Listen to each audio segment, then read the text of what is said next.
A service of KIBMradio.com, the Internet's home for an all old-time radio.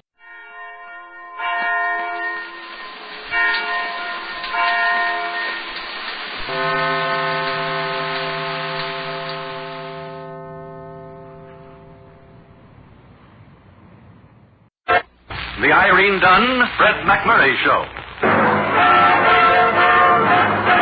Starring Irene Dunn as Susan and Fred McMurray as George. Together in the gay, new, exciting comedy adventure, Bright Star.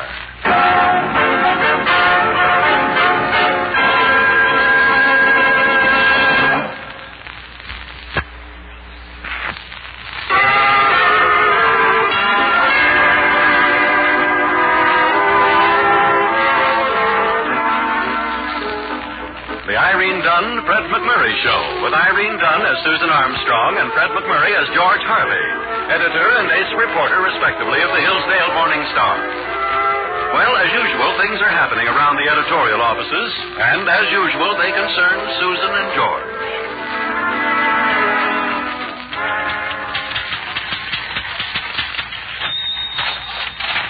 Susan, I want you to listen to this.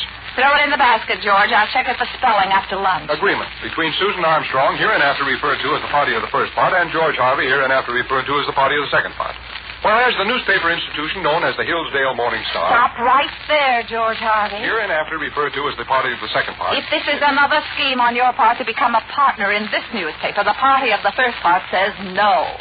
50% of the stock and an equal voice in the business. That's all I want. Now, just sign here. No, George. Hereinafter referred to as... This is my newspaper. My father left it to me because he believed in me, and I'll make a success of it if it kills me. You've been looking rather peaked lately, Susan.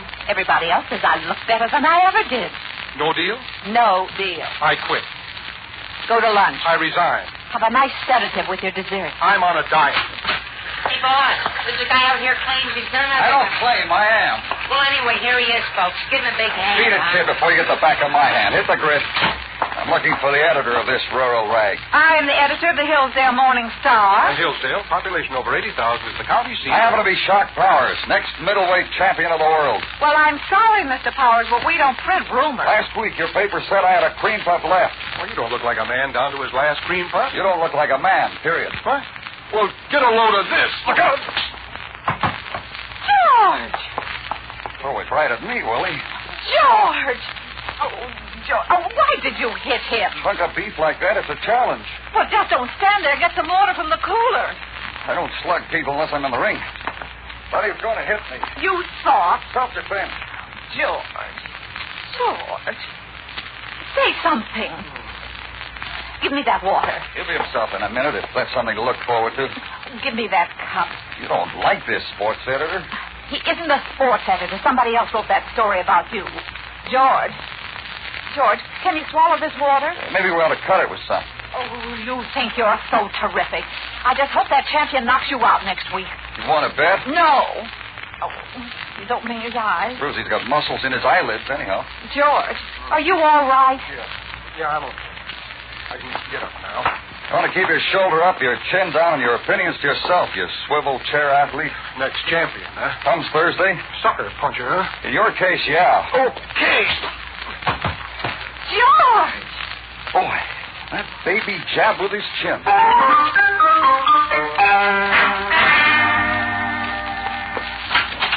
Morning, ma'am. Something I can do. Whoa. I'm looking for Shock Powers. Is he in there? What if he is? He's aging. He must be at least 25 of these a day.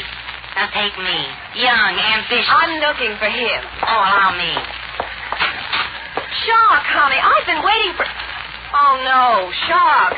Hi, hon. Shock, what happened? Please, drink this water, George. He threw his fist at me. Oh, Shock. May I help, please? Thanks. I don't think I need any help. Oh, he's coming, too. Get him again, Georgie boy.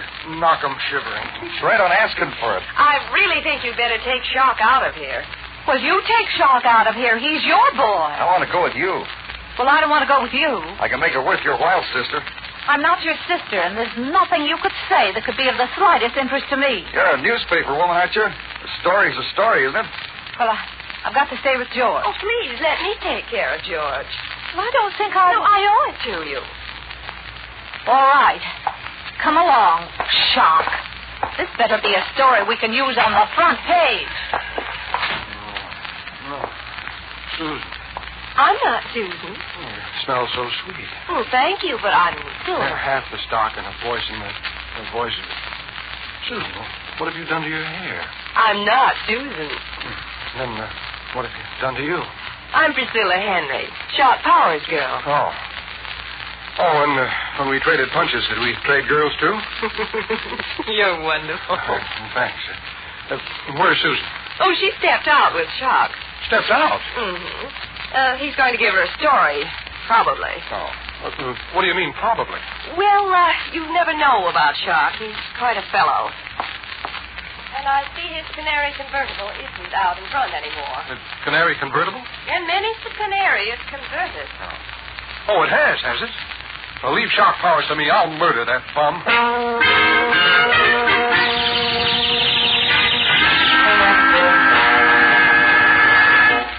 And then it started to rain. Picked up the fancy car. You couldn't raise the top. No reason for you raising yours, Miss Susan.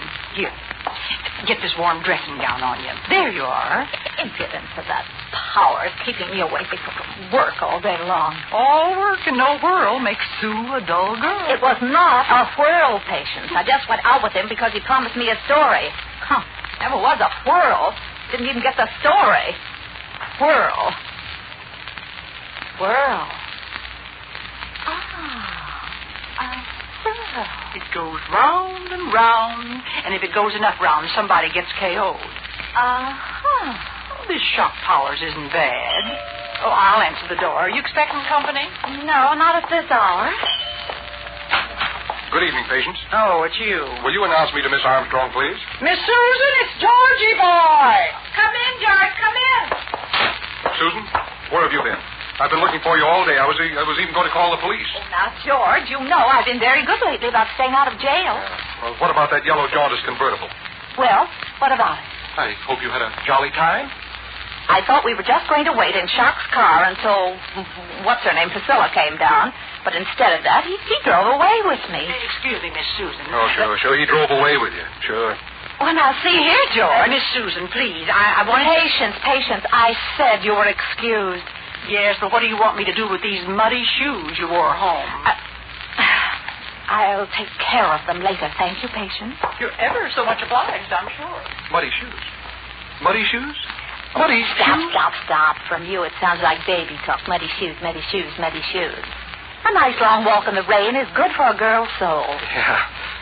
Yeah, sounds awful good to me. It brought a lot of color into your cheeks. You know that, Susan? I'm just angry, that's all. Angry? No, at me? Well, not at me. Well, a little, yes. I'm sorry, Susan. You know how it is. I think so, George. My jalopy, his big, powerful $6,000 convertible. Oh, it's transportation. Yeah. That dress you're wearing, it's transportation, too. This? Yeah, it sure sends me. I've never seen it before. Have I? Oh, it's a house coat. Oh, I didn't notice it. You see, my dress was drenched. Well, that's rain for you, isn't it? My hair. Just look at it. I am looking at it. Susan, did you ever look at a person you've known a long time and begin to see a stranger there? Things about the eyes and the mouth and, well, things you never saw before. There's a stranger there. It gives you a queer feeling. I don't know. I don't think I've ever done that. No. Why? Well, I look at you that way sometimes. Like now, perhaps? Yeah, like now. And when you don't think I'm looking at you in the office. And what do you see? You. Oh, no strangers. Yeah. You're always you somehow. That may be because you know me better than we both think. Yeah, maybe. I got it. Well, somebody better get it before it drops in there for a double. Hello. Miss Armstrong, this is Clifford. Clifford? Do I know a Clifford? Better known to the trade as Shock Powers. Oh, I'm glad you're better known to some people. Look, I'm feeling pretty ashamed of myself after what happened today. I should think you would be. I'd like a chance to apologize and to, tell you something. Something important. Yes, so you say, Mr. Powers. Powers? It's on the level, Susan. You may call me Miss Armstrong. Is that Palooka first naming you? Oh, hush, George. Is that cornball reporter bothering you? Give me that telephone. George, stop it. Susan? Miss Armstrong. Oh, is that you, Punchy? Shut up, Stanley. Go find Dr. Livingston. He's lost someplace in Africa. You get lost likewise. You listen to me, Rosenpants. The pen is mightier than the sword, and the press is mightier than the left hook. I'll bear it in mind. Now let me talk to your employer, office boy. George, give me that telephone. I'll take it. It's infested with prize fighters anyhow. Hello? Shock? Where are we? The story, remember? How about lunch? Tomorrow at 1. Well, all right. I'll meet you in front of the office. Check. Bye, girl. Goodbye. You made a date with that assassin. He wants to tell me something. And I'm newspaper woman enough to smell a story. That isn't story. That's gymnasium number 5. To me, Clifford is merely a curiosity. Clifford? Mr. Powers, the next middleweight champion of the world, he thinks.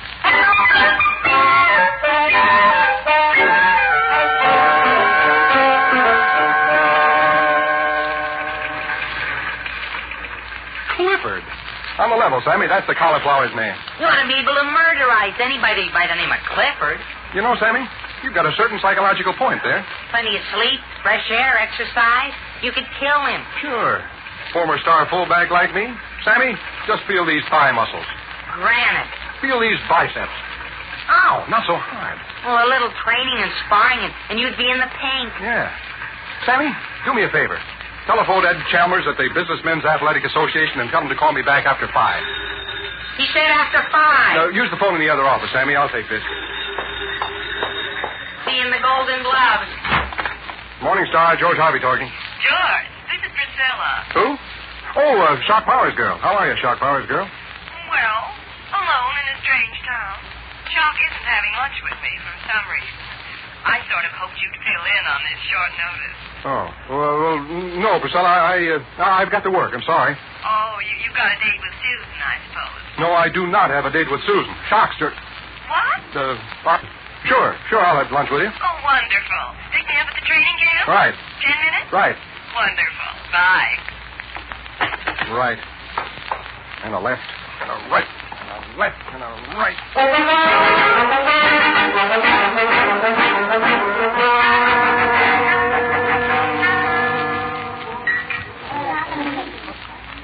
You know Shock. May I call you Shock? Shock is what I'm currently being called. Currently, get it? Oh, you're so witty. I spring it once an hour on the average. You know, you don't impress me as being a prize fighter at all. That's a compliment. Well, I'm not just a fighter. I'm a businessman. Fighting's a business, and I run it like a business. Making people hate me is part of my business. Well, you seem to be doing very well. Good enough. Editors pan me. I love it. A pick fight to them, in fact. What happens? Powers by a knockout. Right. The fans jam the arena when I fight, hollering for my blood. Doubles the box office. Fattens my cut, see? Is that what you wanted to tell me? Yeah, but I wouldn't tell anybody but you. Oh. I've never known anybody quite like you, Shock. I've never known anybody quite like you. Shock, I want to do something that I've never done before in my life. Yeah? It concerns you. Well, go on, honey. Shock, I want to bet money on your fight. Oh. I believe so much in you, and it's for such a good cause. You see, if I win, I want to buy the Children's Hospital an iron lung. You are going to win, aren't you? The odds are 2-1 against me, but what's odds? Honey, you put every nickel you can scrape together on me because I'm going to win that fight for you. You'll be champion. The king. For me.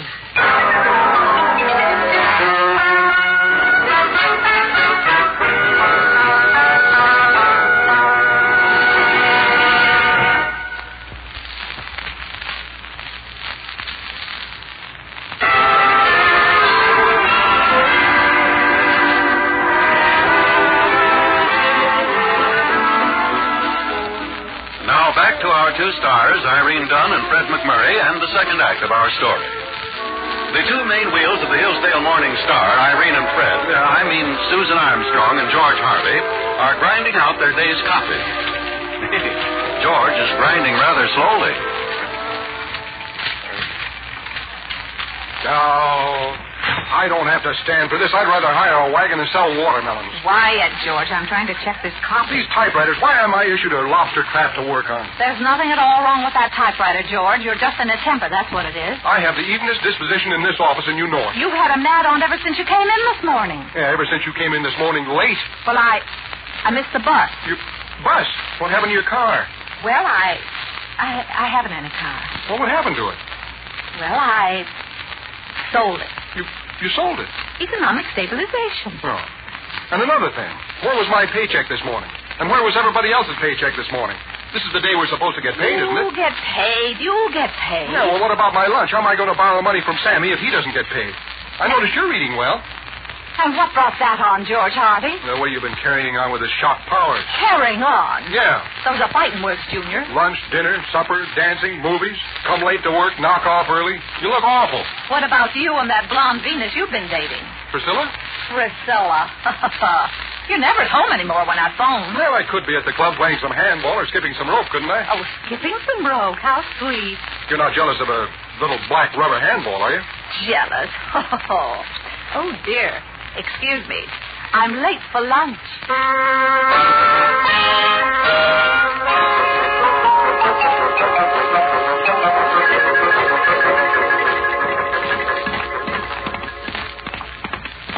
Okay, all right, that'll do. Enough on the punching bag. Now a little shadow boxing and a half-mile jog around the track. You can hit the showers for today. How's it going, boy? Great, Ed. Feel like $1 million, tax-free. Oh, you're in shape, George. I never felt this good even in college. You'd have been a good, rugged heavyweight fighter if you'd have started on time. You really think so? I know it. Say, how you betting on the fight Thursday? My doe's on the champion. I don't know. That Shark Powers is a rugged boy. No? My 50 to your 25 on the champ. That's a bet. I'll tell you what. I'll show you. Make that an even dollar to your half.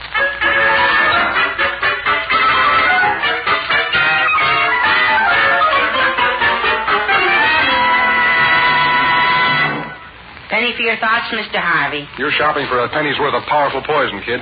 What I'm thinking would kill a regiment. Boy, you've sure been going around lately with a chip on your shoulder. You've been going around with a chip between your shoulders. Miss Armstrong's sure been going around with a chap on her hands. I see you've been practicing making funny remarks in front of the mirror again. Just commenting on life and love. Yeah. Here. Comment on this piece of copy I just wrote and don't know what to do with.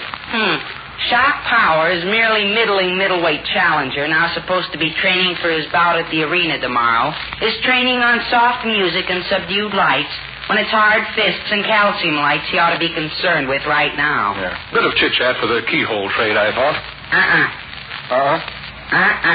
What's the matter with it? You're grinding an axe in our paper. Do you expect me to take Shock Power's insults lying down? Well, that's the way you've been taking them, but flat. Yeah? Well, I'm changing all that. Oh, you invented a way to fall down vertical. All Mr. Powers has to do is get just that much on a line. You're making awful thin lips, Mr. Harvey. Except if Shock gets on a line.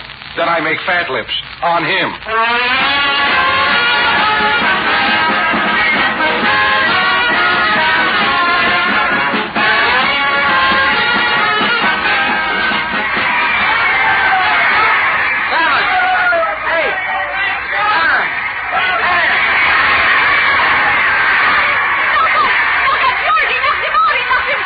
That's the general idea. He knocked him cold. Oh, I'm rich. Yeah, like a church mouse. But I am rich. I had my money on the champ, and the champ won. I'm rich, I tell you. I thought you bet on Shock. No, that's where I come. I'm rich, George.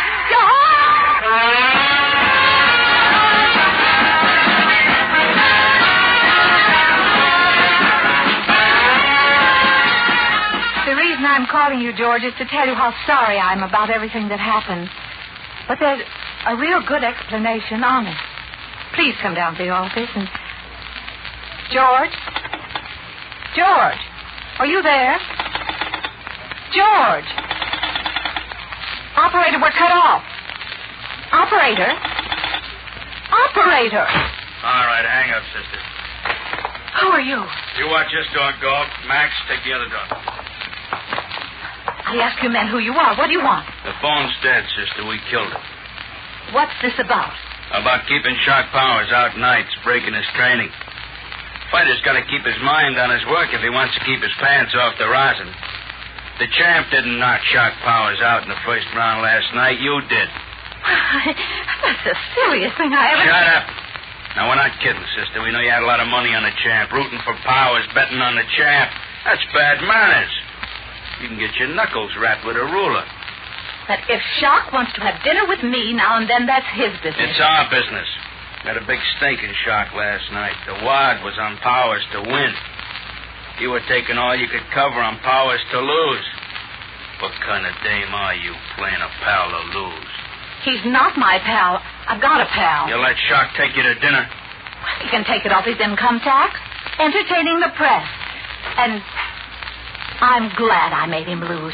It'll teach him not to go around punching my favorite reporter. Now, you three sinister characters just crawl back in your whodunit movie roles and stay there. Go on. Scat. Well, go on. Not the silencer, Max. Half the time it won't work. Now, wait. It's all over. Just so's you know it. No, I mean, Shock's learned his lesson now, and he'll know better next time and make even more money for you. Yeah. Hey, come up close, Max, so the body muffles a shot, will you? Look, if anything happens to me, people know it was on account of Shock Powers. That's right. And they'll know it was because he lost. That's right. Well, do you want that? So it won't happen again, yeah. Max. You wouldn't shoot a woman. Max would. Well, now, wait, just a moment. Just time out. Now, Susan, we were cut off and I've been... George, be careful. Hey, what is this? Close the door, Melonhead. Don't start anything, George. The one there called Max has a gun. A gun? You got a license, Max? Max with an X. Marks the spot where the body is found. Hey, you better take Melonhead first, Max. Muzzle in his ribs to muffle a shot. Oh, hey, stop Wait that. for a streetcar to go past, Max.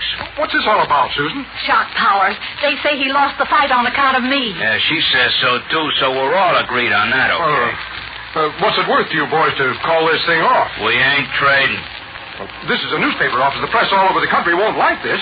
They don't like anybody clubbing us around. No, if you hurt us, they'll blame Shock. Yeah. Why, he's clean. We're the dirty kids. I believe this is your streetcar, folks. Oh, now listen, boys, this gets you nothing. Ready, Max? Susan. Oh, Shock, come in. Shock, come in and welcome. What's the idea, Conrad? They took us, didn't they? That's what I hear tell. Well, she made you lose and bet against you, didn't she? I didn't realize it until last night. I've been having my eyes opened. There she is, Shock. Why'd you do it, Susan? Anyone who takes a punch at a defenseless reporter has to deal with me. But you made me lose and you bet against me. That's two things you did. Well, you took two punches at poor George here. You really like funny face here, don't you? Let's have the gun, Max. Don't you dare hurt George with that gun. Hey, look, maybe just a little friendly pistol whipping, huh, Shock? The gun, Max. Thanks, Max. Fall down, Max. Hey, Shock, whose side are you on anyway? Come on, Georgie, let's clean house.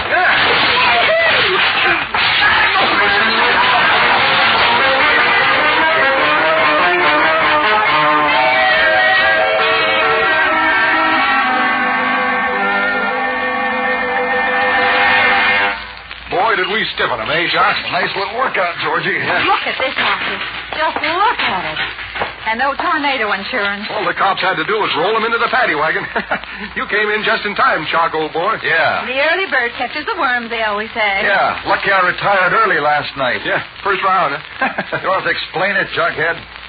Hey, now, wait a minute. For you, Miss Armstrong, just because I helped you butcher those goons, don't get the idea I like being played for a sucker. Well, I don't like strangers punching my reporters. Incidentally, I don't like it either. I only beat up on Conrad's mouth because I don't like being a good business proposition of mugs like that.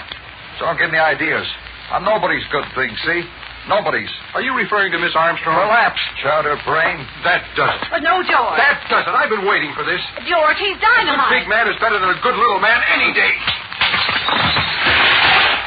George. He jabs with his chin faster and harder than he did before. He must have been training. Oh, George. He must be in shape. George, are you hurt? Say something, George. Speak to me. Start in the paper. and an equal voice in the business. Stock in the paper and an equal voice in the business.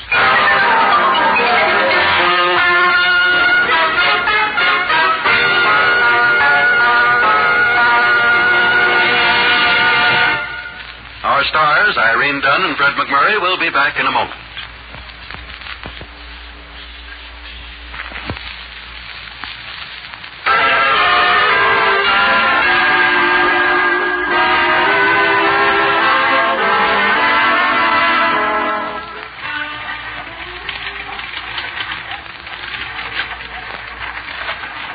Susan, how does this sound to you? Terrible. Let's hear it. The stunning first-round KO of Shock Powers in Thursday's title go at the arena won't be held too much against the Shocker. He made the mistake of thinking he could burn the candle at both ends and still last the fight. It won't happen again, Shock. We're with you to a man. George, what's that saying about burning the candle at both ends, huh? Oh, that? Well, it's just a manner of speaking. Oh, a manner of speaking. Yeah, figure of speech. Signifies let live. Oh. Susan, how about dinner tonight? By candlelight, huh? Convince me. Well, I know a place where they have U-shaped candles for burning at both ends. What do you say? I'm convinced.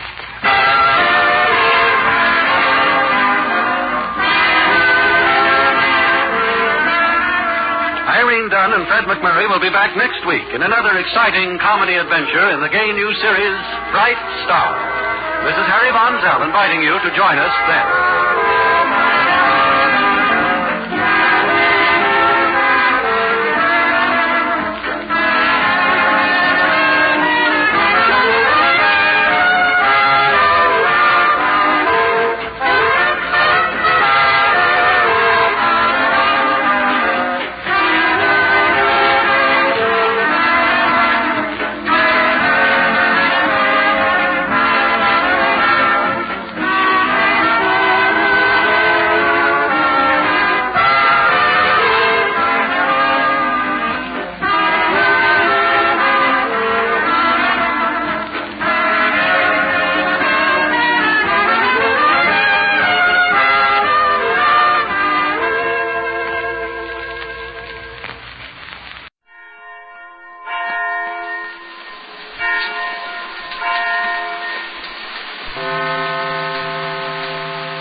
Father Knows Best.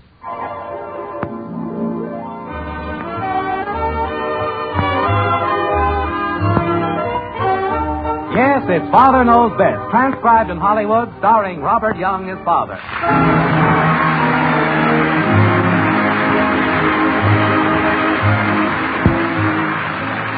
Christmas Day in the white frame house on Maple Street. Since early this morning, when little Kathy scrambled downstairs to see what Santa had left under the tree, the Anderson household has been in a whirl of holiday excitement. Phones ringing, friends dropping in. What a wonderful day. And now comes the nicest part of all, the warm afterglow of Christmas night. Dinner is over, and all the Andersons, Jim, Margaret, Betty, Bud, and Kathy, have gathered in the living room with just the lights of the tree and the glow of the burning log in the fireplace. Like this. You know, dear, I think that's the prettiest tree we've ever had. Yeah. Look at this stack of presents around there. Mm-hmm. I don't know how old St. Nick delivered all those things. He must have had a sleigh with a trailer on it. This was simply the most out-of-the-world Christmas, Father. My new robe is just too utterly unbearably yummy. Look at this telescope, Mom. You can see stuff a mile away. Oh, it's wonderful. Where'd you find it, Jim? Oh, in a little shop downtown. Did you see my stove, Daddy? It's just like a real one. Oh, that's a dandy kitten. How'd you like the present I gave you, Betty? Oh, it's real nice, Kathy. I've always wanted a dog leash. Yeah, that'll come in real handy if you ever get a dog. What did you get, Mom? Oh, so many lovely things. French perfume and this beautiful tea set. Oh, Jim, you shouldn't have done it. Well, you like it, don't you, honey? Oh, of course, but put on your new housecoat, Mother. Let's see it. Well, I'll have to shorten the sleeves just a little. But isn't it beautiful? Gee, Mommy, you could wear that to a party. With my new slippers, won't I be elegant? Did you find the present I gave you, Mom? I certainly did, Bud. I'm in love with that new mop. It has a long handle, so you don't have to stoop over. Did you see it over there, Dad? Oh, Bud, that's a beautiful mop. It's so dark in here I can't see. Is it blonde or brunette? Feel my new doll's hair, Daddy. Isn't it soft? Oh, that's real soft, kitten. You know, that's the kind of hair you can really wash and give permanence and everything. Can I wash it now? Not now, Angel. Father, how did you know that I was simply dying for this necklace? This very necklace? I don't know, Princess. Just mental telepathy, I guess. Around Christmas, a fellow just seems to pick up thought waves. Well, you certainly must have read my mind on this compact, dear. It's exactly what I wanted. I don't know how you did all this, Father. Well, you're the only family I have. Everything is so excruciatingly perfect. Betty, what's that package over there? Oh, that's my present from Bud. Isn't it nice? What is it? A collapsible water bucket.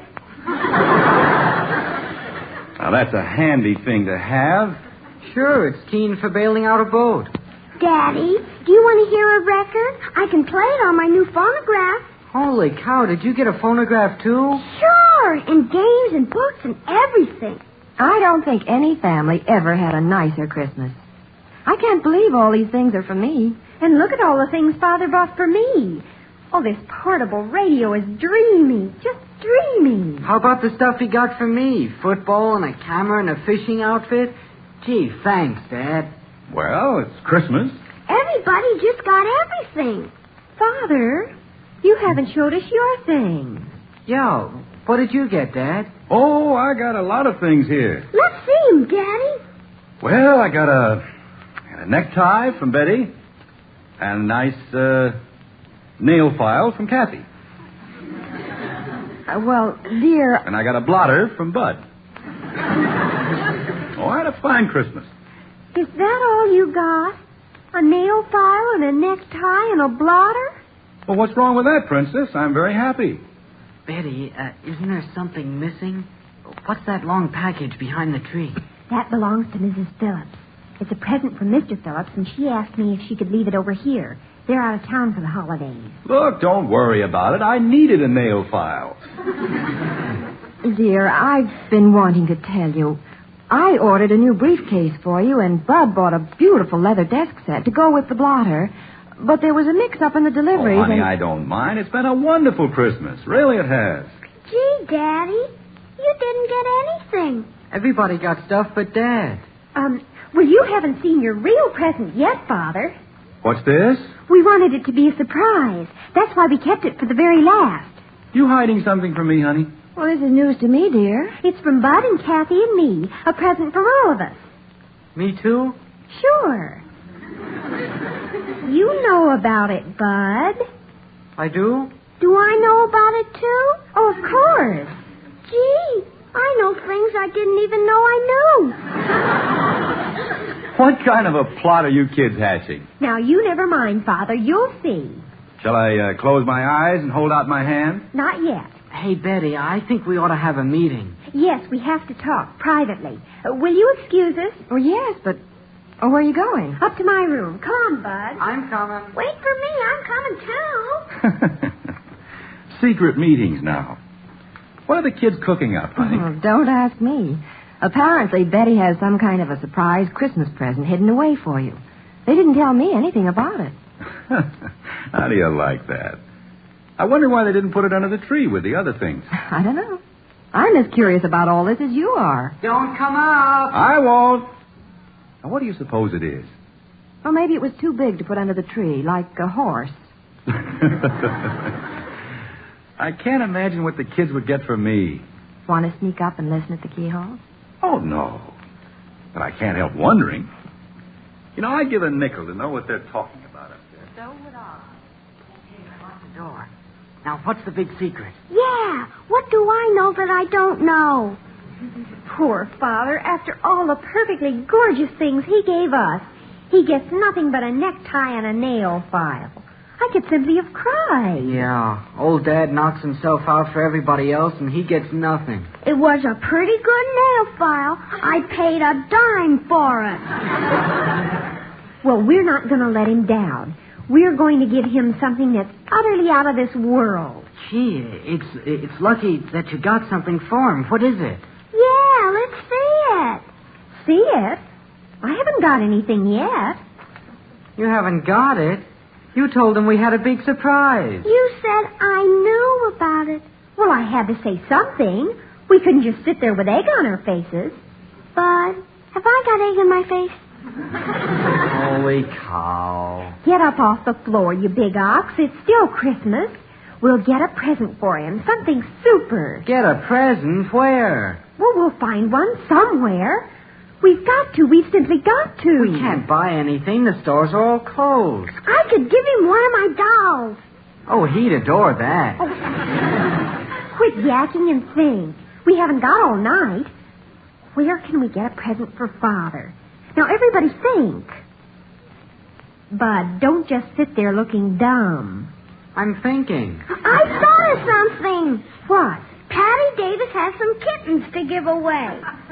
Oh, that would be great, wouldn't it? We tell Father we have a gorgeous present for him and then give him a cat. Two of the kittens are part Persian. Oh, don't be a nitwit. It has to be something big. Let's give him the mother cat. Oh, clinkers and blinkers, forget the cats. It has to be something lavish, like a set of power tools or a beautiful camera. Hey, Joe Phillips has a camera. What kind? Oh, I don't know, but it's in one of those fancy leather cases you carry around your neck. One of those real snazzy little ones? Yeah, it must be a good camera. The case is real leather. Does he use it? No, it just sits up on the shelf in his closet. Do you think he'd sell it? Oh, I don't see why not. He doesn't use it. It just sits up on the shelf in his closet. Are we going to give Daddy the camera? Could we pay him later, like so much a week? Sure. He isn't using it. Are we? Jeepers, this could be terrific. It's just what Father's always wanted. Are we? Why don't you phone Joe and ask him? How can I? Mom and Dad are in the living room. They'll hear me. Are we? You can go in the den and close the door. They could hear through the door. Are we? Are we what? I forgot. Hit the road, Shrimp Boat. We've got problems. I got problems, too. He's my daddy as much as yours. How could we make some noise while you're phoning so Father wouldn't hear? I can make noise. You never stop. Oh, turn green. Say, wait. Maybe she could. Turn green? No. Look, why don't we all go downstairs? While you're phoning Joe, Kathy can go in the living room and sing. Father loves to hear her sing, and they won't hear you calling Joe. And while you two are doing that, I'll dig up a card someplace to put on the gift. Okay, let's go. What'll I sing? Oh, sing anything. You know a lot of songs. Come on, hurry. What are we going to give Daddy? Shh. Bud's going to try to get a camera from Joe. Don't say anything, Shrimp. I won't. Boy, this is fun. I told you we'd get something terrific for Father. Now go on in the den, Bud. Kathy, go in the living room and start singing. And act natural. Okay. We'll let you know when Bud's finished. Okay. Hi, Daddy. Hi, Mommy. Well, hello, kitten. Hello, Angel. What are you doing? Just acting natural. Oh. Hello, Joe. Is that Bud on the phone? Would you like to hear me sing, Daddy? What? Okay. Oh, the bear went over the mountain, the bear went over the mountain, the bear went over the mountain to see what he could see. Well, that was very nice, kitten. What prompted this sudden burst of song? We're getting something terrific for Daddy. Yeah, well, look, Joe. Kathy. Oh, the bear went over the mountain, the bear went over the mountain, the bear went over the mountain to see what he could see. Lovely, kitten. Thank you. But why the serenade? It's a secret. Is Bud finished yet? Sure, Joe. What you think? Oh, the bear went over the mountain, the bear went over the mountain, the bear went over the mountain to see what he could see. Kathy, dear, maybe some other song. Are you getting tired of that one, Daddy? No, but I feel kind of sorry for that bear. Do you think you'll get him over the mountain on the next trip? Kathy, come out in the kitchen. That means Bud's finished. We got it, Daddy. Boy, are you going to be surprised. You know, Margaret, I may not be able to endure the suspense. Well, from all appearances, this is going to be the biggest surprise since Columbus discovered America. You shouldn't have let them buy me an expensive present, honey. Dear, I told you, I know nothing about this. They must have been saving up for it all year. Now, what do you suppose it could be? I know it can't be anything less than a yacht or a gold-plated convertible. I'll give you a hint, Daddy. It comes in a fancy case, and you can carry it over your shoulder. Now, what in the world could that... Hey, Kathy! Okay, I'm coming. Upstairs! Gee whiz, make up your mind. Hurry up, Bud. Come in the room. Wait for me. What did you have to spill it to Dad for? I didn't. I just gave him a hand. Quiet and get in the room. Now, what did Joe say? We're sunk. What do you mean? Well, he has that fancy leather case, all right, but there's no camera in it. Oh, grown. He can't afford a camera, so he just carries the case around. Now we don't have a present for Daddy? Oh, agony. This is worse than if I'd never said anything to Father. We can't do this to him. We've got to get something. Joe has a left-handed bowling ball that used to belong to his aunt. Betty, kids, aren't you ready yet? Not yet, Father. Princess, you kids shouldn't have gone out and spent all your money on me. Oh, don't worry. We'll be down in a minute. But what are we going to do? I'm thinking. Well, think harder. I can. I'm getting a trolley horse in my head. Kathy, what are you doing at the window? I got to talk to a friend of mine. He'll help us. Santa Claus, please bring something for Daddy.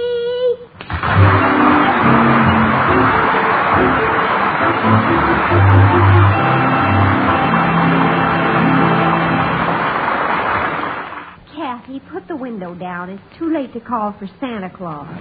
We can give him my piggy bank.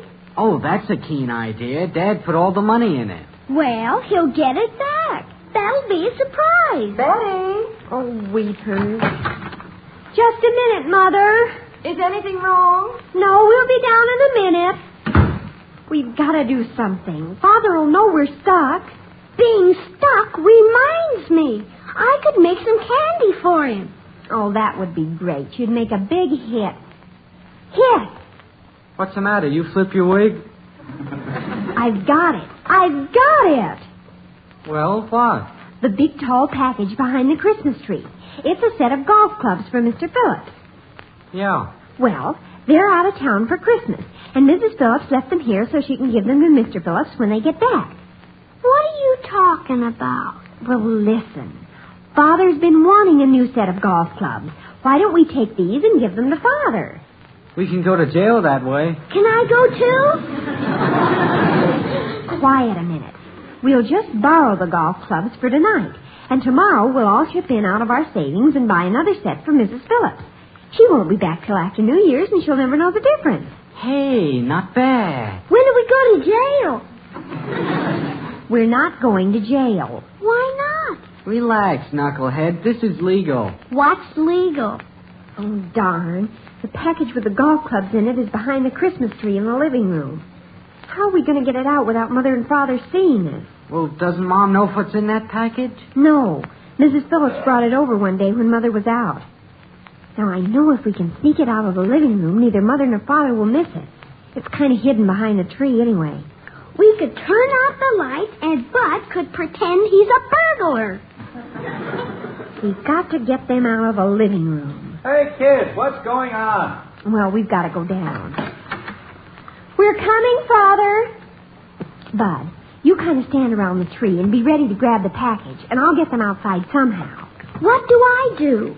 You just act natural. Don't do anything. I've got to do something. Well, just do what you usually do. All right, come on, let's go down. Now, what do I do? When I get Mother and Father out of the room, you grab the package with the golf clubs from behind the tree. Take it up to my room. Okay, I'll go over by the tree. Well, we thought you children were lost. Is anything wrong? No, everything's fine. We got a keen surprise for Daddy. Hey, pipe down. Well, Christmas night. Isn't it wonderful? Yes. Quite interesting, too. What are you kids standing around the room for? You look like you're going into a T formation. Can I have some tea? Something wrong with the Christmas tree, Bud? No, I'm just looking at it. Pretty big tree. Mother, have you and Father seen the Christmas star? Come on outside. You can see it just as plain. It's simply gorgeous. We've seen it, Princess. Your mother and I were outside while you kids were upstairs. Oh. Don't you want to sit down, Bud? No, I like to stand here and smell the tree. It smells real good. Hurry up, Betty. Now, what kind of a conspiracy is this? It's about your present, Daddy. Kathy. Father, you left the car in the driveway. Don't you think you should put it in? Yes, I suppose I'd better. Don't hurry, Daddy. Don't push me, kitten. You'd better go along with him, Mother. Me? Somebody has to open the garage doors. Well, all right. You know, I'm probably wrong, Margaret, but I have a vague feeling they're trying to get us out of the house. What gave you that idea? Well, I really don't know. Go on, Daddy. All right. Come on, honey. This is a very mysterious business. Okay, they're gone. Hurry up, Bud. Get the package out from behind the tree. Oh, give me a chance. I gotta get back in here. Don't knock the tree over. Oh, hold it up. You're knocking the icicles off. Holy cow, this thing is big. Move the branch. I can't get out. Got the package? Yeah. Let's take it in the den. Hurry up. Oh, give me a chance. Gee, is Daddy gonna be surprised? Open the door to the den, somebody. I'll get it. Put it in the middle of the floor. Are we gonna give it to him like that? Oh, we can't give it to him in that cardboard carton. Grab some of those Christmas wrappings out of the drawer. That's an awful big box. We've got enough paper, I think. Hurry up, Bud. Get some stickers. Here, hold the paper on this corner. That's gonna look swell. Gosh, if we can just get this done before Father comes in. Fold the wrapping over at the end, Bud. Don't roll it up. Fold it. I'm trying. Hold your finger on this, Kathy. Which one? Your thumb. I got this end fixed. There. How's that? Hey, pretty good. That's the biggest, most beautifulest Christmas package anybody ever had. Oh, Father will be delirious, simply delirious. Let's get him in. I gotta see his face when he opens it. Where's the card? I have it right here. I wrote a little note from all of us. Boy, is Dad gonna be happy. Hey, front door. Mother and Father must be locked out. Don't open it yet. Take the package back in the living room, put it by the tree. We all want to be in there when he sees it. Hurry up. I'm hurrying. Don't tear off the wrapping. I'm not. Are you ready, Bud? Yeah, it's all set. Let him in. Oh, this is going to be super, super. Okay, Father. Hello, Betty. Mrs. Phillips. Mr. Phillips and I just got home. But I thought you were going to... We planned to stay until after New Year's, but the weather forecast said heavy snow, so we decided to get home while we could.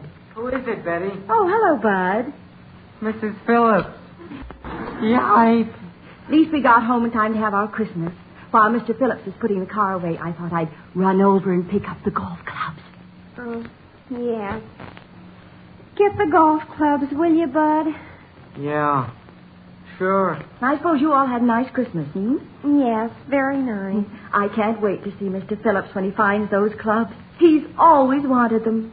I know he'll love them. Here you are, Mrs. Phillips.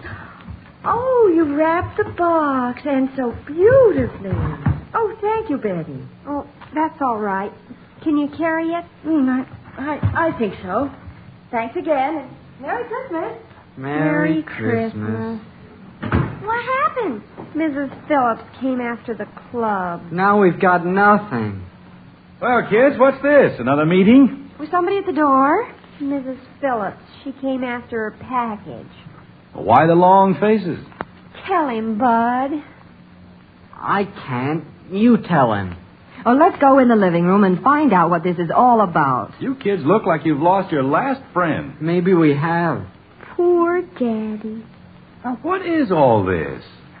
Somebody's got to tell him sometime. Well, we're dying, Father. Simply dying. Oh? We had a real nice present for you. We were going to give you Mr. Phillips' golf club. What's this? We were going to borrow that set that Mrs. Phillips left here and get another one tomorrow. We had them all wrapped up and everything. Then she came after them. We wanted to do something nice for you, Father. All we have left now is the card. Here. Do you mean that you kids have been struggling around here all evening just to find a Christmas present for me? Everybody else got nice things, Daddy, and you didn't get anything. Oh, Kit and I had a wonderful Christmas. Yeah, necktie, nail file, and that Christmas card. I feel dreadful, just dreadful. Oh, now, Princess. Now, what's this on the card? We wrote you a note. What did it say, dear? To Father, may this bring you much happiness and remind you how much all of us love you. Signed, Betty, Bud, and Kathy. Margaret, kids, come here where I can put my arms around you. We're sorry, Father. We tried, Dad. You know something? All the golf clubs and briefcases and expensive presents in the world can't take the place of what you give from your heart. And this little Christmas card is the nicest gift of all.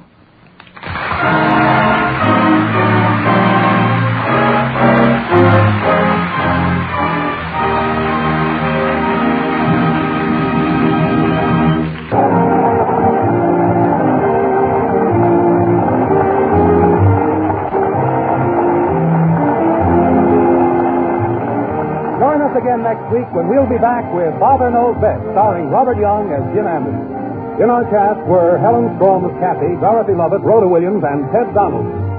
Father Knows Best was transcribed in Hollywood and written by Paul West.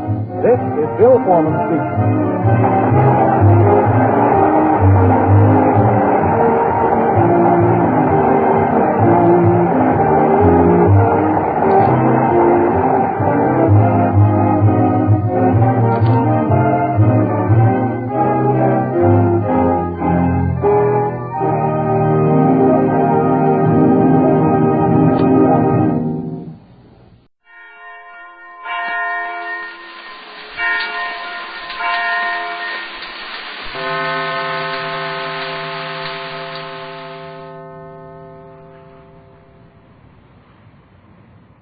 The Bing Crosby Show.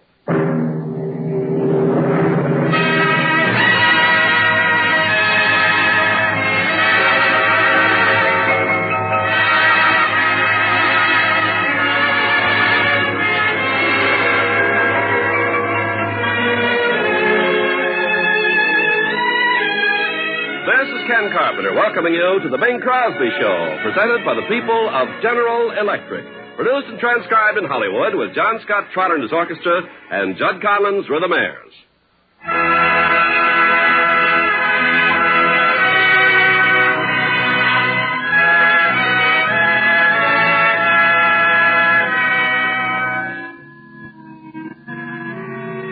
As is Bing's custom at Christmas time, he opens the program with a Destiny Fidelis.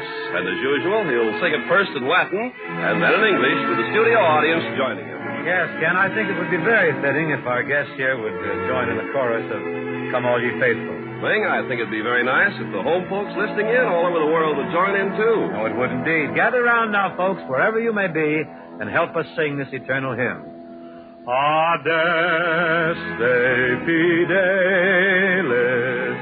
leti triumphantes, venite, venite, in Bethlehem. Natum videte, regem angelorum, venite adoremus, venite adoremus, venite adoremus,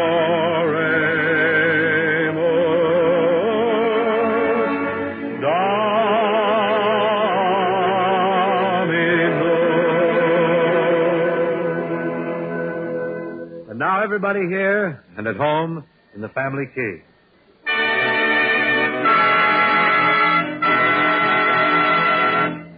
Oh, come.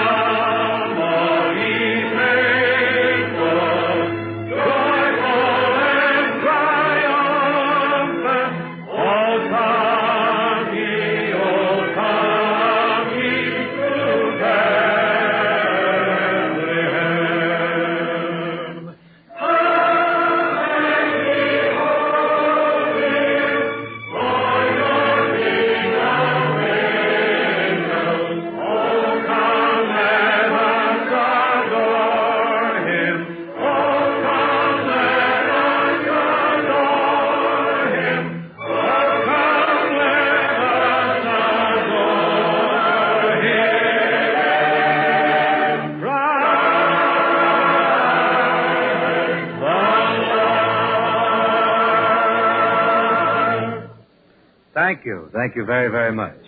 As always, on our Christmas show, ladies and gentlemen, the accent will be on the popular and traditional Christmas music. We join up with the Rhythmaires now, and we're off on a sleigh ride.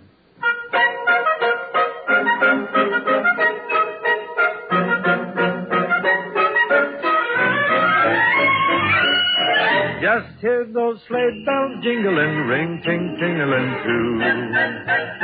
Come on, it's lovely weather for a sleigh ride together with you. Outside the snow is falling and friends are calling you.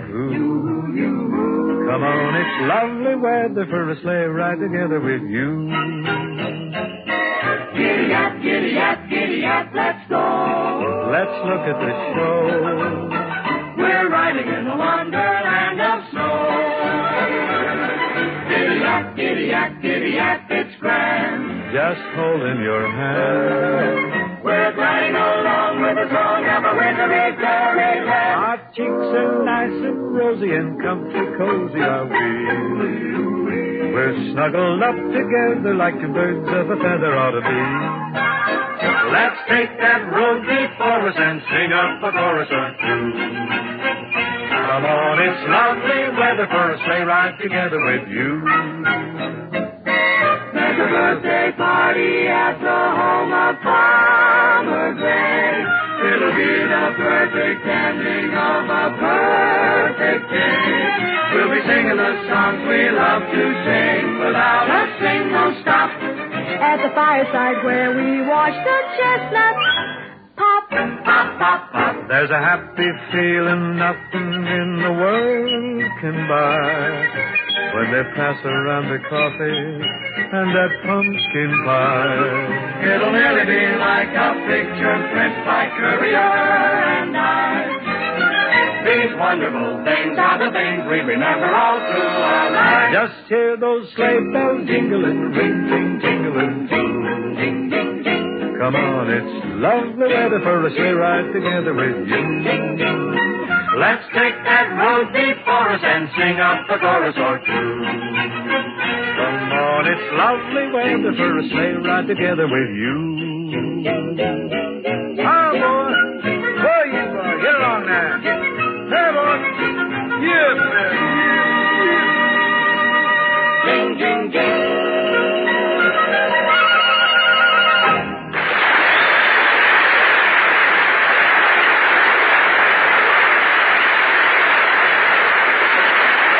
Boys and girls, now, friends, here's a very colorful, very descriptive song of Mel Torme's, the Christmas song.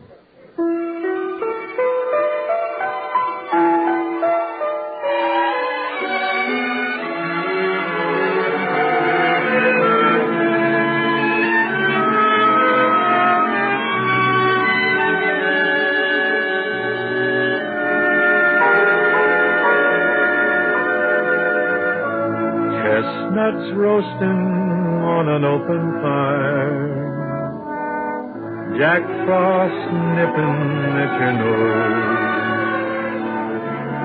Yuletide carols being sung by a choir, and folks dressed up like Eskimos.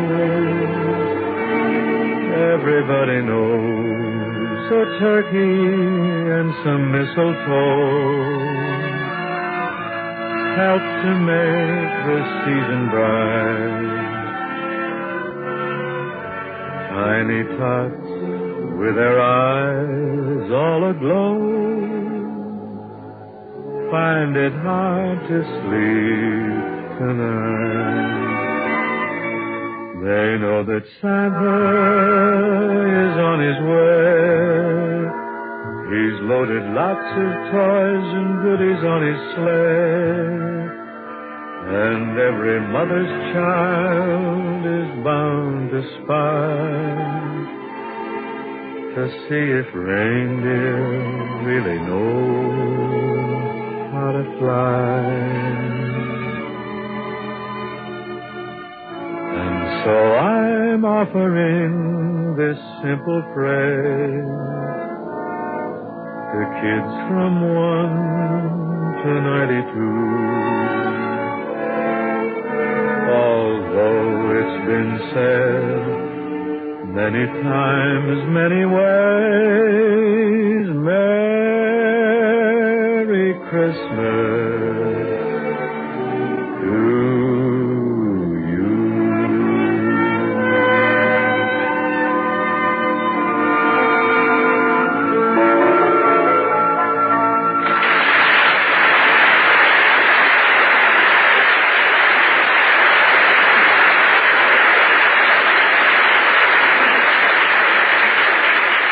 Thank you very much. Joining forces again with the Rhythmaires, we pay our annual tribute to Rudolph the Red-Nosed Reindeer. Miss Gloria Wood plays Rudolph in this, I believe, and that's certainly a very fine example of off-casting. Well,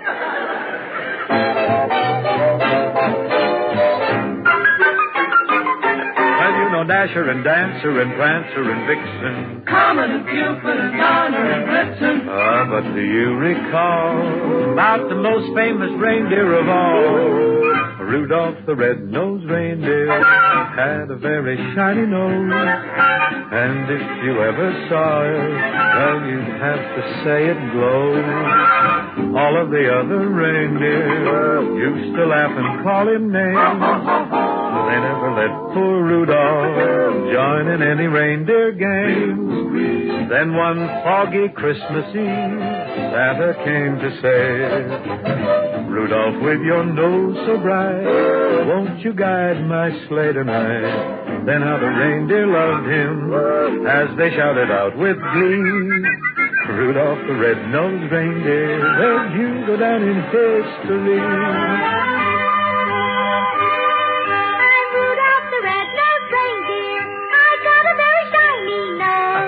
And if you ever saw it, well, this kid Schnauzola really glowed. All of the other reindeer used to laugh and call me names. They never let poor Rudolph join in any reindeer games. And one foggy Christmas Eve, Santa came to say, Rudolph, I say there, Rudolph, with your nose so bright, won't you guide my sleigh tonight? Then how the reindeer loved me as they shouted out with glee, Rudolph the Red-Nosed Reindeer, you'll go down in history. On Dasher, on Dancer, on Prancer, on Vixen, on Comet, on Cupid, Space Cadet, Liberace, Julius, La Rosa, Rudolph the Red-Nosed Reindeer.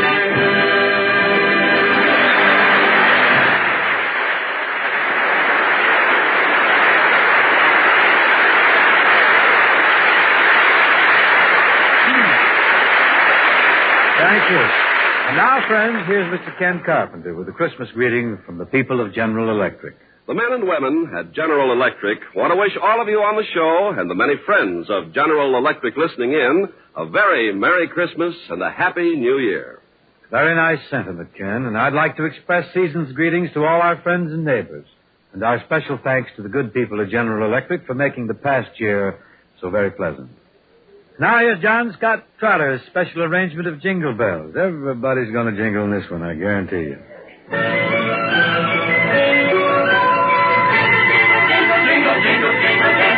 Jingle bells, jingle all the way. Oh, what fun it is to ride in a one-horse open. Oh, we have a lot of fun. Jingle bells, jingle all the way.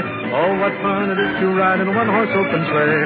Dashing through the snow in a one-horse open sleigh. O'er the fields we go, laughing all the way. Bells on bobtail ring, making spirits bright. What fun it is to ride and sing a sleighing song tonight. Jingle bells, jingle all the way. Oh, what fun it is to ride in a one-horse open sleigh.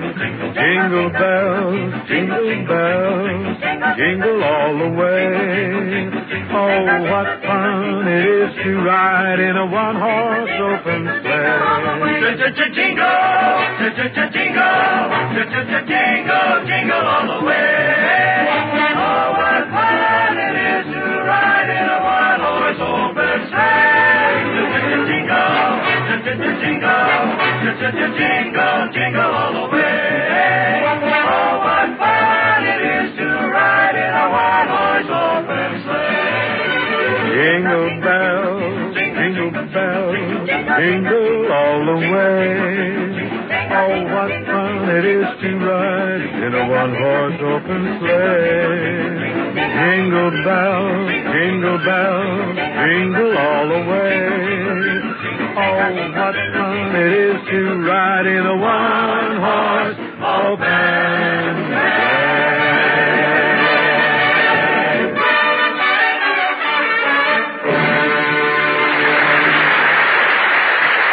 That's all. Thanks very much. And now, friends, here's a medley of the favorite Christmas carols of us all.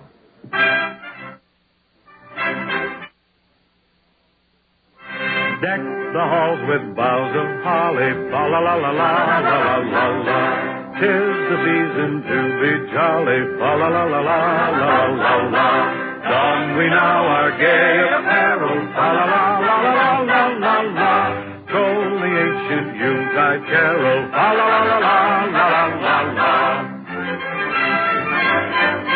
Fast away the old year passes, fa la la la la la la la. Hail the new ye lads and lasses, fa la la la la la la la. Sing we joyous all together, fa la la la la la la la. Heedless of the wind and weather, fa la la la la la la la la. La la la la la la la la la.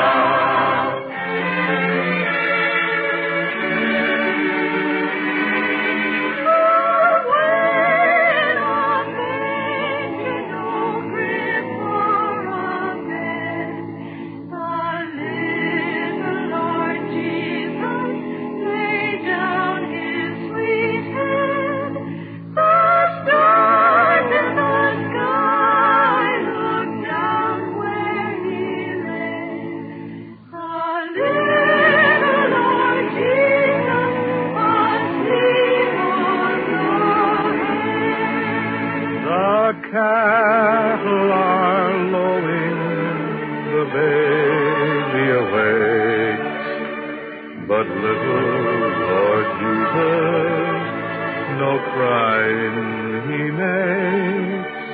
I love thee, Lord Jesus, look down from the sky and stay by my cradle till morning is nigh.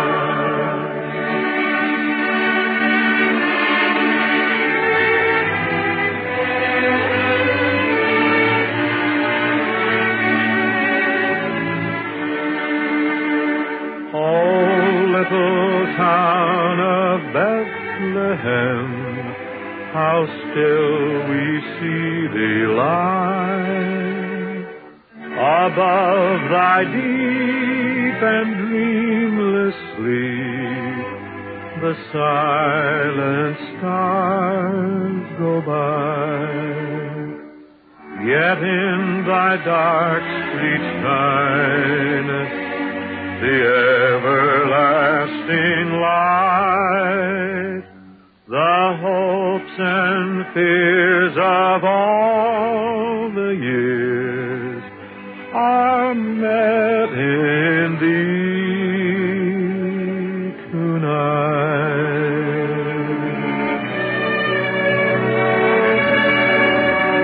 The first Noel, the angel did say, was to certain poor shepherds in fields as they lay, in fields where they lay, keeping their sheep on a cold winter's night that was so deep.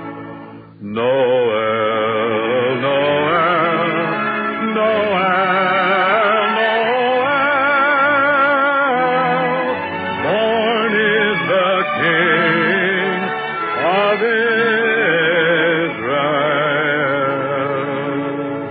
They looked up and saw a star shining in the east.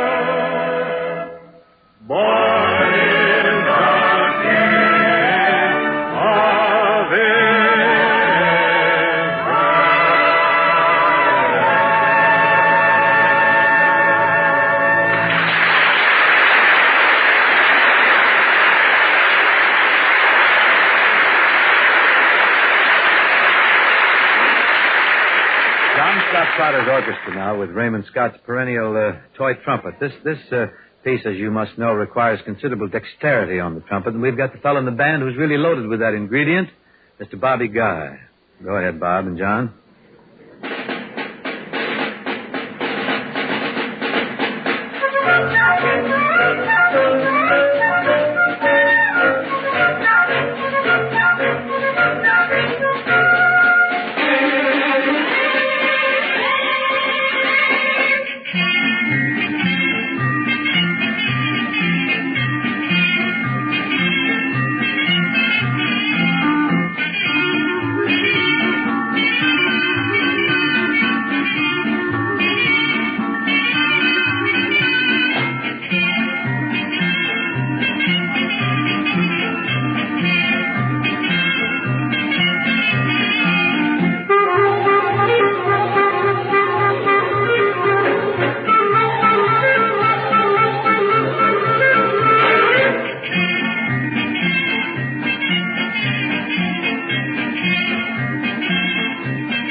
Thank you, boys of the band. That was very fine, very flashy.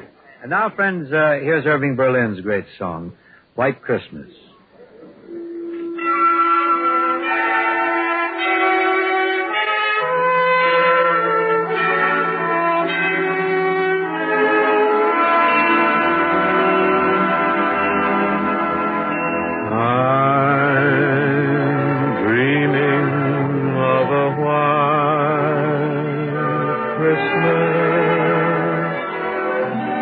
Just like the ones I used to know, where the treetops glisten and children listen to hear sleigh bells in the snow.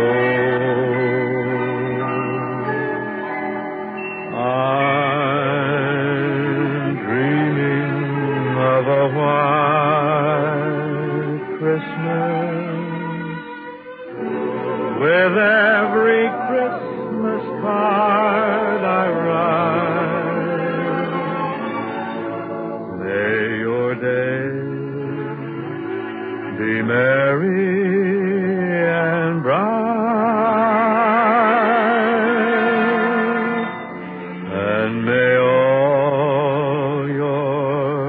Christmas.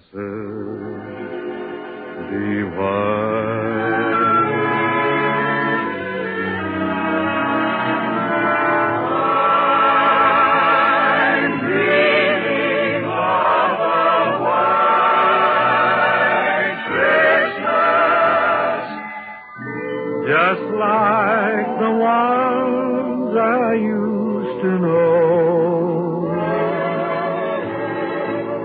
where the treetops glisten and children listen to hear sleigh bells in the snow.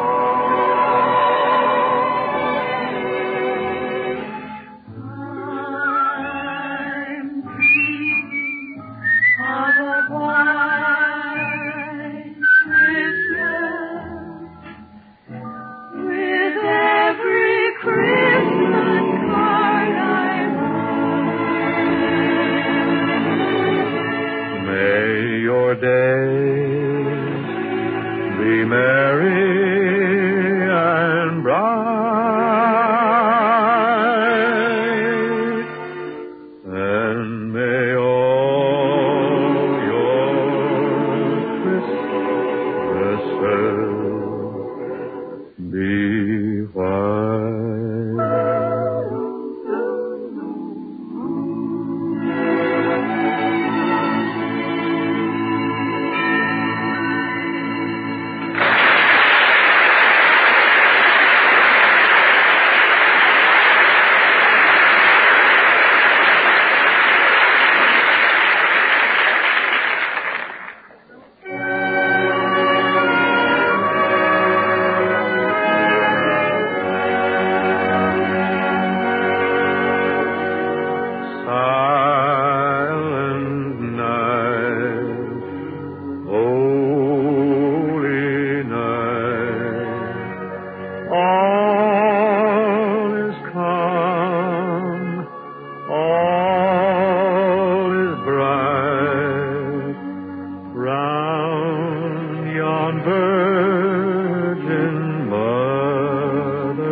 Transcribed in Hollywood.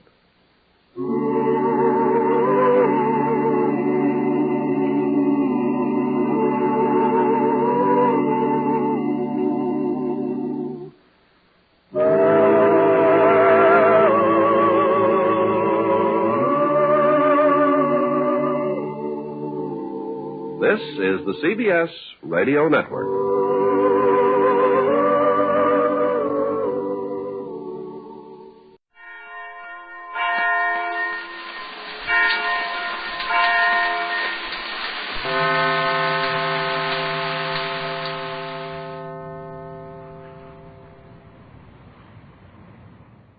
And now, Our Miss Brooks, starring Eve Arden.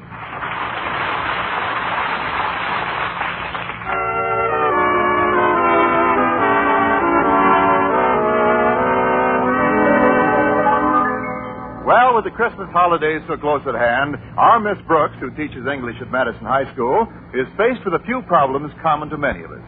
First, she still has all her Christmas shopping to do, and second, she has very little time to do it in.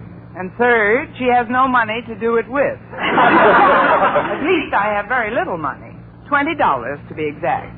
And considering the people I usually give presents to, I knew that wouldn't go very far. After thinking it over for a while, however, I arrived at the only possible solution to my dilemma, which I conveyed to my landlady at breakfast last Wednesday morning. Then you're going to spend the entire $20 on a gift for Mr. Boynton, Connie? Yes, it's the only thing I can do, Mrs. Davis. I think I should be able to get him a nice gift for $20. It's better than giving a number of my friends a lot of trash. Don't you agree? I suppose so, dear. I know I certainly didn't expect anything from you. Well, I'm glad. After all, what difference does it make that I cook your meals all year round? That I make up your room every day? That I never badger you for the rent when you get 6 weeks behind? Or that I'm constantly helping you with your problems as if you were my own daughter? I do it out of the goodness of my heart. And I certainly don't expect anything in return. If I crawled under the rug, I wouldn't even make a bump. But, Mrs. Davis, we agreed we wouldn't exchange presents this year. Of course we did, Connie. So you stick to our agreement. After all, what difference does it make if I happen to forget and order you a beautiful gift? You ordered me a gift? Oh, dear, it slipped out. Well, slip it back in. Perhaps it wasn't as much of a sacrifice for you as... What difference does it make that I far exceeded my budget to get it for you? So I'll just eat a little less for the next 6 months. Just because the spirit of the season has swept me away doesn't mean it has to sweep you, too. Sweep me? It might easily clean me out. Well, I suppose I actually should give you a gift, too, since we're so close. Now, dear, you'll do no such thing. Don't give it another thought. Well, all right. But... I've been getting along perfectly well, squeezing oranges by hand for another year. Just because I can hardly straighten out my poor fingers when I'm through is no concern of yours. Then you want a finger straightener. An orange juice squeezer. Why, Connie, how did you know? It was just a wild guess. But the $10 they wanted cherries is much more than I'll let you spend. Well, then I won't. So if you'll just give me $7 cash, I'll get the squeezer at McGinty's Sales Company. I happen to have an exclusive introductory credit card there. It's the only thing that lets you in, and it entitles you to a third off on everything. As I say, I should be able to get Mr. Boynton a nice gift for $13. I'll give you the money as soon as I get my bag. Thanks, dear. Now I'll tell you what I got for you. It's something I felt was very personal. Something personal? What is it? A chess set. A chess set? Yes. I know how Mr. Boynton loves the game, and it'll give you two something to do together on those long winter evenings. That is, if you know how the game goes. Certainly, right out the window. It was very thoughtful of you, Mrs. Davis. Oh, there's Walter to drive me to school. Be right out, Walter. I'd better be going, Mrs. Davis. All right, dear. Well, I intend to do the rest of my shopping this morning, so I'll drop off your present at school. Maybe you and Mr. Boynton can use it in the cafeteria at lunch. We might at that. Those chessmen ought to taste a lot more tender than the rest of the food.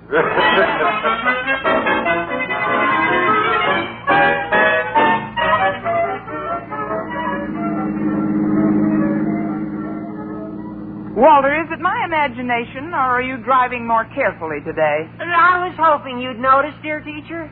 Yeah, I'm driving particularly carefully today. You see, as part of her Christmas present, my mother gave me new bumpers for this car. What happened? Pedestrians finally wear out your old ones? Well, that was a thoughtful gift, but isn't it a little early to be receiving Christmas presents? Oh, no, ma'am. No, indeed. I must have received 3/4 of my gifts already, particularly for my close friends at school. Oh, yeah, they've already given me their gifts.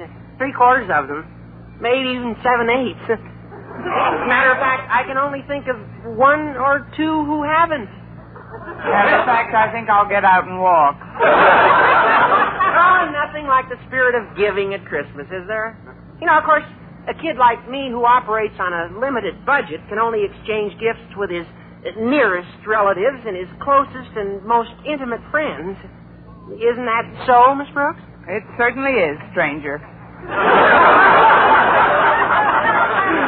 That is, in essence, I agree with you, Walter.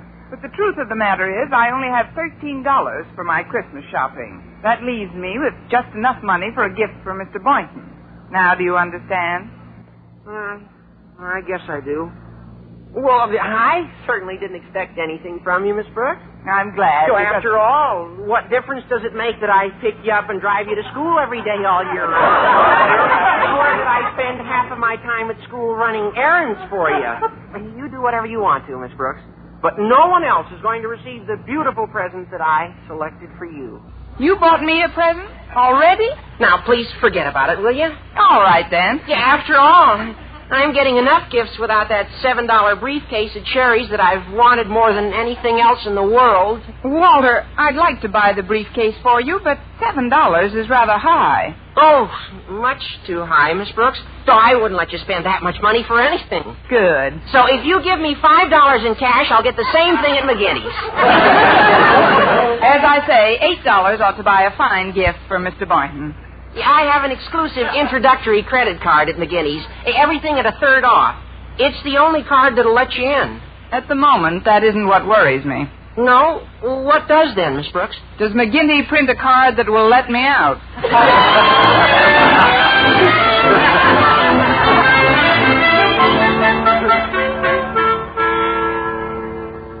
Walter, there's no reason to sneak past Mr. Conklin's office, even if we are 5 minutes late. But, Miss Brooks, you know how Mr. Conklin feels about such things.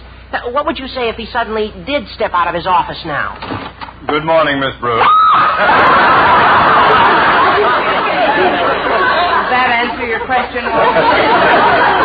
Mr. Conklin, I realize we're a little late, sir, but if you'll only... Tut, my dear. Don't give it a second thought. I'm delighted to give my students and faculty a little latitude this time of year. It's the Christmas season, and I'm filled with the spirit of peace on earth and goodwill to all men. Well, it's nice of you to extend it to females and young boys. Not at all, Miss Brooks. Now, will you come into my office, please? I have something to ask you. But, sir, I'm 5 minutes late and now. You'll be 5 minutes later. Into my office. Yes, sir. See you later, Walter. Yeah, bye, Miss Brooks. Now, sit down, my dear. Sit right down, and I'll get directly to the point. I want some advice from you, Miss Brooks. Some advice? Yes, about a gift. I'm doing my Christmas shopping this afternoon. I want you to be sure to tell me what you want before I leave. But, sir, I didn't think you approved of faculty members exchanging gifts. Oh, I don't, Miss Brooks. It's just that I happen to be imbued with the spirit of giving, the spirit of Christmas. And if I choose to remember my teachers, I certainly don't expect any gifts in return. Good. Of course, if my teachers insist on showing their appreciation for the many little favors I've done for them in the past, I'm powerless to stop them. I'm hooked. I was wondering what I could get you for Christmas, sir. Could you give me a suggestion? Something you particularly needed or wanted for about 50 cents. My dear, I want you to forget we've even mentioned the word gifts this morning. Dismiss it from your mind. Besides, I smoke too much anyway. Smoke? Yes, and $10 is too much for anyone to pay for the alligator tobacco pouch I've always wanted. Well, sir, I'd certainly like to get it for you, but that is rather expensive. $10 is far, far too expensive. I wouldn't dream of letting you spend that much money. Well, I'm glad because So if you have the money with you, I know just where I can get it for $7. Murdered again by McGinty's.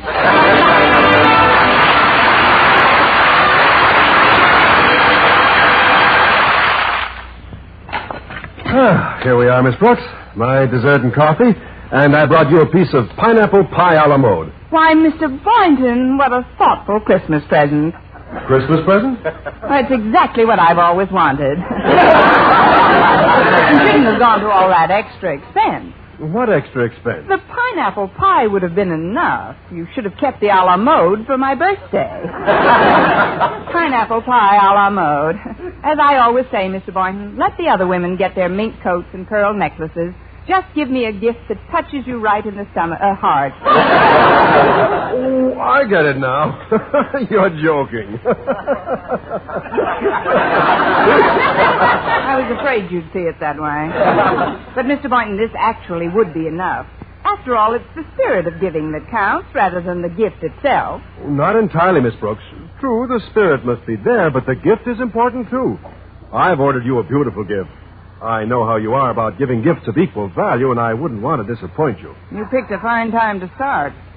That is, it's very thoughtful of you, Mr. Boynton. Very thoughtful. Particularly since I joined the Christmas Club a year ago and put away $1 a week just for your gift. $52 for my present? $52.75. They pay interest. But just because we've given each other gifts of equal value in the past, I don't want that to influence you this Christmas. $52? Uh-huh. And that, combined with the $30 I borrowed from Mrs. Davis, ought to buy you a very nice gift. Miss Brooks, I've just been thinking. I hope you've been thinking what I think you've been thinking. Yes, Mr. Boynton? Well, after all, it really is the spirit of giving that counts rather than the gift itself. You've convinced me. Here, this package is for you, and Merry Christmas. For me? You got this for me?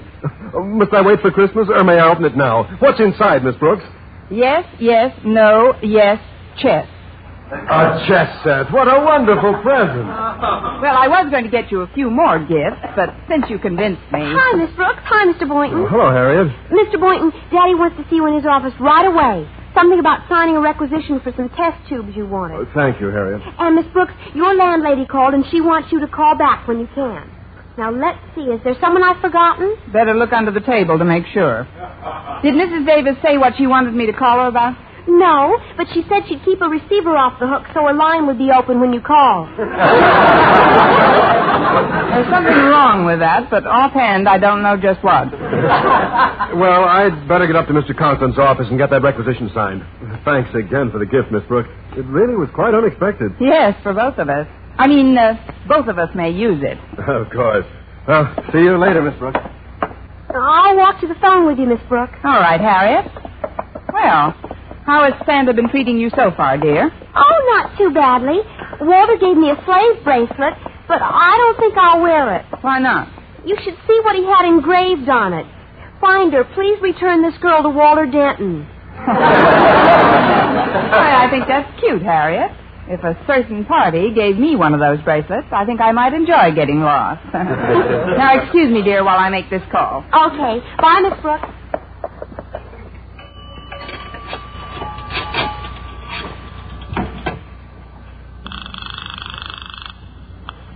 Hello? Hello, Mrs. Davis. Connie. Oh, Connie. Well, how did you like the gift I gave you?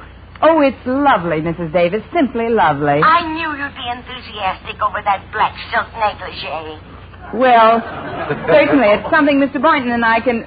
Black silk negligee? Oh, no.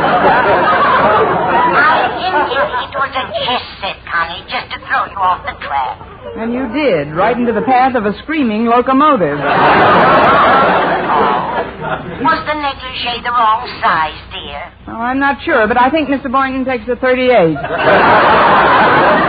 Speak louder, Connie. It sounded almost as though you said Mr. Boynton. I've got to hang up now, Mrs. Davis. I just gave somebody a gift, and I've got to get it back before he opens it. Why?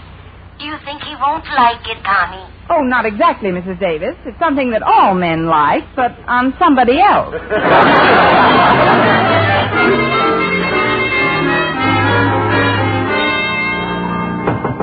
Come in. Come in, Boynton. Come in. Sit right down, my boy. Thank you, Mr. Conklin. I came in to sign that requisition for those test tubes. I know it needs both our signatures. Yes. Here, use this fountain pen, Boynton. A Christmas gift from Miss Enright, a fabulously generous person. And not that I expect gifts from my faculty, mind you. Why, last year there were 3 teachers who gave me nothing for Christmas, and one of them is still with us. Yes, sir. Merry Christmas, Boynton. And a Merry Christmas to you, sir. Is that all, Boynton? No, sir, and a Happy New Year. I had a feeling you'd say that.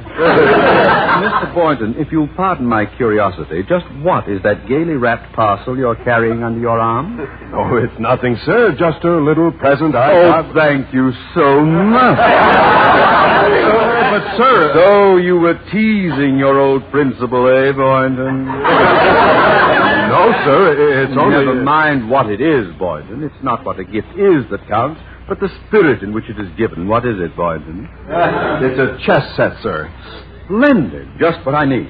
I know just where I can exchange it forever. It's exactly what I want. Now, go right ahead, Boynton. Sign that requisition, and we'll put it in the works at once. All right, and thank you, sir. Forget it, Boynton. Just consider those test tubes as my Christmas present to you.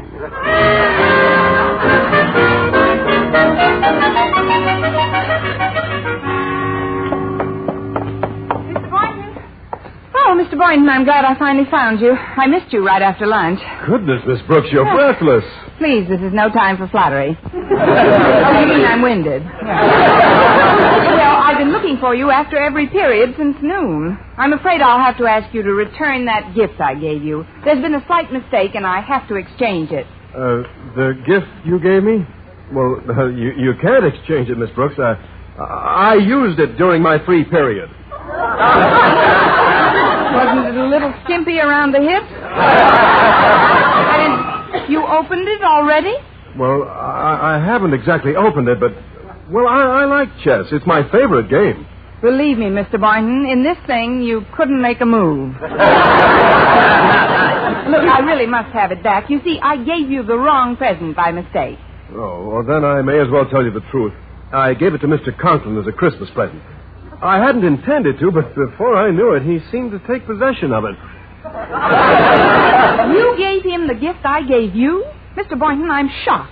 How could you bring yourself to give away a gift someone else had given you? If you knew the time and thought and effort I put in to select a gift that would suit your personality... What am I saying? Really, Miss Brooks, it all happened so quickly, I had no alternative, but... Please, Mr. Boynton, no excuses. I still think you were quite negligee. Negligent. Well, I've got to get it back at once, so here goes. Well, good luck, Miss Brooks. Come in. Why, Miss Brooks, come in, my dear. Well, have you decided what little gift you would like from your principal this year? Well, frankly, I'm undecided, sir, between a little diamond wristwatch and a little alligator handbag. How about a little psychoanalysis? Remember, this is Osgood Conklin you're talking to, Miss Brooks, not Daddy Warburton. Well, fortunately, Mr. Conklin, I managed to obtain one of those exclusive personal discount cards from the McGinty Sales Company. A little boy was handing them out in the street. And if you gave me the cash, I think I could get a certain watch for well under $50. $50? Miss Brooks, I am just as susceptible to the infectious generosity of the season as the next man. But I do not intend to allow that infection to kill off my entire life savings. Well, Mr. Conklin, next to the watch and the handbag, the only thing I want is a chess set. A chess set. Here, Miss Brooks, exactly what I got for you. Take it. It's yours. Merry Christmas. My, what a delightful surprise. I'm glad you like it, Miss Brooks. You just can't imagine the time and the thought I put into the selection of your gift. Truly, my dear, it was quite a struggle to get it. Well, I'm glad he didn't give it up without a fight. My, you certainly have a lovely collection of presents in here, Mr. Conklin. There's still one teacher I haven't heard from yet, Mr. Perkins in the math department. Come in and bring it with you. Why, Mr. Stone. Hello, Conklin, Miss Brooks. Season's greetings to you both. And the same to you, sir. Here, Conklin, I brought over this gift for you. Thank you, Mr. Stone. Oh, forget I'm the head of the board today, Conklin. Get into that old Christmas spirit. Enjoy yourself. Relax. Smile. Have you given out all of your gifts yet, Osgood? Yep. Gifts? Oh, yes, Miss Brooks just finished wrapping yours, Mr. Stone, here. Oh, but, sir, that package... Yes, Miss Brooks, you were saying... May you get many years of use out of your gift, Mrs. Stone. And for longer life, rinse it out every night and hang it up in the bathroom. Oh? Is it a shirt, Conklin? Oh, no, sir. Handkerchief? No. Socks? No, but I'll give you a hint. 2 people can use it at the same time.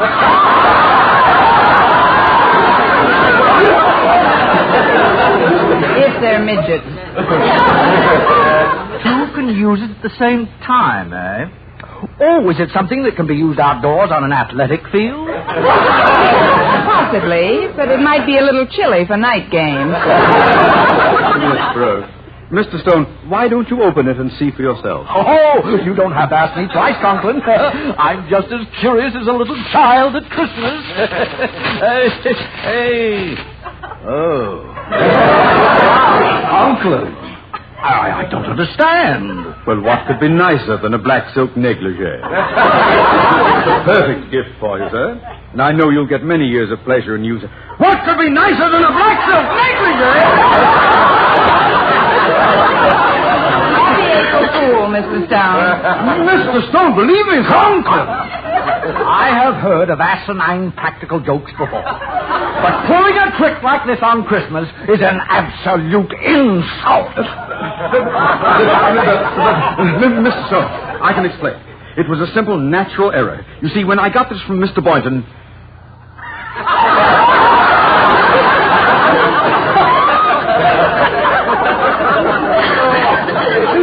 Miss Brooks, why did Mr. Boynton give me a black silk negligee?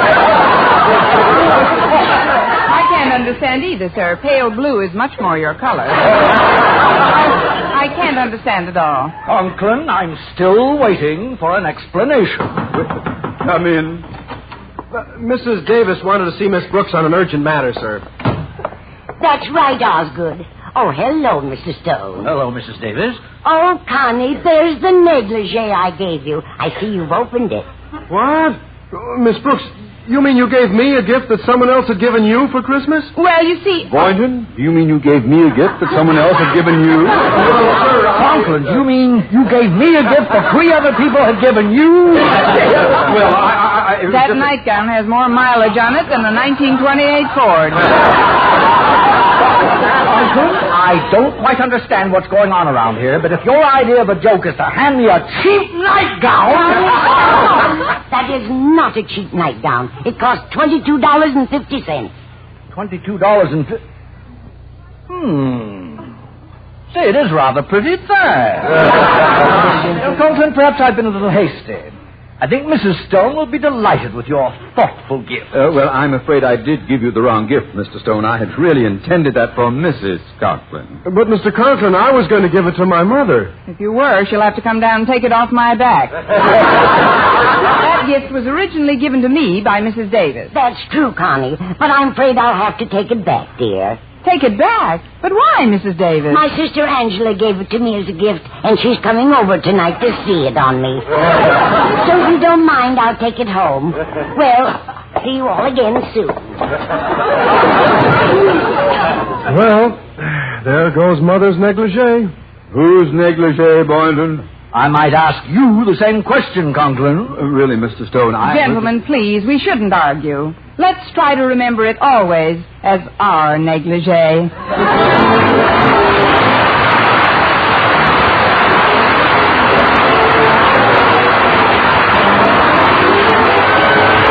Miss Brooks, starring Eve Arden, has been a presentation of the United States Armed Forces Radio Service.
Jessica Tandy and Hume Cronin in The Marriage.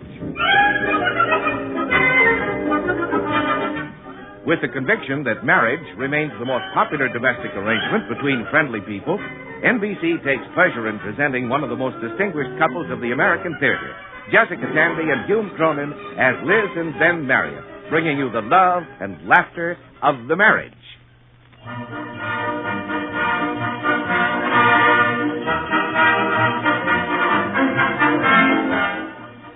There are a number of occasions when I turn maudlin. Among them are weddings, new babies, and Christmas. My annual glow arrives sometime after Thanksgiving and becomes progressively more intense as December wears on. This year it all came to a head late one night when Ben was trying to make our check stubs agree with the bank statement. Naturally, the bank was ahead. I don't understand it, Liz. I can't make it balance. In college physics, you used to multiply by Finagler's constant. Finagler's which? That's the number which you multiply by to get what you know is the right answer. I'm afraid the Center Trust Company would take a dim view of Finagler's constant. So did our physics instructor. Look at this collection of bills. Oh, why do they always send them in those envelopes with windows? They always look as if they're sneering at you. They are. Look at this electric bill. What are we running, the Tennessee Valley Authority? You like your toast dark, darling. Not that dark. Oh, look, Ben, the next bill. A Christmas seal. Ben, I saw my first Santa Claus today. Yeah. I didn't know they came as far south so early. Seriously. I was thinking about Christmas all day. All the things we used to do at home. Sleigh rides, church pageants, presents, having people just drop in. I estimate people just dropping in at an average of $3.50 apiece, $5 a couple. Oh, Ben, you don't mean that. Of course not, darling. But we are stuck this month. Here, Pete's dentist bill. What's he filling those cavities with? Never mind, I know. Gold. Is it that bad? Yeah. Every doctor in town suddenly decides he needs a little something extra for Christmas, so they all send bills. Well, that's what I was thinking this afternoon. It would be so nice to have something extra for parties and really wonderful presents. So I went into Hunt's and applied. For a loan? Hunt's is a department store. No, for a job. They always put on extra people at Christmas. Liz, are you serious? Well, why shouldn't I? Pete and Emily are old enough now, and, well, I think it's a little exciting. While I was filling out the personnel form, I felt as if I were taking college entrance exams again. I hate to think of you in that grind all day. Oh, no, Ben. I walked through the store with all the holiday decorations going up, and I felt as if I were an important part of Christmas. I'll be in moderate perfume.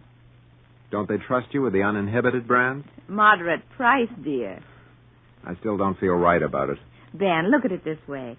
Emily and Pete have to work to save up Christmas money. Why shouldn't I? Oh, but a full-time job. It's only for a month.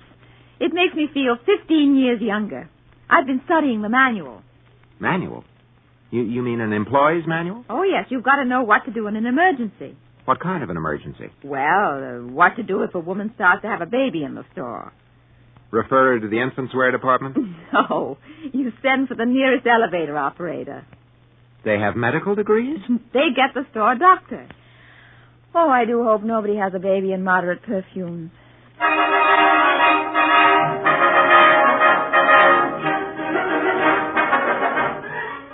I had a curious sense of excitement as I went through the employees' entrance at Hunt's the next morning at 8:30. I positively glowed with a combination of pride and pre-Yuletide spirit as I punched my time card. Just before the store opened, Mr. Jarrett, the department buyer, called all the girls down to the big Christmas tree at the elevators. Now, girls. Oh, yes, sir. I believe we're all oriented on the mechanical details of sales slips, refunds, cash, and stock records. But now, in the quiet before the storm, I want especially to tell you temporaries that Christmas at Hunt's is more than sales and commissions. Christmas at Hunt's is here. Last year, in perfumes and cosmetics, we ran up a Christmas sales index of 79.8. You are amazed, of course. But let me warn you, hosiery was not far behind and coming fast. This year we face stiff competition. With the addition of men's sports shirts on the floor, we shall be hard put. Hard put. But I am confident that with our hardcore regulars and the spirited assistance of all you little extras, once again, when the dust is cleared and tally sheets are made out, up there in accounting, like a boob and Adam, perfumes and cosmetics will lead all the rest. I want you to know I have faith in you. By December 24th, hosiery and men's sports will know they've been in a fight. All right, places. Get out there and remember, Merry Christmas. Hello there. Hello. I'm Ruthie. Hello, Ruthie. I'm Liz. Jowett wasn't so bad this year. Does he do that every year? Oh, sure. You should have heard him in 51.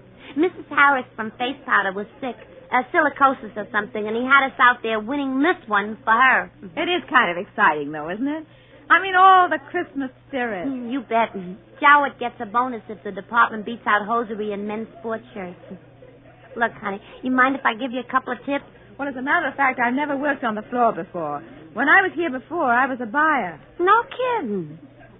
Well, out here, it's the law of the jungle. I know. I've had 8 years of it, since I was 16. You are a veteran. I got the scars to show. Well, here's our kennel. Look, Liz, you got to remember a customer is human. Deep down. They got weaknesses. When you spot it, move in fast. Get them before they get you. And push the dog. Push the dog? Yeah, this stuff. Jowett bought a couple of dozen gross of this perfume, and it's overpriced 100%. And he wants it unloaded. There's a 1% commission bonus. What an interesting name. Essence. In French, it means gasoline. Well, we'll all be pushing this stuff, although most of it'll be bouncing back for return. Why should it? For one thing, it smells like a caramel popcorn store on Times Square. And for another, if you're not careful, the bottle breaks in your hand. Well, why sell it then? 1% bonus, baby. Oh. Well, there's the warning bell. Dig your heels in and fight back. You make it sound so desperate.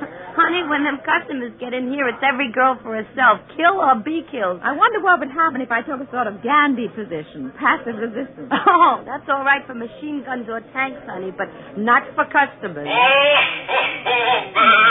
goodness. Merry Christmas. What's that? Foghorn Joe. That 14-foot Santa Claus by the elevator. He does that every minute and a half. You'll get used to it. Or you'll break. Merry Christmas.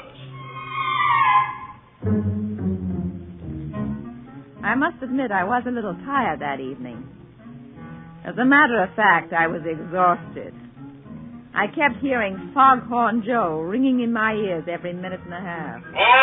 Oh, Merry Christmas. I was glad to get home. I thought that here at least, with the children and my family, I could bolster up my faith in the warmth and humanity of Christmas. Liz, look. Up by the arches, Emily. Oh, easy now. Is this right, Mom? With my phone? Very soothing. Liz. What did you say, Ben? I've got our Christmas list all organized. Wonderful. I love just thinking about presents. Don't. Oh, Emily. Sorry, Mom. See, I took all the names. I put them on lists. Here, look, Liz. Here they are. These are $1.50, $2.50, $4, and $6.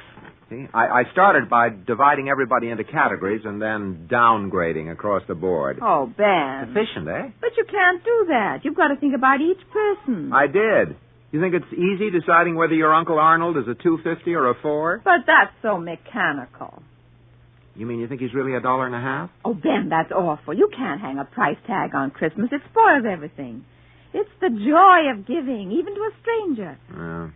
You've got to think how you really feel about, well, Uncle Arnold. Oh, I couldn't go that low. Oh, seriously. Christmas giving should come from the heart. Of course it should, darling. But we have got a budget. It just wouldn't be sensible to run into debt. Now, I've got a formula for working it all out based on seniority, relationship, and value of their last year's gift to us. Hey, Mom. What is it, dear? Emily isn't fair. What is it now? She won't tell me how much she's going to spend on my Christmas present. Why should she? So I know how much to spend on her. What's the difference? Look, Pop, money doesn't grow on trees. I'm aware of that. I have to work hard for my money. I know. You think it's easy shining your shoes? Pete, dear, don't you think you could get Emily a present because you just wanted to? Sure. But I don't want to come out on the short end. Mom, I don't think it's fair to get me a present you'd have to get me anyway. Like clothes. If I get a good, warm, sensible muffler, I'll scream. Listen, Emily, give me a hint, huh? Under $2, under $3. Get something I need anytime. Liz, do you consider Cousin Harry a $4 or a $2.50? I could tell that the unselfish, kindly spirit of Christmas was everywhere. The days that followed at the store were a touching testimonial to the power of the Yuletide to bring out the humanity in everyone. Drop that perfume, you sweet. It's mine. And, Miss, will you wrap this, please? Don't you do it, Miss. I saw it first. Really, lady? Don't you push me. If you think I'll let you elbow me out into the aisle, but I was here first. You don't own this counter. Lady, please. Could we have a sense of job like in basketball? Don't you poke me with that umbrella. Well, I will if you push me again. Now, stop it. Stop it, both of you. I'm ashamed of you. Don't you realize it's Christmas time? Aren't you ashamed to be fighting like children? Well, I never in my... The help they have these days. Fresh. I'm going to complain to the section manager. Wait a minute, dear. I'll go with you. I've never been so insulted in my life.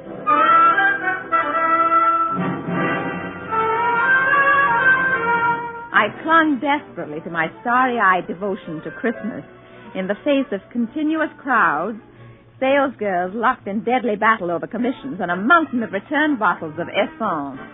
I wanted so much to prove to Ruthie that you couldn't account for all of Christmas in sales slips and bonuses. You make a sale to that dame, Liz? Oh, yes. Ruthie, it was so sweet. Sweet? Yeah, she obviously didn't have much money. She had to make sure the present was just right. She said it was for her daughter. She'd try all the cosmetics? Uh-huh. I was so touched. She'd try one, and then she'd be worried that her daughter wouldn't like it, and then she'd try another one. Did she finally buy some? Oh, yes, a lipstick. The Circus Red No. 3. How did you know? The cheapest on the counter. Honey, I got news for you. That dame is here every day. She is? Sure. She comes in and applies a complete makeup job from the samples. This isn't a department store to her. It's a free beauty parlor. Oh, Merry Christmas.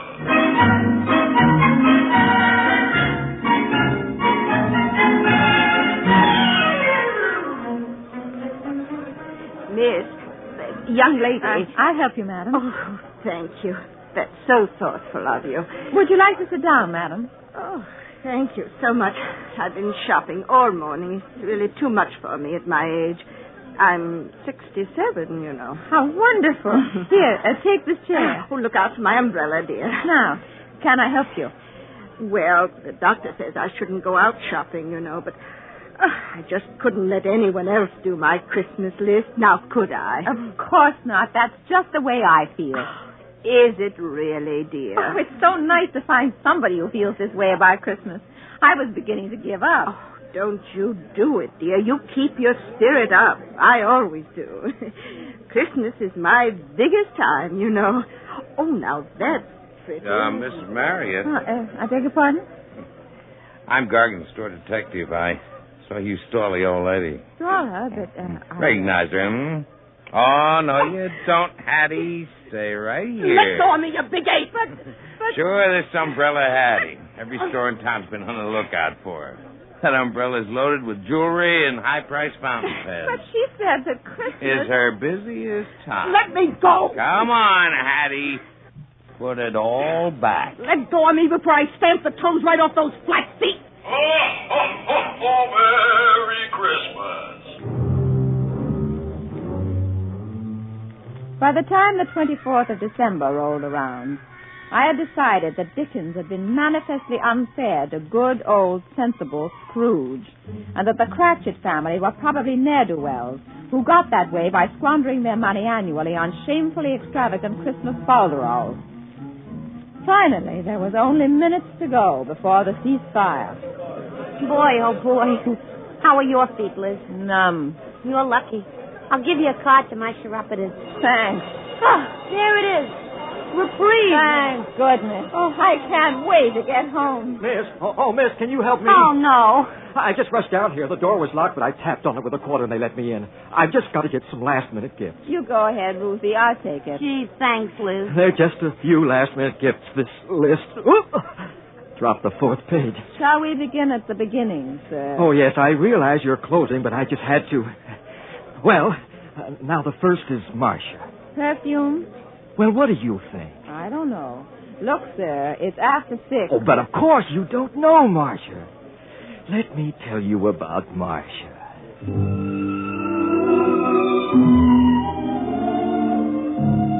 I proceeded to provide a short-term psychoanalysis of everyone on the list. And to get even, I sold him a giant bottle of essence for the last 10 names. Finally, the last embattled customer had been back toward the doors and, still snapping, herded out into the street. Girls? Girls? Come on, Liz. This is Jowett's big moment. If we don't get there in a hurry, we'll miss the night before Christmas. Oh, God. Girls. Well, it's all over again for this year. I know you all want to hurry home. But just a word before you go. I want you to know I appreciate everything you've done. And I'm sure that you'll all be glad to know that as of noon today, Perfume and Cosmetics was leading hosiery by 7 points. Wow. With men's shirts tailing far behind. Yes. Now, I have a little something for Christmas that I want to pass out. I know you'll all enjoy it. A pocketbook-sized bottle of Essence. Of course, there isn't enough to go around, so it's just for the regulars. The extras can pick up their layoff slips on the way out. Drop dead.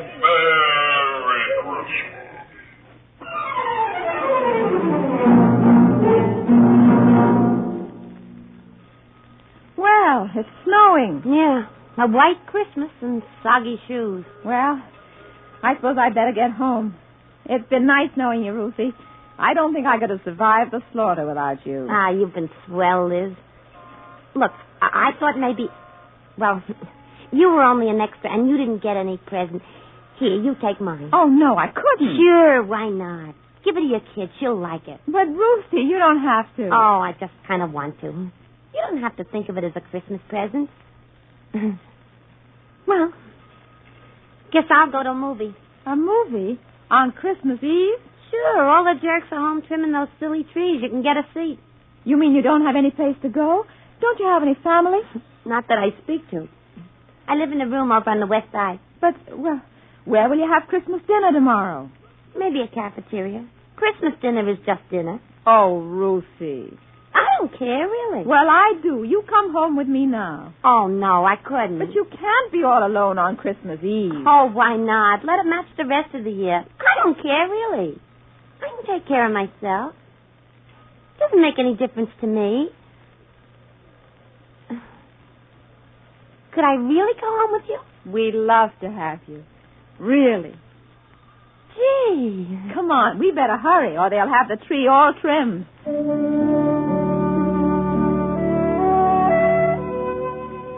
There was a holly wreath on the door as we went in, and the smell of the fir trees filled the whole house. Suddenly I realized I wasn't sure how the family would react to a stranger, an intruder in our family Christmas. I closed the door slowly behind me. Ben? Emily?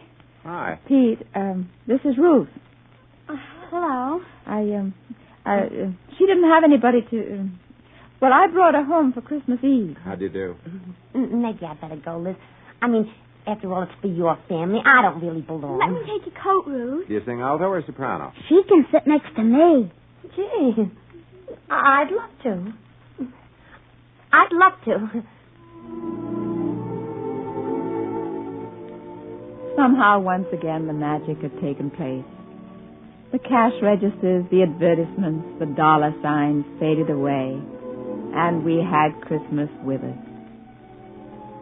Then Pete plugged in the lights on the Christmas tree. Well. Look. All right, eh? And Ben got out the old leather-bound Bible that used to be Father's and Grandfather's before him. It was Christmas again. And it came to pass in those days that there went out a decree from Caesar Augustus that all the world should be taxed. And all went to be taxed, everyone into his own city. And Joseph went up from Galilee out of the city of Nazareth unto Judea, unto the city of David, which is called Bethlehem, because he was of the house and lineage of David, to be taxed with Mary, his espoused wife, being great with child. And so it was that while they were there, the days were accomplished that she should be delivered. And she brought forth her firstborn son, and wrapped him in swaddling clothes, and laid him in a manger, because there was no room for them in the inn.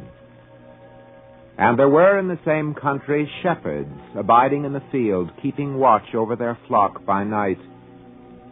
And lo, the angel of the Lord came upon them, and the glory of the Lord shone around them, and they were sore afraid.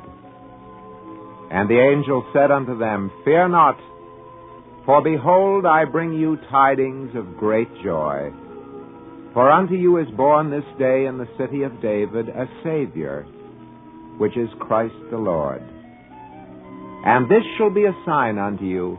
Ye shall find the babe wrapped in swaddling clothes, lying in a manger. And suddenly there was with the angel a multitude of the heavenly host, praising God and saying, Glory to God in the highest, and on earth peace, goodwill towards men. Emily? What child is this who lay to rest on Mary's lap is sleeping, whom angels greet with anthems sweet, while shepherds watch are keeping.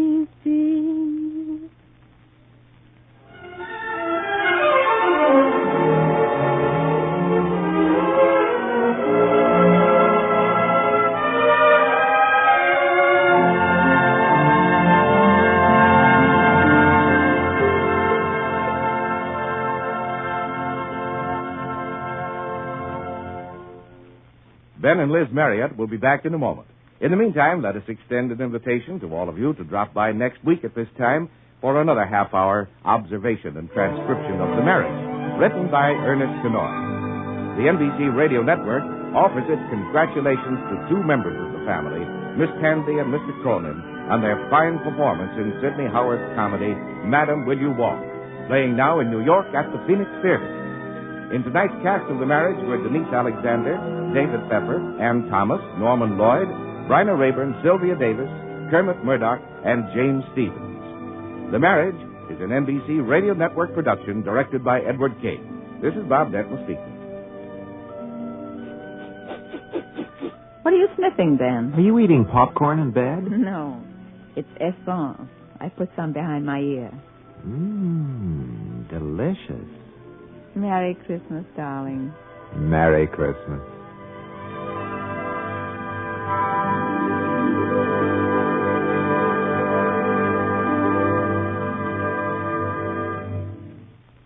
This program came to you from our Radio City studios in New York.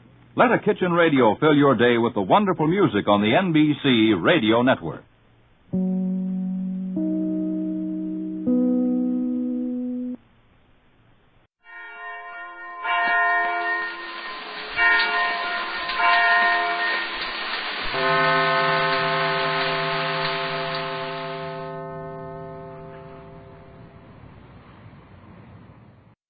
Here's a last-minute Christmas shopping suggestion.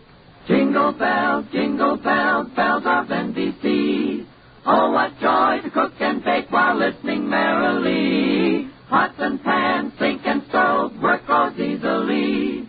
Kitchens ring with happy chimes when tuned to NBC. What will you hear in your kitchen after Christmas? Bacon sizzling, coffee perking, dishes clinking, and, if you're lucky, a new sound. NBC radio listening on that new set. The perfect gift to lighten Mother's long hours in the kitchen. Kitchens ring with happy chimes when tuned to NBC. James Stewart as the six-shooter.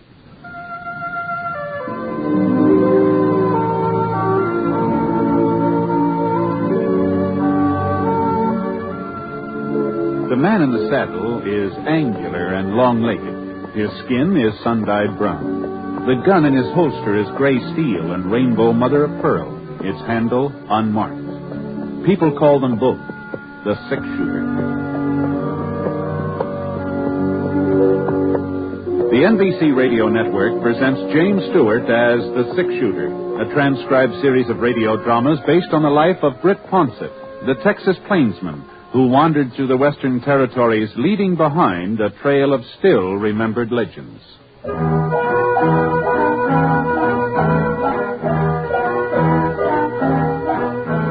There was a nip in the air, not a freezing, biting, angry nip, but a sort of tingle that made the morning stars shimmer and swung them out of their orbits a little closer to the earth. Oh, it was a winter nip, all right, but not a hard winter. Not a winter when the cattle would come down from the high places, poking their noses into the ice-encrusted ground. It was a mild winter nip. Mild enough so that the breath of the boy on the Pinto turned only a faint gray as he rode toward the campfire where the man was sitting. Howdy. Hello, mister. I see your fire. I thought maybe you wouldn't mind if I gave my pony a chance to warm up. Sure. Make yourself home. You heading for Thompson's Corners, mister? That's right. I just came from there. Oh, well, you must have been riding all night. Oh, just about. You see, I'm running away from home. Oh, that's so. Seems kind of a funny thing you'd pick this time of year to run away. So close to Christmas, I mean. I hate Christmas. Oh? It's just for kids, anyhow. Well... I heard Aunt Millie say so. Christmas is for children, that's what she said. Johnny's old enough to do with all that fuss and nonsense. I heard her tell Mr. Franklin that. Oh, you don't live with your folks, huh, Johnny? No, sir.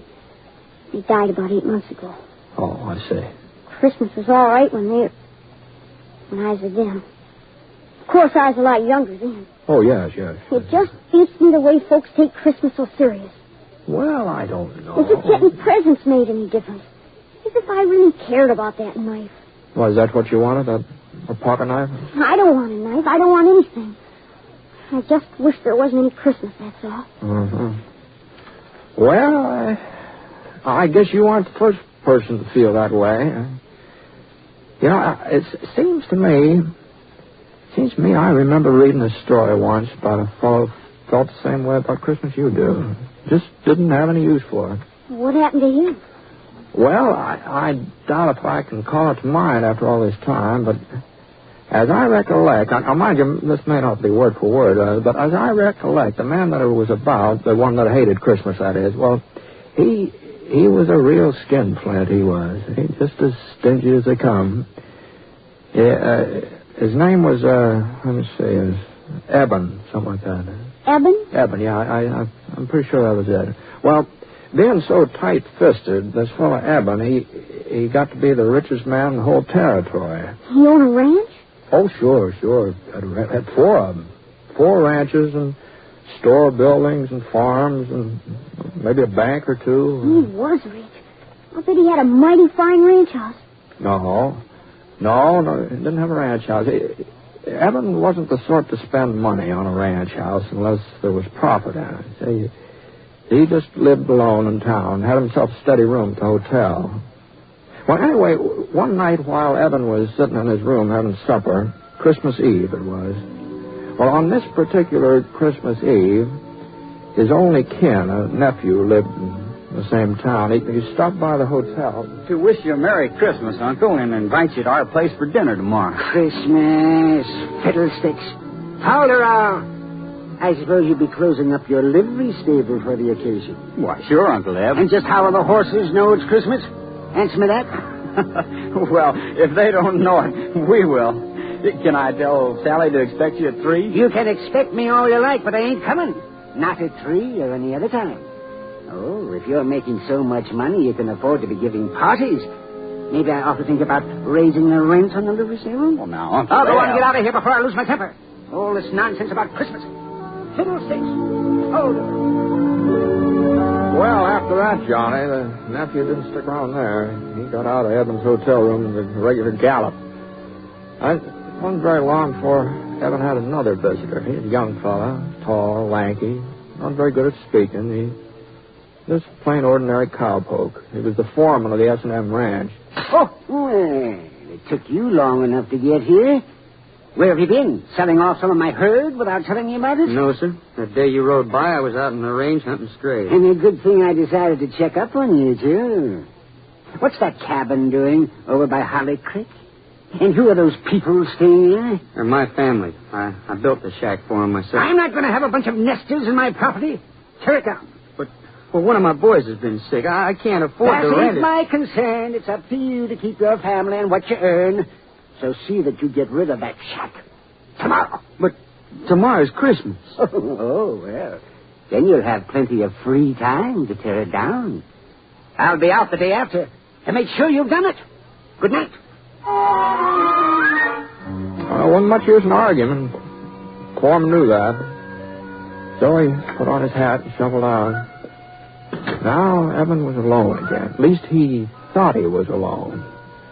The clock on the mantel started striking 8, and that's when it was time for him to turn in. So he put on his flannel nightshirt and reached for the kerosene lamp to set it on the stool beside the bed. And right about then, the strangest thing happened. What's in tarnation? Johnny, old Eben saw a man's face looking right at him from inside that lamp. Eyes and hair and nose and mouth, whiskers, all just as plain as day. Jake! It was old Jake, Eben's partner. There wasn't any mistake about it at all. It was Jake right to a T. Well, Eben sure didn't like the idea of having Jake right in the same room with him. You see, Jake had been dead for over 7 years. Not that Eben really believed in ghosts or haunts or anything like that. He told himself he was just imagining all this. I got to get a hold of myself. He put out his hand to turn down the wick, but all of a sudden his fingers started trembling. There was Jake again, across the room this time, standing right by the bureau. No! And when the lamp slipped out of Eben's hand, the room didn't get dark at all. Jake seemed to be surrounded by a splotch of bright yellow light, and he was wearing the same boots and breeches and leather jacket that he'd had on 7 years ago, the day he died. But as Jake came closer, Eben could see that he was wearing something else. A small leather saddle strapped across his back. And hanging down from it were 2 saddlebags stuffed so full of gold nuggets and mortgage papers and land grants that Jake could hardly drag him across the floor. You recognize me, Eben? Oh, sure, Jake. Why, sure, I'd never forget you, but what are you doing here? And why are you wearing that getup? Always thinking about land and money. Always scheming and conniving. That's why I wear it. And that's why I've come to warn you, Eben. The saddle you're fixing up for yourself is even heavier than mine. But I don't know what you mean, Jake. I ain't done no wrong. I ain't never done folks no wrong. Have you ever done them any good? Any good at all? Oh, why, sure. I've worked hard. I've saved my money. I ain't been a burden on anybody. Why, you should see our ranches, Jake. Oh, the way I've built them up. I have seen them many times. And I've seen a lot more than that, too. That's my punishment. To spend eternity traveling around, seeing mankind with its trials and tribulations, with its joys and hopes. Is that so terrible? Oh, Eben, to watch him and not be able to help him. You'll find out how terrible it is. You'll find out. There must be some way of avoiding this. You always were my friend. Jake, tell me what to do. Eben, you've got to find out for yourself. But how? Tonight, at 1 o'clock, He'll be haunted by a ghost. Another ghost? Pay him heed, Eben. Pay him some heed. Hey, wait, Jake. Don't leave me without it. Jake. The yellow light sort of faded away and the ghost was gone. It was just like he hadn't even been there. And then something caught the corner of Eben's eye. A little glimmer on the floor. And he bent over to pick it up. A gold nugget. Oh, now where am I to be? And then he remembered. Those saddlebags of Jake's, they'd been filled clear to the brim with gold nuggets.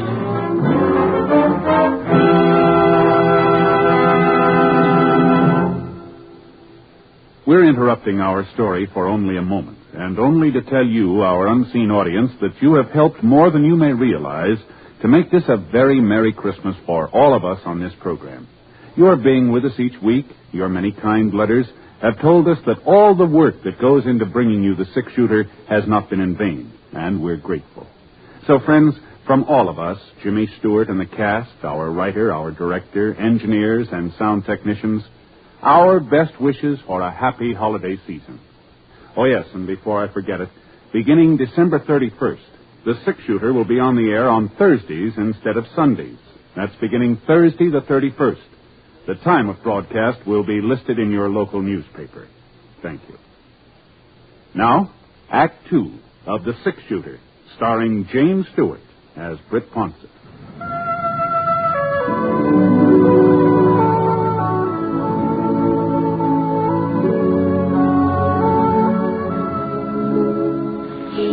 A gold nugget. Then Jake's ghost really had been there, mister? Yeah, there just wasn't any doubt about it, Johnny. Oh, what happened then? Did the other spook turn up? The one Jake said was coming to see Evan? Oh, sure, Johnny, sure, yeah. He was right on time, too. Evan was lying in bed, wide awake, of course. He hadn't been able to do much sleeping. He's too scared. It was kind of peculiar. Evan was half scared the ghost would come and half scared he wouldn't, you see. But before the sound of the clock had died away, there he was. He's sitting in Evan's rocking chair like he'd been there all night long.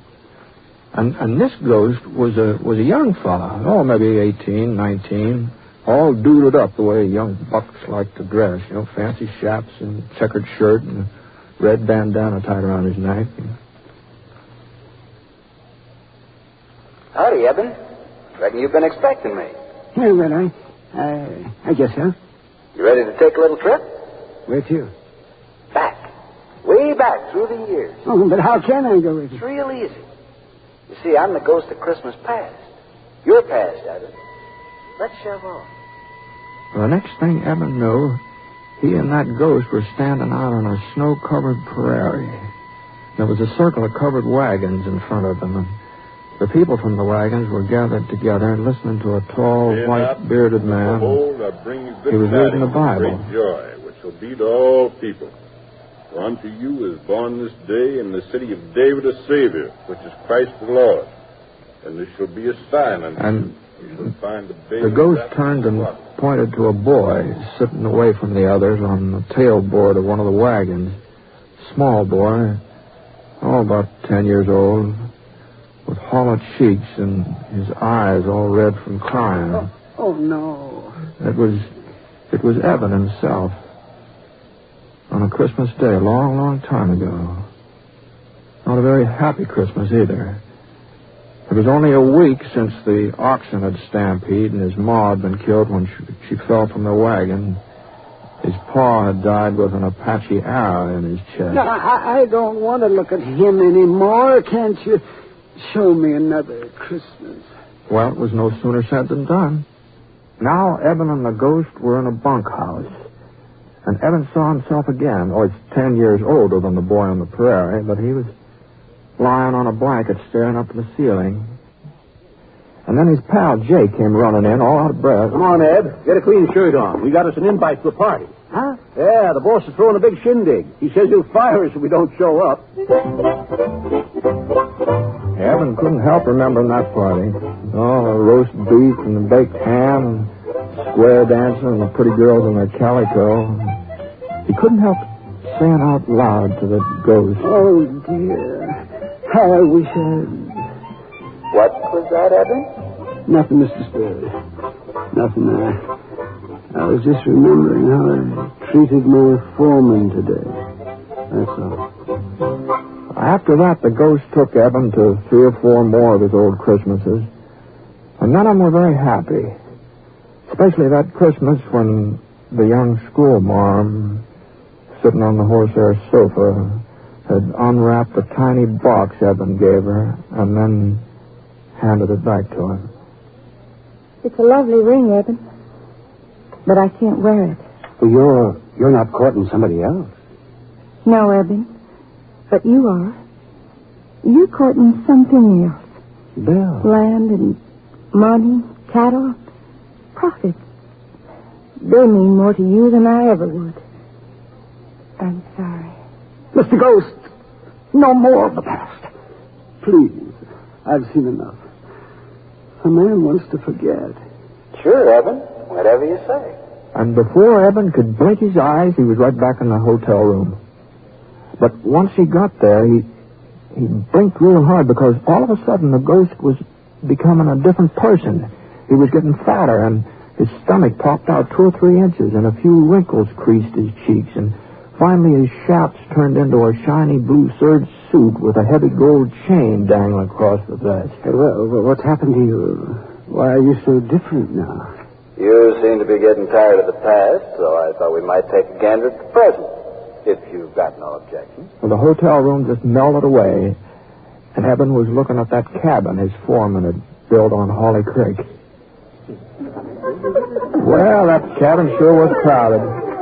Oh, there must have been 5 or 6 children, all helping their mother get the Christmas dinner, all laughing and talking, as busy as summer colts. But when their father came in, he had a long face and a tired mouth, and his wife looked up and wanted to know what was troubling him.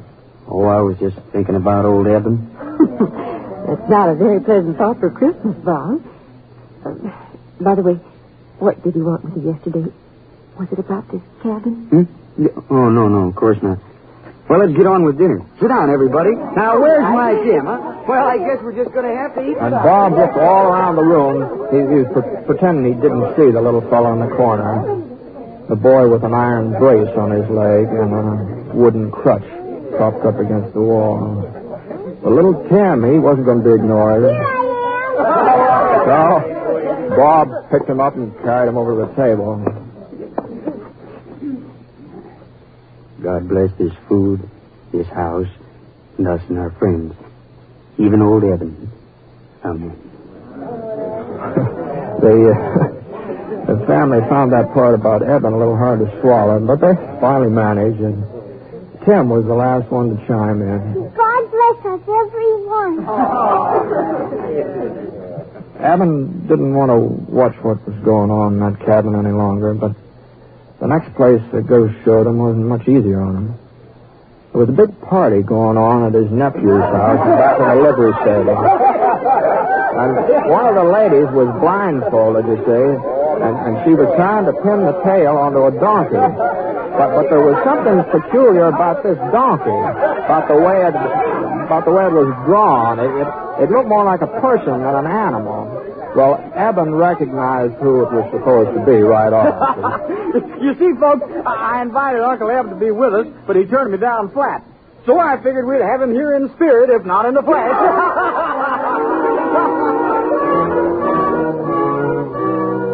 Right back in the hotel room again. That's where Eben found himself. Spirit, you showed me the past and the present. What's left to see? The future, Eben. The future. And that's how Eben came to see a Christmas of the future. A cold, brittle Christmas. And there were 2 men standing on a street corner, and their coat collars turned up so to keep out the snow. Oh, he's dead, all right. Just as a door nail. Sure is a Christmas present I never expected. At least whoever handles his property won't be as hard to deal with as he was. Wonder if they'll bother giving him a funeral. And in a frame house over on the side street in the edge of town, A woman was speaking to her husband. Funny. To me, he's been dead for years. I haven't even thought of him since I don't know when. And yet, you know, once I was real fond of him.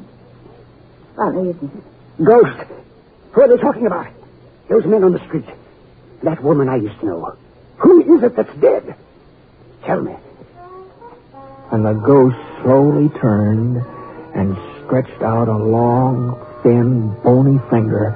And there, right at the end of that finger, was a tombstone, all covered with weeds. Eben could barely make out the name that was carved on it. Ebenezer Scrooge. No. What's this? Where am I? And you know what? He was right in his own bed, in his own nightshirt, and the sun was streaming through the frosted windows. But Eben didn't stay there very long, not for very long. He got into his boots and trousers as fast as he could, and he dashed down the stairs, out into the street. Well, you see, the store being closed gave Eben quite a problem. Well, he just have to make Fuzzy Wagner open the butcher shop up, that's all. Of course, Fuzzy didn't have much choice, seeing as how the shop was located in one of Eben's buildings. And when Eben told him what he wanted, a turkey and a ham, well... No. I'd better make it 2 hams and send them out to the cabin on the S&M ranch. And they're not to know that I ordered them. You understand, Fuzzy? Here's the money and a little extra for your trouble. Well, before Fuzzy could get his jaw shut up again, Eben was on his way. He headed right straight out to his nephew's house. And Eben was the life of the party, too. Well, the way he carried on, he's laughing and making jokes and telling stories on himself, and he insisted that they use that donkey with his face on it when they played games, you know. Yes, because that's what I've been all these years. A real 4-footed, long-eared donkey. And the next morning, though, that's what Eben enjoyed the most. He was up bright and early and hitched the team to the buckboard and drove out to the S&M, hurrying the horses all the way. Come on, Bess. Come on, Martha. Step a little lively. If he could just get out there before his foreman started tearing down that cabin. Whoa, Martha. Whoa. Yeah. Well, Robert? Yes, sir? I see you ain't carried out my orders. It was Christmas. I just couldn't tell him I'll do it today. Oh! This is the last straw. I'm not putting up with your shenanigans any longer, young fella. But please... That cabin's coming down and no buts about it. And then we're building a new ranch house in its place. Big enough for you and your whole family. What? Oh, yes. I'm also doubling your wages as of last week. Merry Christmas, Bob. Even if I am a day late. No, not a day. More like half a lifetime. But Merry Christmas anyway. And as your son says, God bless us, everyone.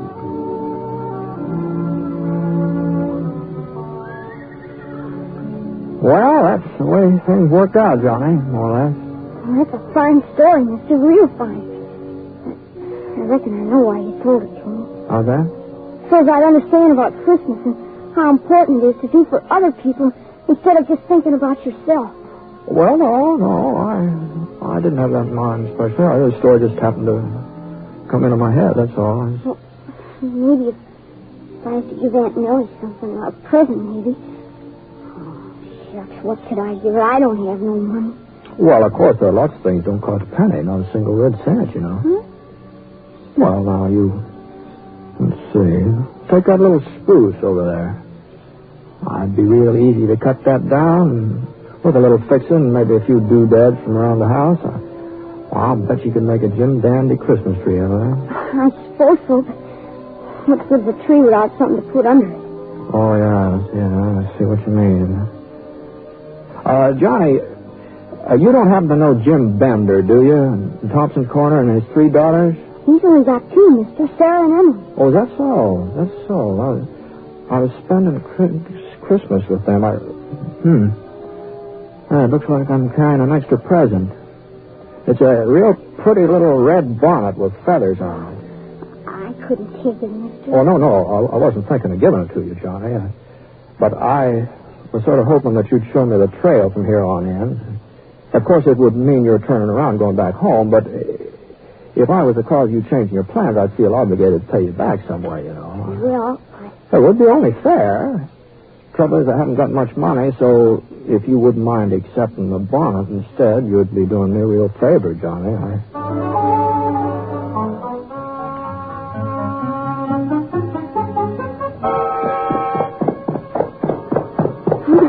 there's Aunt Nellie out in the yard. Oh, she looks mad in a wet hen. Well, there is a resemblance, I'll have to admit that. Where in tarnation have you been, John Cartville? I've been looking high and low for you since dawn. Well, I just went for a little ride, Aunt Nellie, to get us a Christmas tree, see? Christmas tree? Fiddlesticks. This gentleman won't me cut it down.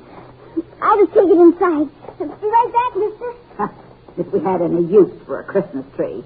I suppose he's figuring there'll be a whole lot of presents under it. No, I don't think so. But just between you and me, I got a hunch there'll be at least one present waiting for somebody. What are you talking about? Oh, no. It wouldn't be fair for me to speak out before Christmas. You know that. You don't mean he's got something for me? No. You mustn't get too curious so early. But I thought he didn't like me.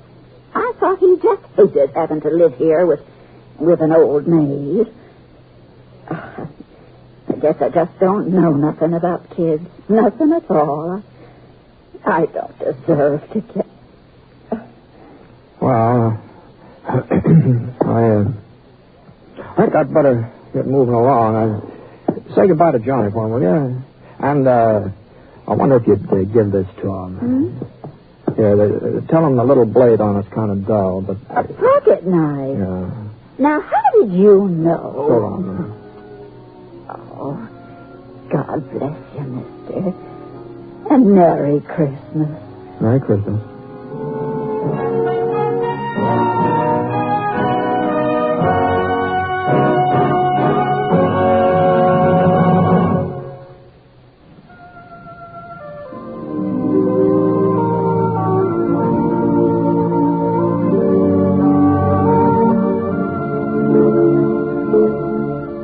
Please remember now, beginning December 31st, the six-shooter will be on Thursdays instead of Sundays.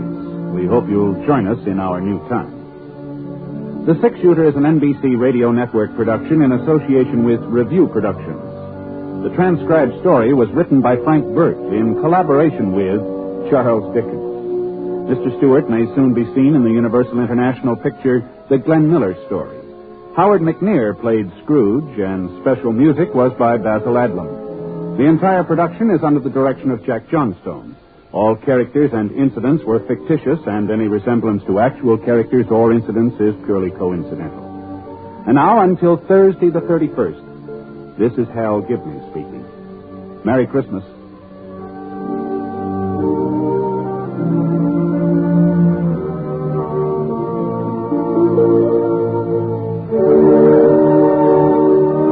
Tonight, hear Rex Harrison and Anna Lee in the NBC Star Playhouse on the NBC Radio Network.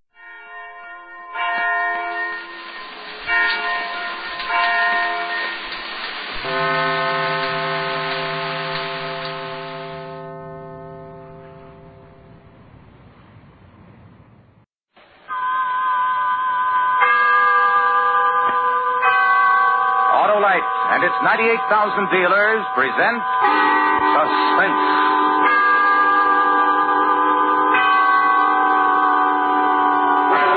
Tonight, Autolite presents a special program for this holiday season. The unusual dramatization of 'Twas the Night Before Christmas, starring Miss Greer Garson, who appears by arrangement with MGM, producers of the new color picture Knights of the Round Table, in CinemaScope, starring Robert Taylor, Ava Gardner, and Mel Ferrer.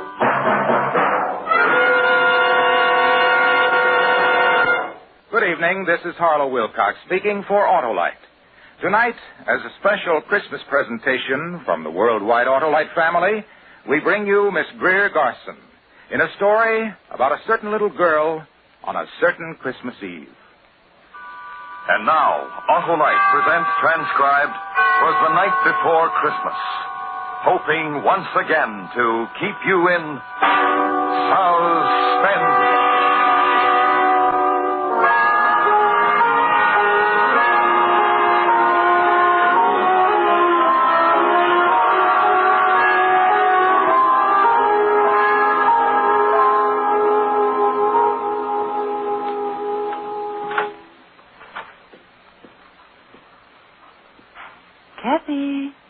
Kathy, honey. Come on, wake up. Wake up, Kathy. It's the day before Christmas. Oh, and there's so much... Miss Bob, it's light out already. You said you were going to wake me really early today so we could go to the airport and meet them. Come on, up you get. Let's get you dressed. Buffy, they're going to be waiting for me and you didn't wake me. I know what, they're home already. Kathy. Mommy! Daddy, where are you?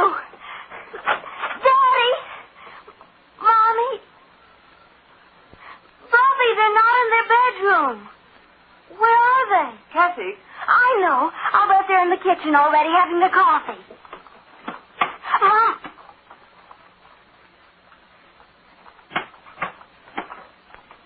Miss Buff, they're not home. I know, honey. The clock in the kitchen said 8:30. Kathy, here, put this on, dear. You told me you wanted to wear this dress today, so that's why I ironed it for you. Miss Buff. Yes, dear? Why aren't they here? Oh, they'll be here. But when I talked to Mommy on the telephone yesterday, she said she would be here at 6 this morning. And I promised her I'd meet her at the airport, her and Daddy. I know. And Daddy said he had a surprise he was bringing for me all the way from Paris. It's 8:30, Buffy. Let's go out to the airport now. Oh, but there's so many things to do. First, you've got to get your breakfast, and we have to finish decorating the tree. And, there's so many things I want you to help me with. Everything can wait, Buffy. Hurry, I promised to meet them. No, dear. Why not, Buff? Well, I think we'll wait for them here. Kathy? Yes? You remember what you promised your Mommy and Dad? That you'd do everything I asked you while they were away. Yes. Then, we'll wait for them here. Hmm? All right, Buffy. That's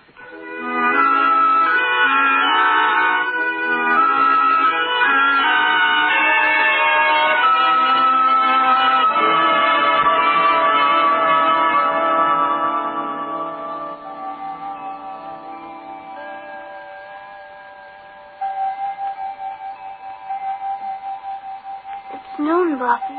I know. Don't you think they might have called and told us they'd be late? Oh, I'll go and make our lunch. You must be very hungry. No, I'm not. Oh, you didn't eat your breakfast, Kathy. Miss Buff, I'm not hungry. Look. Oh, look, it's snowing, honey. We'll have a nice warm lunch, and then we'll go out for a long walk. They should have called. I tell you what, Kathy. We'll take our walk first. We'll see the shops. We'll visit. We'll go and see Johnny and your aunt and uncle. Maybe if it snows hard enough, we can all build a snowman. Wouldn't you like that? Yes, that would be fun. Well, go get your coat and hat and galoshes, dear. All right. And when we come back, Mommy and Daddy will be home. Well, you go and get your things now. Oh, I'll get it, Buffy. Mommy. Oh, who's this, Daddy?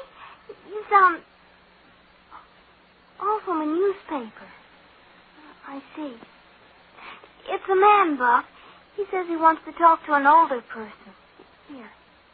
Hello? Yes, this is the Harper residence. I'm the housekeeper. Well, just a moment, please. Kathy. Who is it? Someone wants to talk to me, honey. Will you go get your things? No. Who are you talking to, Buffy? Never mind, dear. Go and get your things. No. No, I won't. Hello? I see. Yes, I saw the papers. Yes, that was the daughter. Yes, the only child. No, she doesn't. No, I wish you wouldn't. Please, don't, here. No. Who was it? Oh, just a man, honey. It was from the newspapers. Why? What did he want? Nothing. He asked about me, didn't he? Why? Honestly, honey, it was nothing. It was about Mommy and Daddy. Oh, wasn't anything important. Bob. Yes, dear? I don't know. Look at that snow coming down, Kathy. Get your things, dear. Go on.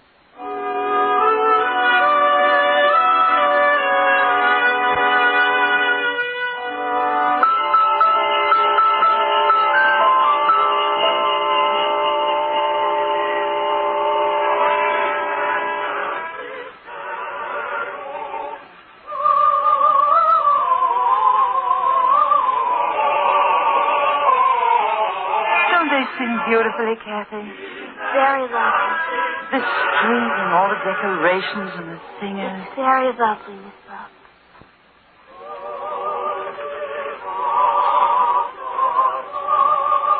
Honey, here, give this to the man. Oh, thank you. Thank you, Missy. Merry Christmas. Let's go home now. In a little while, don't you remember? We were going visiting, too. Mommy and Daddy are probably home right now waiting for me, wondering where I am. And we'll build a snowman together, like I said. Come on, honey.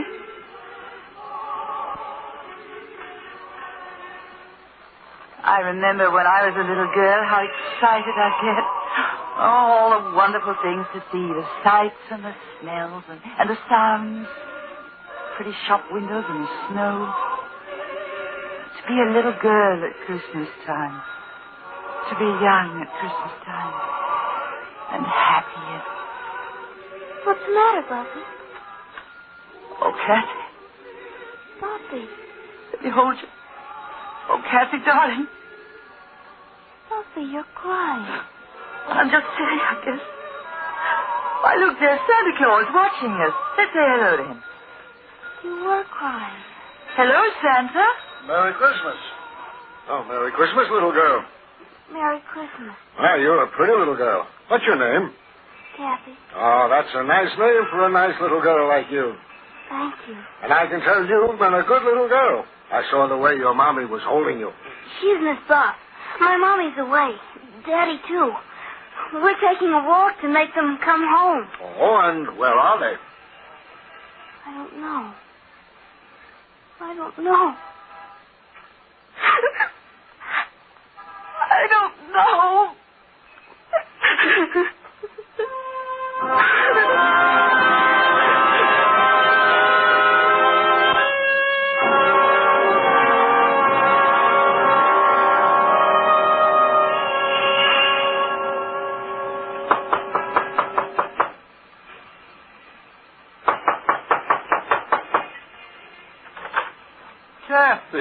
Kathy, come in, darling. And Miss Buff, how are you? Come in, come in. Mother, guess who's here? Why, Kathy and Miss Buff. Hello, Aunt. Hello, Mrs. Cleveland. Take your things off. We've got a big fire in the living room. And wait till you see our Christmas tree, Kathy. I'm sure it's very beautiful. I'll bet Kathy came to see her cousin Johnny, didn't she? Yes, I did, Uncle Ted. I would like to see him very much. You know what that boy of mine did, Miss Buff? No. He found the train. Oh, he did? After I took so much trouble to hide them out in the garage, he found them. So, of course, I had to set them up for him. Well, it's the day before Christmas. He's in his room now, Kathy. Yes, I would like to play with the train. Of course you would. Johnny! I can't come now, Daddy. I'm busy. Cassie's here. Hey, come on out and play with my trains, Kathy. You ought to see. I got them all hitched up now. Go on, Kathy. All right. I've been on the phone since 7 this morning, Miss Buff, and there just isn't any word at all about the plane. Look! A man from the newspaper called the house. I told him to stay away. Does the child know? I think she does. What did you tell her? Nothing. How do you tell a child, Miss Cleveland? Look at it go! What I can't understand is why no word at all. The plane took off from Paris on time, and there was radio contact over Island, from what I could find out. But since then, nothing. You'd better tell her, John. Tell me what? Well, there was a storm over the ocean. Pretty bad storm. They said... Miss Buff. Yes, darling. I just figured out something. It's about Mommy and Daddy. Kathy. They're not coming home. They're not ever coming home.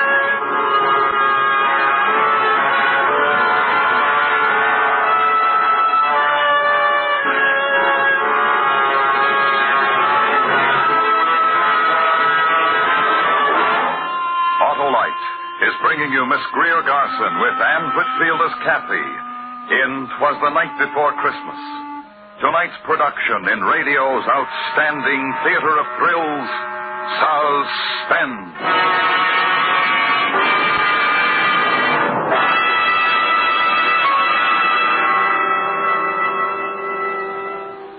This is Harlow Wilcox again with a message from Mr. Royce G. Martin, President and Chairman of the Electric Autolite Company.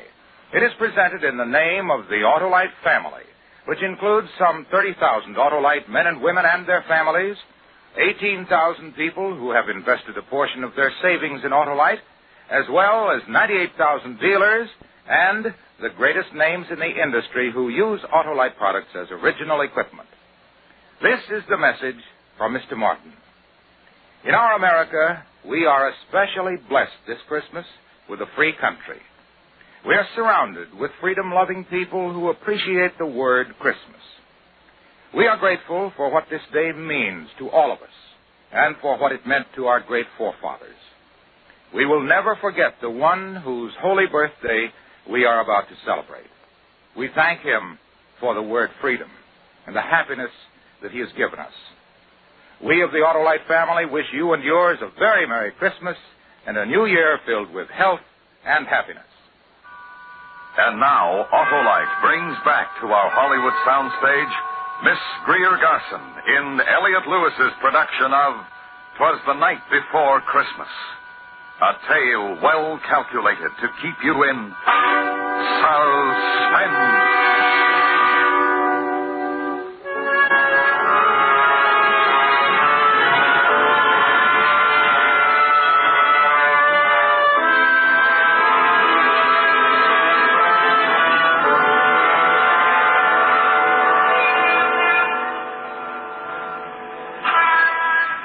It's going to be good to get inside of the house, Kathy. Oh, look at you. You look almost like the snowman you and Johnny built. Here, let me brush you off a bit before we go inside. There's a man there. What'd you say, darling? Right there, standing by the door. A man. Hello? Good evening, miss. Hello, little girl. Is this your house? Yes, I live here. Who are you? What do you want? Oh, then you'd be the Harper's little girl, wouldn't you? Yes. I asked you, who are you? Now, don't worry about it, ma'am. I just want to take a picture of the little girl. You want your picture taken, little girl? Buffy. You're the reporter I talked to this morning, aren't you? And we'll want one of you, too, ma'am. Here, get in the house, Kathy. Don't stand there, dear. Get in the house. I'll be here in a moment. It's Christmas Eve, Mr. Reporter. Did you know that? Oh, now, look, ma'am, It's Christmas Eve.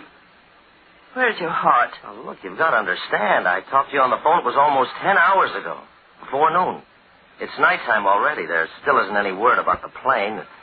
I represent a newspaper, ma'am. We've got to assume... Well, you know, I don't want to say it any more than you do. Oh, just go away. Oh, now, really, I've got to... Were you ever lonely on Christmas Eve? Alone in a house that's empty? While outside other people were singing... When there was warmth and love and joy. But outside... I'm just trying to do Christmas Eve. And the snow is falling. Christmas Eve. And the child is grieving. Yeah. I'm sorry. Good night.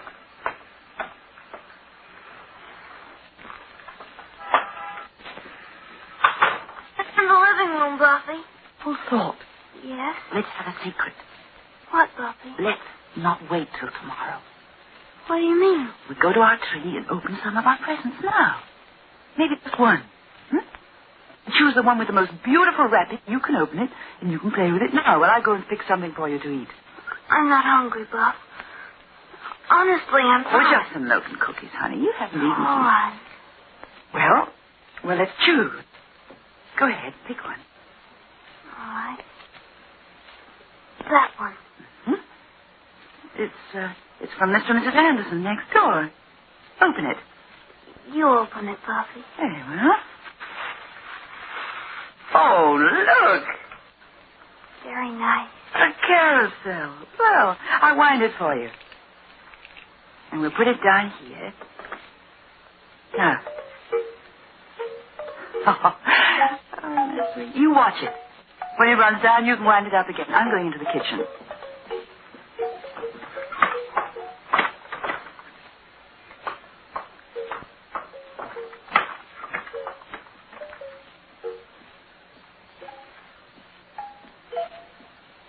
Kathy, here's your...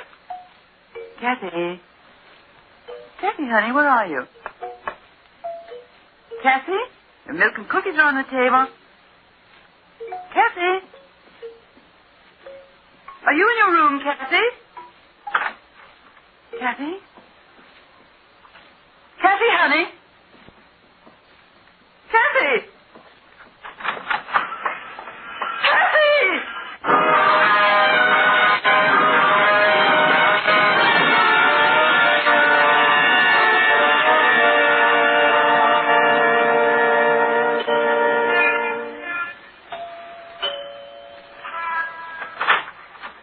Miss Pearl.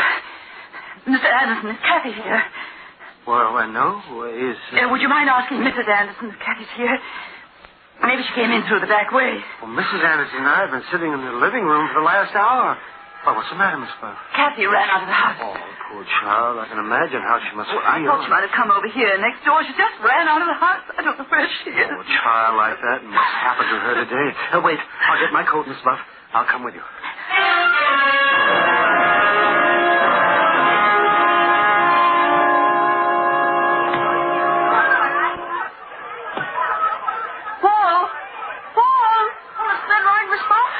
Listen. Hi, Mr. Anderson. Want a ride? You can go all the way down the hill for 3 blocks. They've got it roped off. Paul, have you seen Kathy? Sure. Where is she? I don't know. Where is she, Paul? Where did she go? Oh, am I supposed to know where she went? But you saw her, didn't you? Sure. She was running down the block. I yelled at her to come on over, but she kept running. Which way, Paul? Down there, I guess. Where the stores are. Thank you. Sure. Merry Christmas, Mr. Anderson. Merry Christmas, Miss Buff. Hey, what?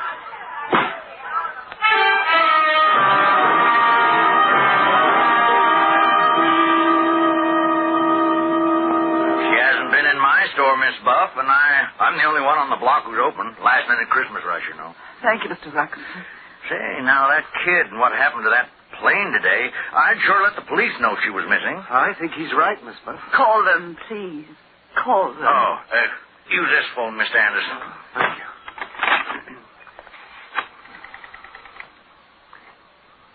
Hello, operator. Give me the police.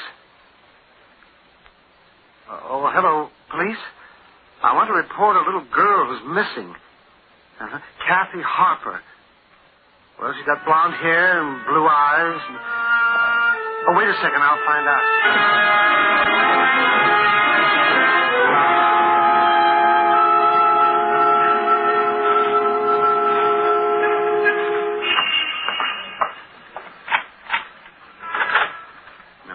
Just go in the house, Miss Buff. I'm sure they'll find her. It's 10 o'clock. They've been looking for 3 hours. Oh, they have ways. They'll find her. We waited in that station house. All the policemen who phoned in. None of them. Well, you just go in the house now. I'll send Mrs. Anderson. No, really, I'd rather you wouldn't. Well. Good night, Mr. Anderson, and thank you.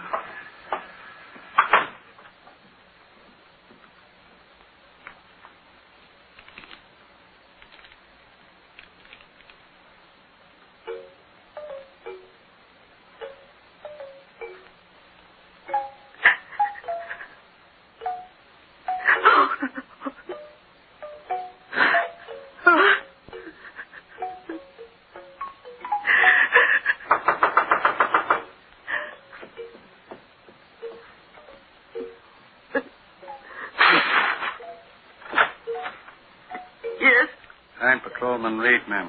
Have you found Kathy? Yes, ma'am. Where is she? You better come with me, ma'am.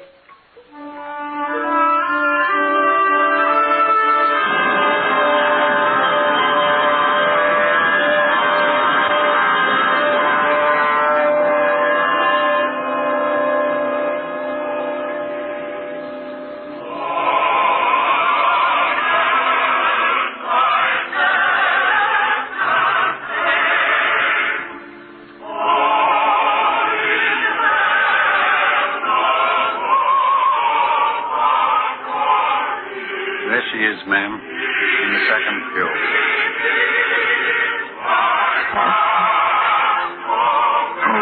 Kathy, child.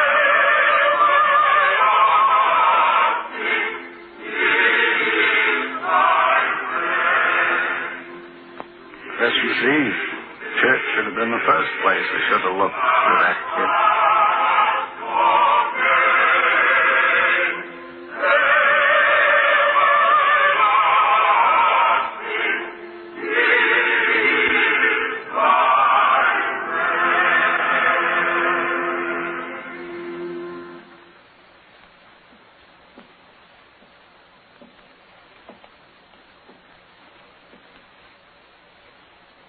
Kathy, let's go home now, darling. All right.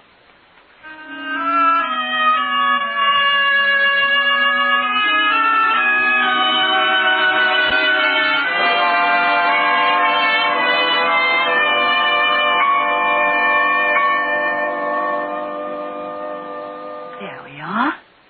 All tucked in. It's almost Christmas, isn't it? Yes, darling. You going to read to me? Of course. You just lie there. Buffy, Yes, darling? nothing. Just read to me.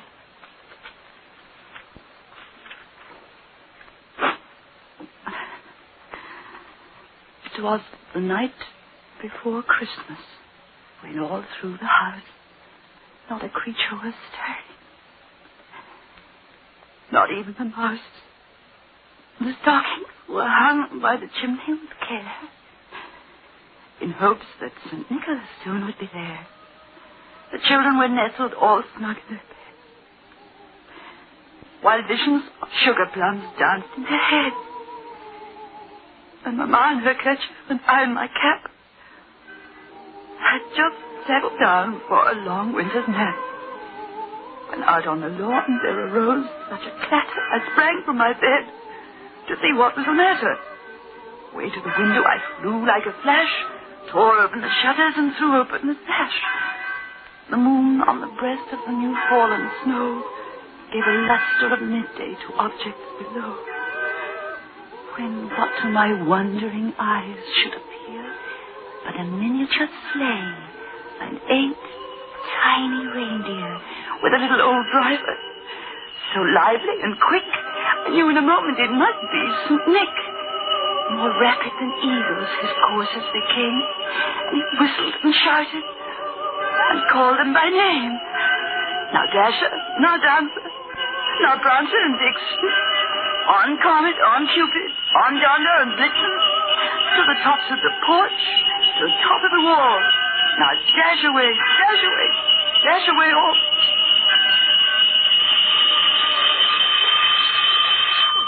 Buffy!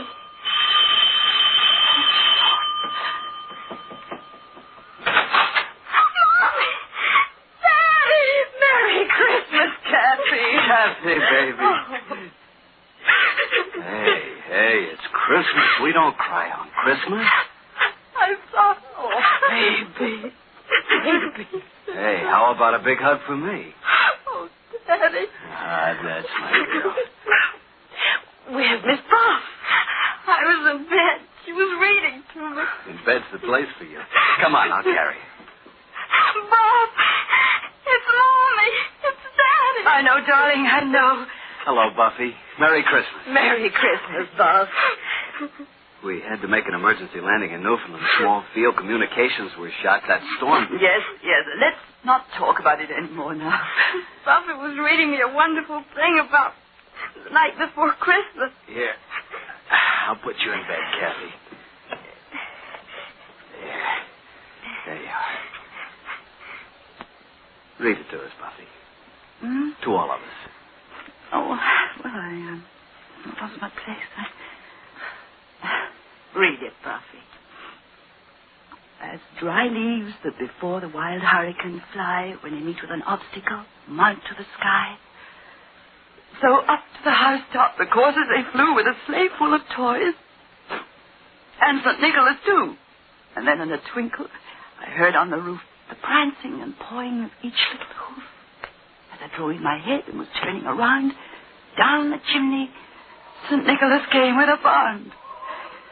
He was dressed all in fur from his head to his foot, and his clothes were all tarnished with ashes and soot. A bundle of toys he had flung on his back, and looked like a peddler just opening his pack. His eyes, how they twinkled. His dimples, how merry.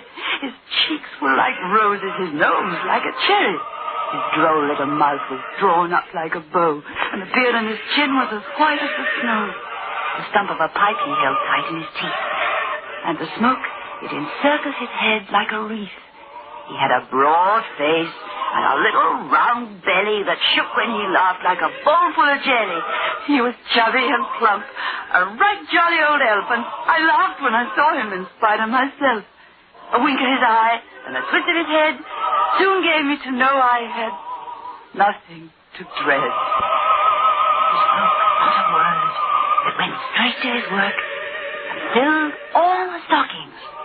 Then turned with a jerk and laying his finger aside of his nose and giving a nod up the chimney he rose. He sprang to his sleigh, to his team gave a whistle, and away they all flew like the down on a thistle. But I heard him exclaim as he drove out of sight, "Happy Christmas to all, and to all a good night."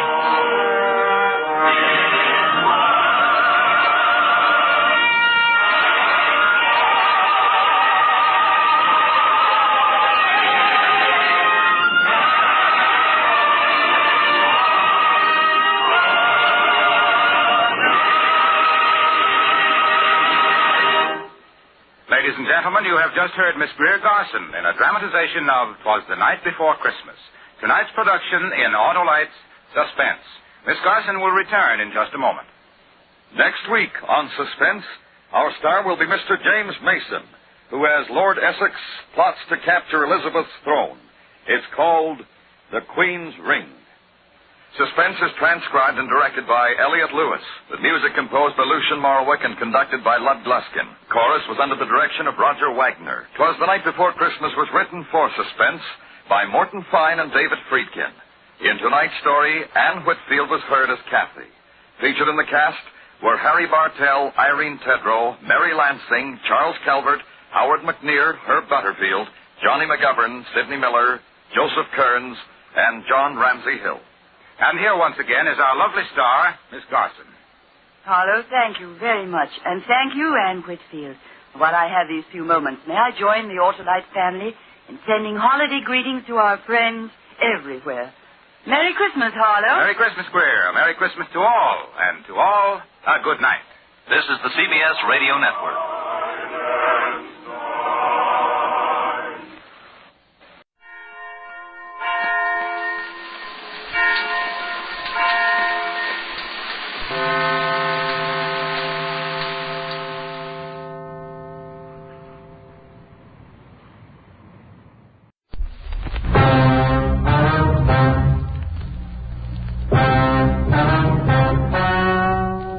Ladies and gentlemen, the story you are about to hear is true.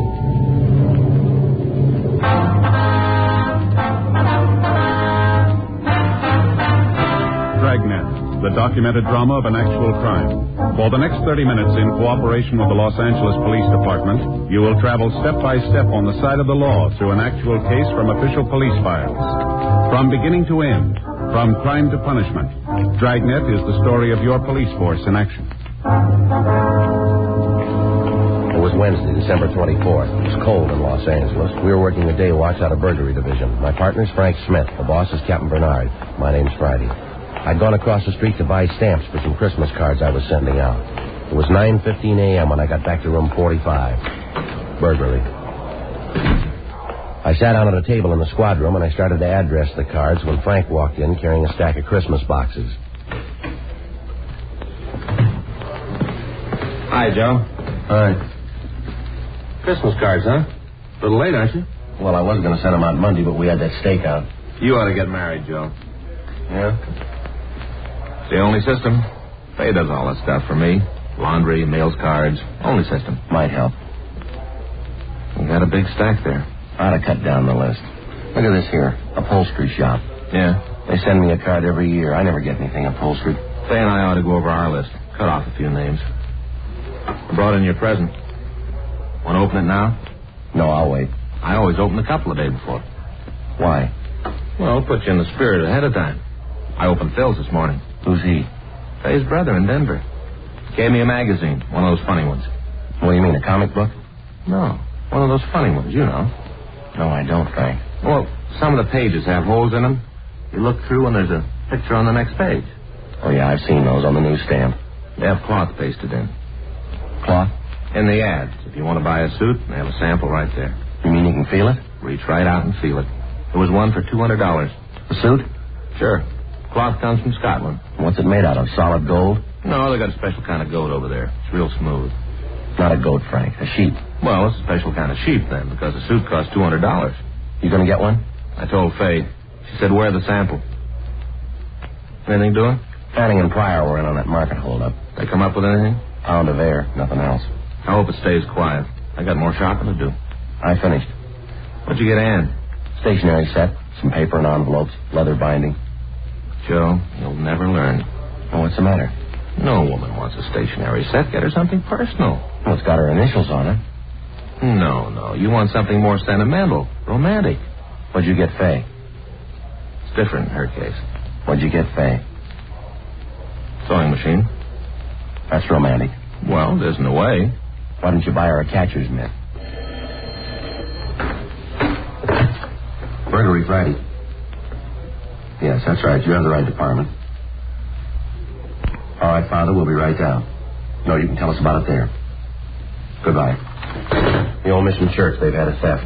Collection money? Statue of the child Jesus. Frank and I checked out of the office and rode over to the church at the corner of Sunset Boulevard and Main.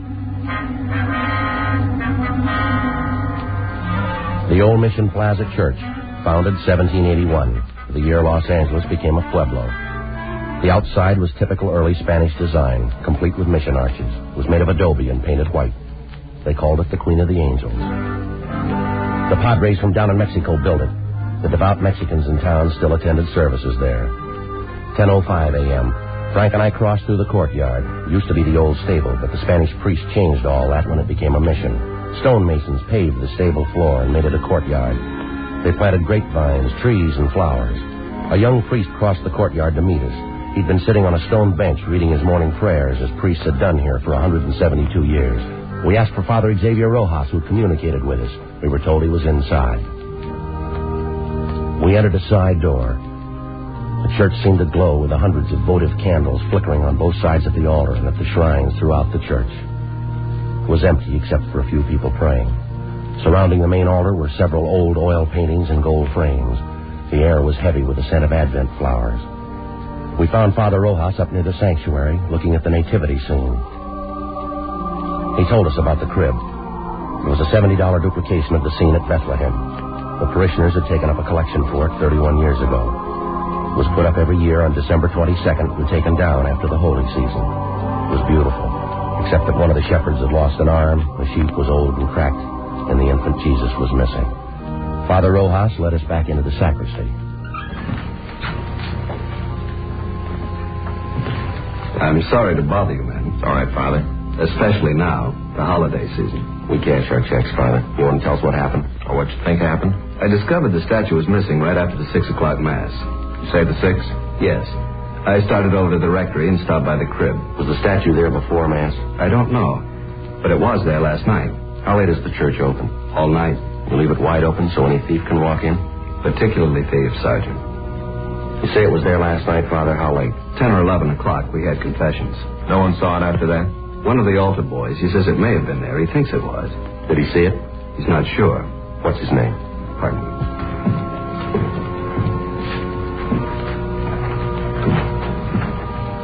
Here's the schedule. You'll find the names for every Mass there. Was there a big crowd at the 6 o'clock Mass, Father? Not too many. 7's the big one. People on their way to work. Did anyone stay after Mass, did you notice? Not especially. I came back here, took off the vestments. I suppose it was 10 or 15 minutes before I went back in the church. It was empty then? No, people were coming in for the 7 o'clock. Are these the alder boys, James Corneen and Joseph Heffernan? That's right. Joe's the one who mentioned it might have been there. Did you check with the other priests, Father? Before I called you. None of them knows anything about it. Just for a check on the pawn shops, how much the statue worth? In money? Well, that's the point in pawn shops, Father. Only a few dollars. We could get a new one, but it wouldn't be the same. We've had children in the parish. They've grown up and married. It's the only Jesus they know. We understand. And we've had children who died. It was the only Jesus they knew. So many of the people who come here are simple people. They wouldn't understand, Sergeant. It would be like changing the evening star. We'll do our best, Father. That's why it would mean so much to have it back for the first Mass on Christmas. It's not very long, Father. Less than 24 hours. If anything turns up here, you know where to get in touch with us. Yes. It's sad, isn't it? How's that? In so short a time, men learn to steal. Yes, but consider us, Father. Us? If some of them didn't, you and I'd be out of work. 10:50 a.m. We notified pawn shop detail. Frank and I checked out the two altar boys. The first one, James Corneen, said he knew nothing about the missing statue. The second one, Joseph Heffernan, was not at home. His father said he had a part-time job, but he'd have him get in touch with us right after lunch. By 11:30 a.m., we'd run out of book procedure. We had a man to find. Our only clue, he'd been to church. 11:33 a.m. We checked the phone books for the names of religious stores in the area. 2 of them were closed. We tried the third. When we got there, the only person in the store was an elderly man sitting by a table. In front of him was a large, beautifully carved chess set.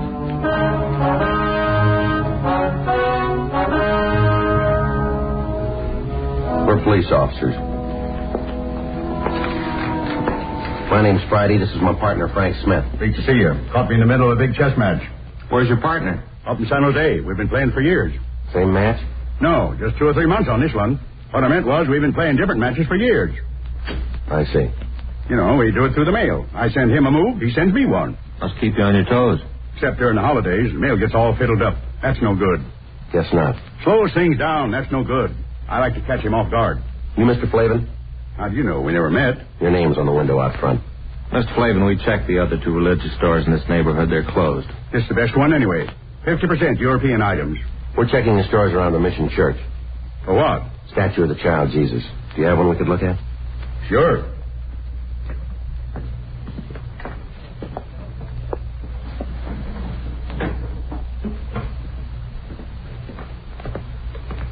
No, sir, a larger one. You don't want a larger one, unless it's for a church. That's why you want a larger one. Could we see it, please?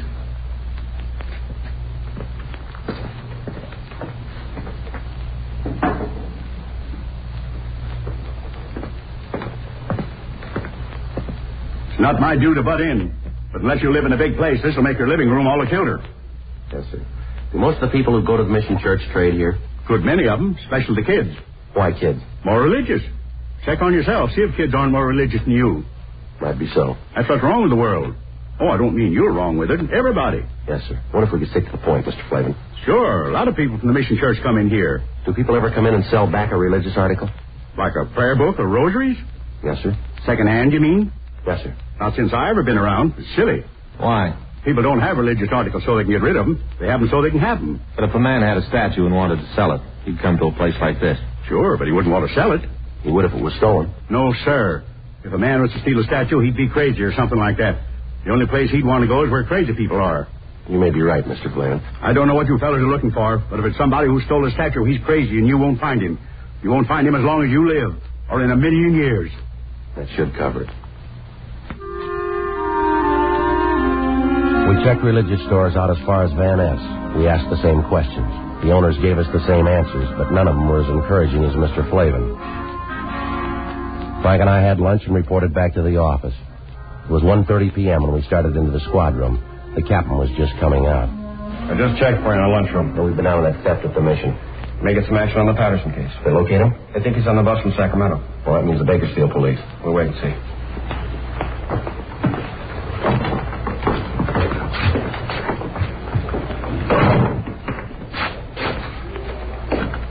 Are one of you fellas Sergeant Friday? He is. I'm Joe Heffernan. My father said you wanted to see me. Well, sit down, son. You didn't have to come in. A phone call would have worked. My father said to get on over. He says that any kid that uses phones is lazy.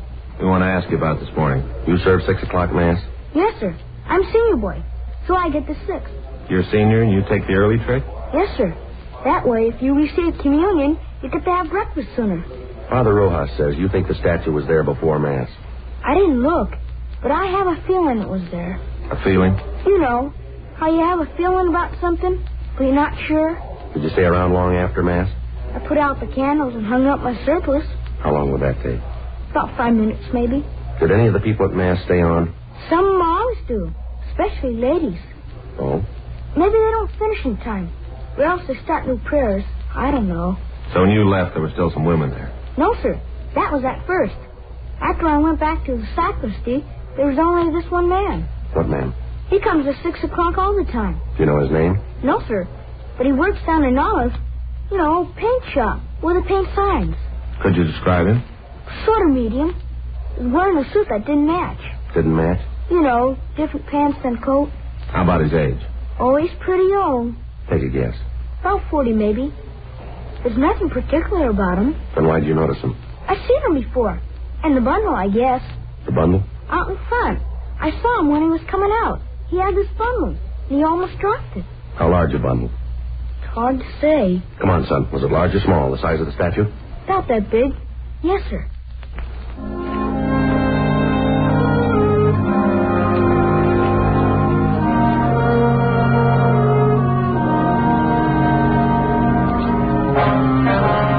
We located the sign shop. The suspect didn't work there anymore, but we discovered his name was Claude Stroop. We found out where he lived.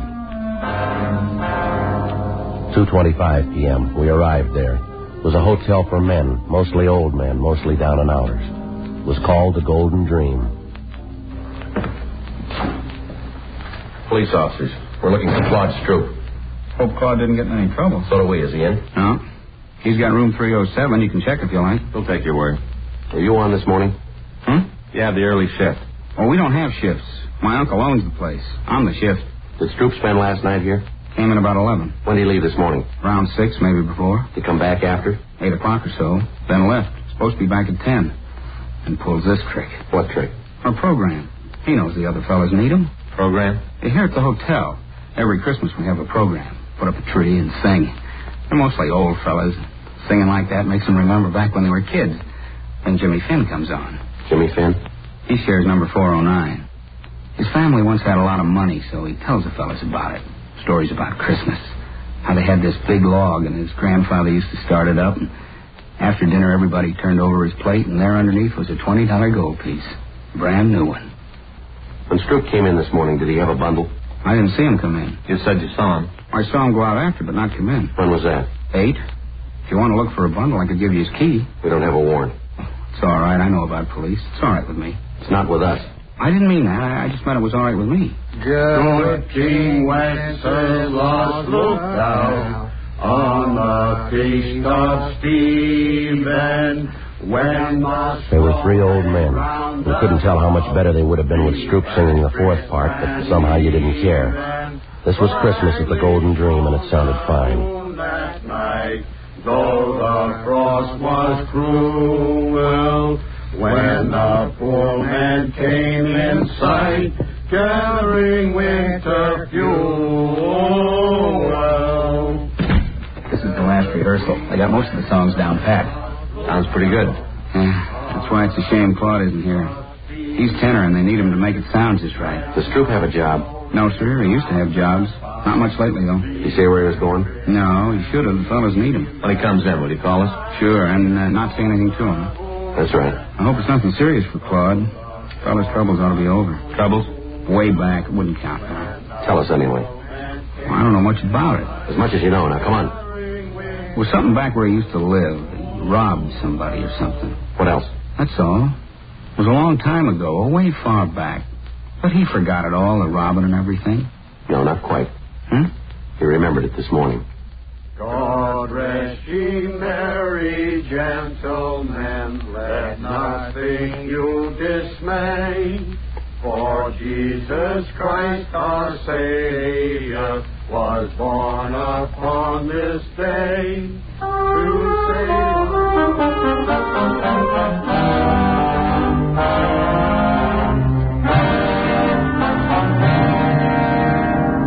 went back to the office and ran Stroop's name through R&I. If he'd been booked anywhere, we had no record of it, at least not under that name. 4:15 p.m. Pawn shop detail reported back. No object resembling the statue of the child Jesus had been turned in. 4:18 p.m. I hung up the phone. Patterson's on that Sacramento bus. I thought Bakersfield had it. They were supposed to confirm. They did. Upward Station. What about Fanning and Pryor? They're still out. Well, they'll be back soon. When's the bus arrive? 6 o'clock. There's plenty of time for them to make it. There's more time for you. We're still on that theft. Can it wait? No. What is it? $10, $15 statue? When's the price determine a case? I realize it's a church statue, but that doesn't give it priority. It's important to them, Captain. Joe and I promised to get it back. What do you got on it? Nothing much. And why are you so big-hearted? Burglary Friday. When? No. Don't say anything. No. Right. It's Claude Stroop. He just walked into the hotel. He's our suspect. Nobody's leaked to him? No. You'll keep. You can run him down tomorrow. It'll be too late then. They need it for the first mass in the morning, Skipper. It's kind of a big thing for them. I'm sorry. I can't juggle details around so you can get a statue back. If there's time later on, we'll do our best. Yes, sir. You better get over to the station. Yes, sir. Will you call Father Rojas over at the mission? Why? Tell him we're too busy to work on that statue. But we'll do it later. Tomorrow or when we get a chance. Why can't you call him? Well, we better get over to the station. If Patterson's on that bus, we don't want to miss him. All right, I'll call him. Friday? Yeah. I can send Fanning and Pryor over. You might as well stay on that other thing. Whatever you say, Captain.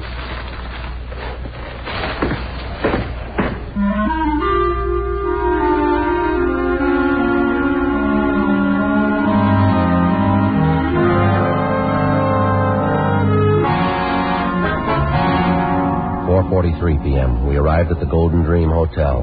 The desk clerk was right. Claude Stroop looked like a man that had his troubles at bargain rates. Your name, Claude Stroop? Yes, sir. Police officers. We'd like to talk to you. I didn't do anything against the law. Honest, I didn't do anything against it. You haven't been accused. I want to take you downtown. We'd like to talk to you. No, sir, I'm not going. I'm not going anywhere. I'm not going to talk to anybody. You're half wrong already.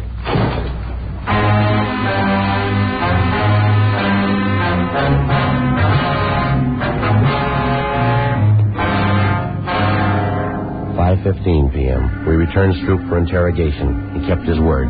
He refused to talk. 6:05 p.m. Frank called Faye, told her he'd be a little late. Stroop didn't move for a whole hour. He sat and stared, but he didn't talk. 6:40 p.m. We got a final report from pawn shop detail. The shops were closed. There was no statue. Stroop still hadn't talked. Don't you ever want to go home, Stroop? If I was to talk, you wouldn't let me go. Depends on what you'd say. I'd say it wrong, and I wouldn't get home. You won't this way either. I'd like to go. You can bet on that. This is the 7th year we had the program, and I never missed a one. Not a single one. Why don't you tell us what happened, Stroop? How would I know you'd let me go? You wouldn't. I might as well anyway. All right, what happened from Mass on? Well, there was Mass. I came out and started down towards the hotel. Back up. I left my stuff at the hotel, and then I picked up George's car. I didn't steal it. He said I could have it any time I wanted. Only this time I didn't ask him. I took it and started out. Yeah. I should have asked, but I just didn't. I went over to Grand Avenue for the Christmas bulbs, for this fellow sells them secondhand. It was coming out of the lot that I did it. Yeah. The bumper must have caught the other car. Didn't leave too big a dent, but there was this long scratch. I got out and tried to wipe it off with my handkerchief. You know, spit on it like. Only it didn't do no good. I didn't think anybody saw. I don't know how you fellows found out about it. I'll check auto records. Right. Stroop, we didn't bring you down here to talk about that. You didn't? No. There's a statue missing from the church. A statue of the child Jesus. You mean I took it? You took a bundle out of church? Yes, sir. That was my other pants for the program tonight. I had a place sewed up and there was a button on it. You can check. But I wouldn't take a statue. I don't think you would either. He's cleared auto records. Go on home. For the program? You mean it's all right? Good night, Stroop. Night.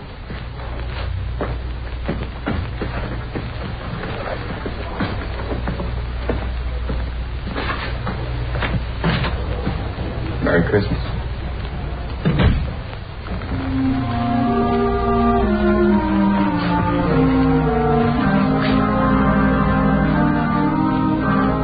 Where to? Well, I don't know. We could stay and work on it tonight. Wouldn't do any good. We won't find it. I don't think so. No use kidding the priest. Build his hopes up. Might as well go tell him now.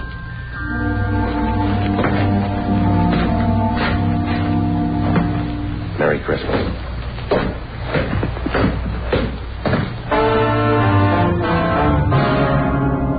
"7:27 p.m. We found Father Rojas. Frank told him how it was, that we couldn't get the statue back by morning, but that we'd keep trying during the week. He said he understood. We told him we had to get on. As Frank and I started to leave, the doors at the main entrance to the church opened.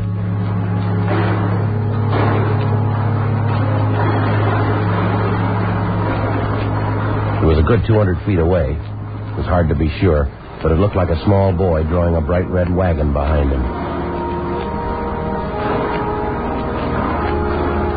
When he got closer, you could see he was no bigger than a pint of milk. He was a luminous-eyed little Mexican boy with a face as young as yesterday. The priest seemed to know him. Paquito? In the back of the wagon was the missing statue of the child Jesus. He picked it up gently and walked up to the priest.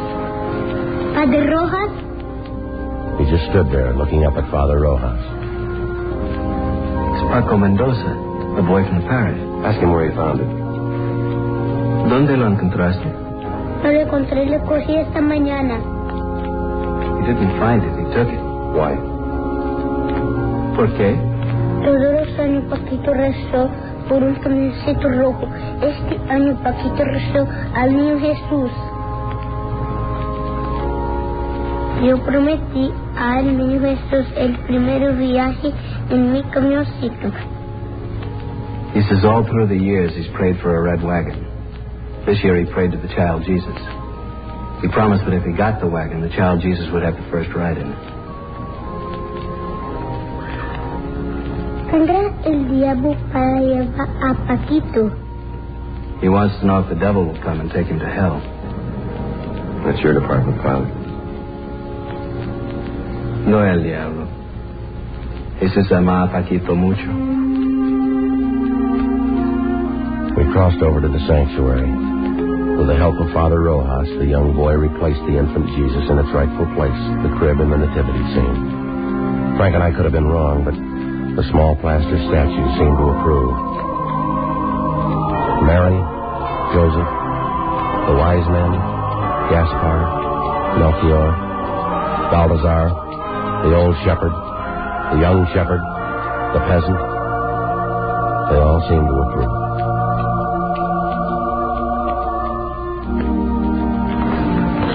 Vuelve a tu casa, Paquito. The priest told the boy to go home.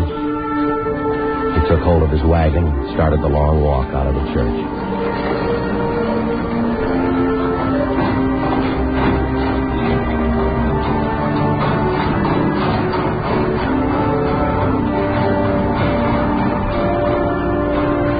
There wasn't much we could say. There wasn't much to say. We just stood there and watched him go. Halfway up, he turned to look back. And he went on out.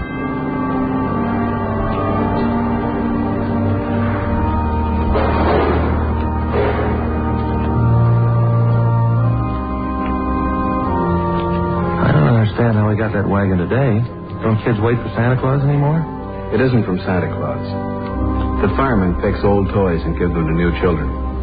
Paquito's family, they're poor.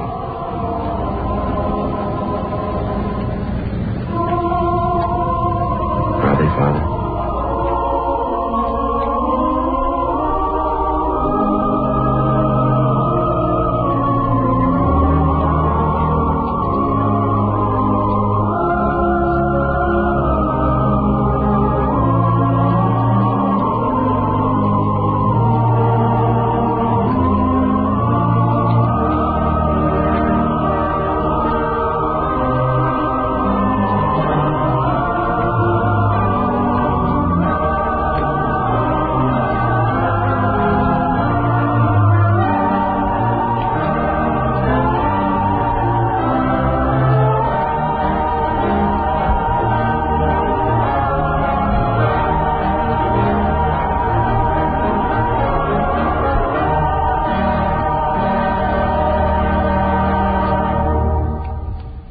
The story you have just heard is true.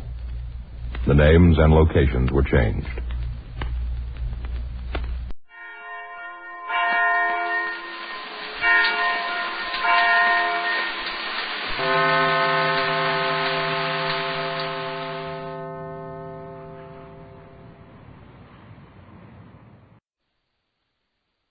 Margaret, this automation came just in time. Oh, you mean the 4-hour day and the 4-day week? Uh-huh.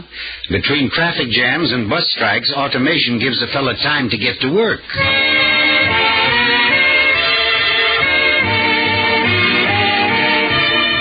Come on in and meet the Ruggles, starring Charlie Ruggles. They're your neighbors and mine. There's Charlie, his wife Margaret, and the children, Sharon, 18, Chuck, 16, and the twins, Donna and Donald. They're 9. They live just down the block from you and across the street from me. Let's see what's happening to them today. There's the car, but where's Charles? Oh, Charles? Is that you, Charles? Yes, it's me, Margaret. Well, why are you sitting on the curb? Well, I'm depressed, and this is as low as I can get. Oh, come now, cheer up. Other men have flunked their driver's test. Come on now, get off the curb and let's get in the car. Seems to me the examiner could have let me drive the car home. I don't know. What took you so long? Oh, the bus was so crowded. Well, you couldn't get on? I couldn't get off. Luckily, I was wearing my new hat. It takes the hat pin. Yeah, I get it. You know, I was doing just swell till that examiner asked me to park.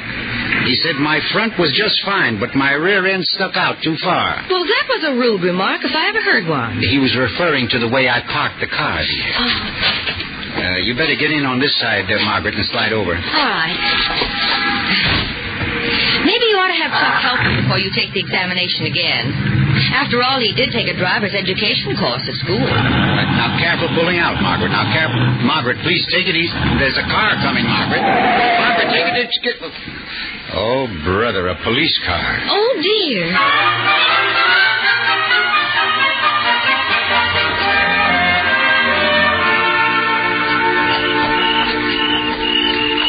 You know something? I kind of enjoyed that ride home, Margaret. Mm-hmm. It was fun sitting in the back of the cab holding hands. I still think that officer could have let me drive home. He had a mean streak. Yeah, well, you're in the same position I am now. Your driver's license has expired, too. Maybe we can take the examination together. Oh, look at those roses. They need spraying. I'll do that on Saturday. It's good to be home after a busy day. Yes. Yes, sir, the peace and quiet of a man's home. Oh, children! Children! Hi, Bob. Hi, Pop. Hey, Chuck, turn off that music now. And I use the word is here. Sharon, will you please get off the phone? Donna, stop screaming. Donald, stop shouting her now. Children. Don't stop so fast. This sudden silence shakes a man up. You better turn on some dinner music, Donna. And I better start dinner. This crowd has a lean and hungry look. Oh, what's that? That's dinner music? Oh, yeah, for cannibals, maybe, huh? Yeah, you better shut that off, Donna. Oh, Donald, would you let Chuck use your bike to go to 12th and Walnut and pick up the car, please? Sure. If I can borrow his bongo drums for playing Indian. Not till you pay me the 50 cents you owe me. If he pays you back, Chuck, don't forget I've got $1 coming from you. When am I going to get my hair ribbon back, Sharon? That isn't your hair ribbon, Donna. It's mine. Besides, Sharon, All right, now, please. Shake me up with some more of that sudden silence. You can. Now, I have a feeling that somebody changed the subject. Okay, Pop. Where'd you say the car was? 12th and Walnut. Donna, would you mind bringing me the evening paper? It's on your chair, Pop. Front page up. Oh, thank you. Certainly good to be home, huh? Hey, wait a minute. How come neither you or Mom could drive home? What was that, Chuck? I said, how come neither you or Mom could drive home? I was afraid someone would ask me that. So was I. Well? Well, I'll tell you. You see, my driver's license had expired, and I had to take the test again to get it renewed. Oh, you flunked, huh? Technicality. The examiner was unhappily married. Oh, boy, you should have listened to me when I was taking the driver's course. Remember how I told you what Mr. Davis said? How most people who have been driving for a long time didn't know anything at all Yeah, about it. I remember, Chuck. I'll never forget it. Oh, the entire 6 weeks has been burned into my memory. What's your excuse, Ma? Oh, well, you see, I was pulling out of this parking place. And she pulled out without an arm signal. This was a good thing, too, you know. She could have lost it. When the officer asked to see my driver's license, and we found it had expired, too. Boy, how about that? Mom and Pop both grounded. Boy, that is really something. As the holder of a legal driver's license and a certificate of recommendation from Mr. Davis, looks like I'll have to chauffeur you around. Hey, remember, I can drive, too. You know what they say about women drivers? Yeah, but play it cool, Chuck, and don't say it. I'll be back in a flash. Yeah, be sure you don't have a crash. That boy is real rackety, isn't he, huh? Donna, would you come here, huh? What is it, Pop? Now, not a word of this license business is to get out of this house. Gee, you should say not.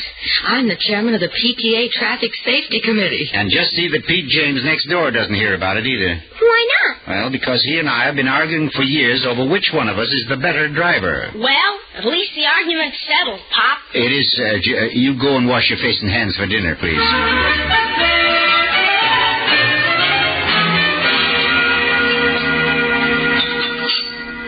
You through with your dessert, Donald? Yes, sir. If 2 pieces of pie is the limit. Yeah, that's the limit for you. Mm-hmm. Bring me a pencil and some paper, will you, please? Yes, sir. Now then, if the whole family will cooperate, we can solve our problem very simply. It's merely a matter of logistics. You want to tell me what that means, Pop? So I can take an intelligent part in the conversation? Well, I'll be glad to. It's a military term, Donna, having to do with transport and supply. Oh, I see. Oh, I'm glad you do. Well, now, our problem is, how can we all be transported to our various activities with a shortage in the supply of drivers? Here you are, Pop. Oh, thanks, Donald. Thank you. Hold on. Wait a minute. What is this? This is an examination paper. You got a 40 in arithmetic? The teacher's unhappily married, Pop. A technicality. Oh, I see. Well, we'll talk about that later. Now, we'll start out by making a schedule. Now, I have to be on the job at the Williams Manufacturing Company at 8 a.m. Now, that's 11 miles away. Well, you could walk it using a military pace of 4 miles an hour. No. Now, that'd be pretty tough on a man your age. Chuck! It's pretty tough on a man my age. How about the scout pace? You run 50 steps, then walk 50 steps. Yeah, it's a pretty good idea. Now, if you left at 5:45 a.m., now let's see, in order to arrive at 8, take 4 times 3 is 12, divided by 2 for walking time, subtract 50% for running time. No, leaving at 5:45 will be too late. You better leave at 5. Anybody for breakfast at 4:30? You could take a cab for 2 weeks. Isn't that how long you have to wait for a second examination? Yeah, that's what the man said. Now let's see. Now, it's 11 miles to work at 50 cents a mile. That's 550 times 2. That's $11 a day times 5.5 days a week. That's $66. That's $132. Well, back to the Boy Scout pace. How about Donald's bicycle? Or my roller skates? Or the pogo stick? Oh, cut it out now. We've got to be logical. However, the bicycle is a possibility. It's a racing bike. You could get there real fast. Oh, I know that, yeah. But you have the handlebars way down low and the seat way up high. Maybe we better forget the bicycle, dear. Remember how your hands got cramps from those handbrakes? Yeah, I was the only Charlie in town with a Charlie horse on my little finger. I remember. Now, let's cut out the kidding now, because we've got to solve this problem. And if we can all settle down, we can attack it logically, calmly, and simply. Logistically, what we need is a schedule. Now, first of all, Chuck and Sharon will have to do the driving, right? Right. So our schedule has to begin with the time that they have to be in various places, right?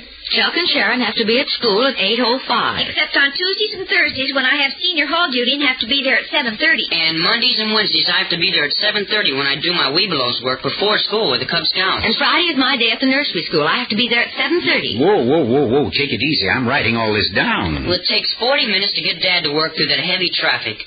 40 there and 40 back. That's 80 minutes. And 80 minutes from 7:30 is Boy, that's early. Donald, please, now, this is no time for humor. We're facing a serious problem here. Don't be upset, Father. Chuck and I won't let you down. We studied about senior citizens at school. What do you mean, senior citizens? Well, sure, Dad. As people get older, they become forgetful.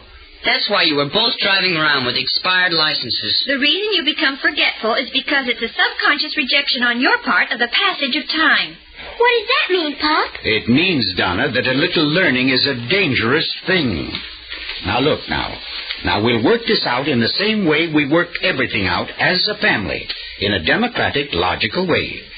Donna, Donald, you clear the table. Is that democratic? And Chuck and Sharon, you help your mother with the dishes, huh? Boy, democratic. And I'll take the hardest job myself. I'll work out the schedule.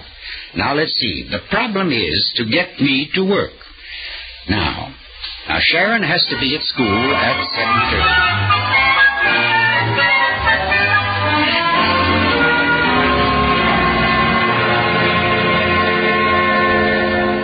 How are you coming, dear? Oh, well, there it is. There it is. All down in black and white.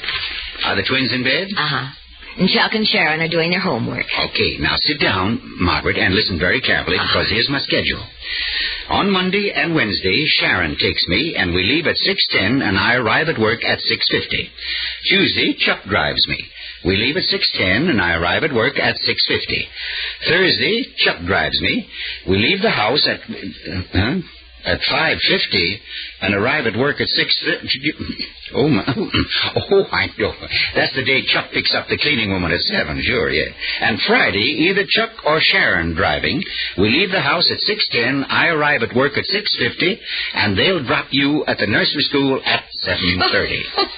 I'm certainly glad you put it all down on paper.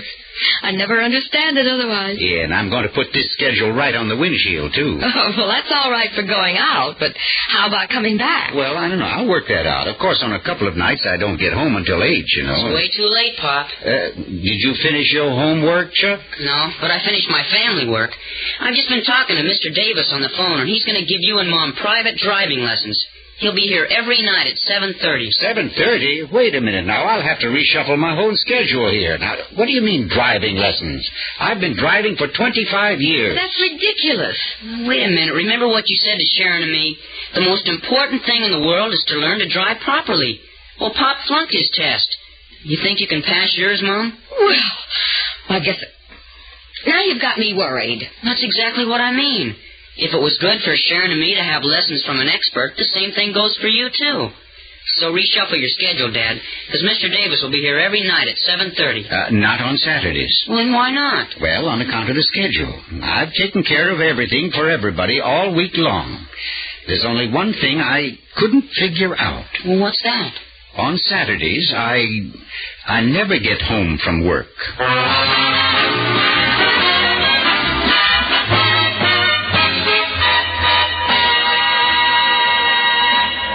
Although Charlie's schedule still has some holes in it, I'm sure that the Ruggles family will be able to work it out in a democratic, logical way. Or can they?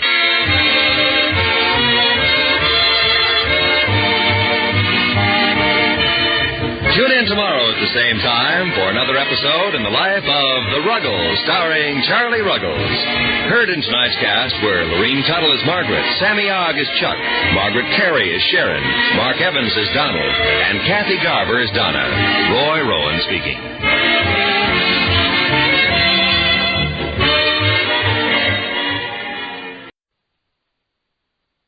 I just can't help wondering, Margaret. What about, Charlie? How many parents who can't do anything with their kids can never do anything with themselves either.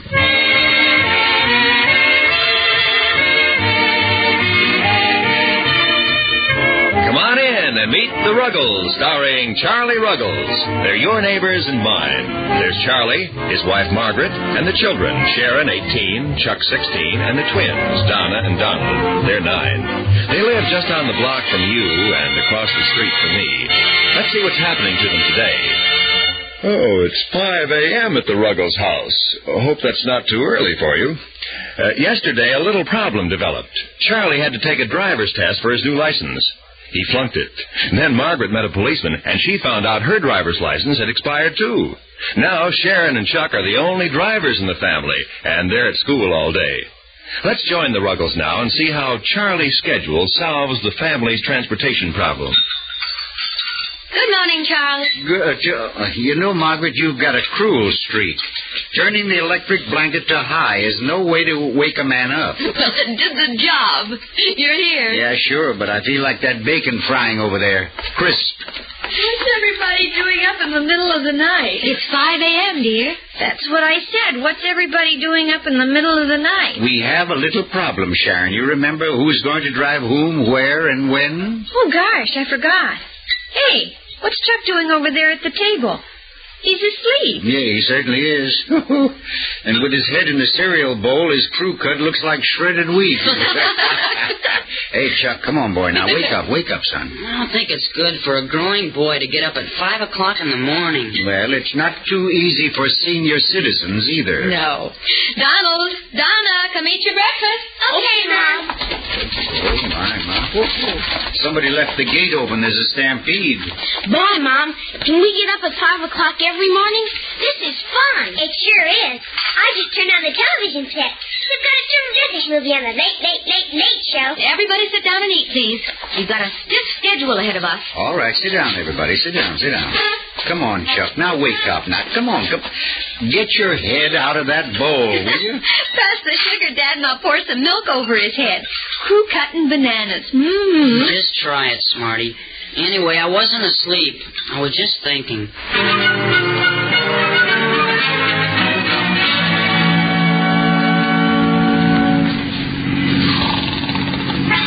It is sort of nice being up this early. Doesn't your father look comfy with his head on my shoulder? Just look over there at that sunrise. Looks like a great big red bloodshot eye. Chuck, you don't have any soul. You just don't have an eye for beauty. Oh, it's lovely. If we get to do all this riding every morning, do you suppose Pop could fix up the record player so it'll work in the car? You and Donald will be able to do some of your homework on the way to school. Boy, Donna, when are you going to learn to keep quiet? Yeah, I'm a regular blabbermouth. Charles, you better wake up. Dear, we're almost there. Hey, Pop, come on, wake up. What? Oh. What's going on? Where are we? Where are we going? What is that shining over there? That's the sunrise, dear. Isn't it beautiful? Oh, my. Looks like a great big red bloodshot eye. Father, you just don't... Sharon. Hey, Chuck, you're speeding, boy, now. You're passing those cars on the right so fast they look like they're standing still. Well, they are, Pop. They're parked. Are they? Oh, here's the Williams Company, dear. Oh, fine. I'm all right now. Now, let's see what time it is, just for fun. Well, what do you know about that? 6:48. ETA. Huh? What's that? ETA, that's flying talk. Estimated time of arrival, 6:50. Oh, Roger, over and out. Well, there's one consolation, dear. You're certainly getting to work bright and early. Early, yes, but bright I don't feel. Thank you for the nap, Margaret. You needed it, dear. Now remember, Chuck and Sharon, the schedule for the whole week is right there where I taped it on the windshield. You follow that and everything will work out like a charm. Okay, Papa. All right. Bye, dear. Bye. Good morning, everybody. What time does the schedule show that Donna and me get to school? 7:45, right after I leave off Sharon. 7:45? Holy cow! We've got to find some place to hide, Donna. What on earth for? If the other kids find out about it, they'll think Donna and me are trying out for teacher's pet. Well, now, there's nothing wrong with having a teacher like you, and her thinking you're two very industrious children. Oh, yes, there is, Mom. Miss Quincy likes Marvin Watson. And last week she kissed him. She got lipstick all over his nose. Yeah, and what's more, she moved his seat right next to her desk. Don't try to reason with the mother. Children are all alike. They never understand what's good for them. Yeah? It's a motorcycle cop. I wonder what he wants. Oh, pull over to the side, Chuck. How fast were you going, dear? 35, right in the nose. You weren't speeding. Don't worry, Chuck. When he comes up, I'll let him have it, right in the kisser, with my water pistol. Don't you dare. And what are you doing taking it to school anyway? Hey, maybe you'd better let me talk to him, Chuck. He's real cute. Now that everyone be calm. I'm sure there's some logical explanation. Oh, Mom, if Mr. Davis hears about this, I'm sunk. Let me see a driver's license, son. Well, yes, sir. Yes, sir. Right away, sir. I've got it in my wallet. What seems to be the trouble, officer? It's a piece of paper in your windshield, ma'am. It's against the law to have anything like that there. That's an obstruction to your vision. Might cause you to have an accident. And here's my license, sir. This isn't your license. That's a girl's picture. Mighty pretty, too. Gee, it was in my wallet next to... Well, here's my license. Oh, gosh, that one's Betty. The license must be here. Oh, here it is. That piece of paper is our schedule, officer. But we'll take it off right away. Well, all right, then. I intended to give you just a warning. Here's your license, son. You can go. Thank you, officer. Thank you. Yes, thank you, officer. This family's had enough trouble with the police for 1 week. Oh? Trouble with the police? Maybe we better talk this over. Tommy, you're a blabbermouth.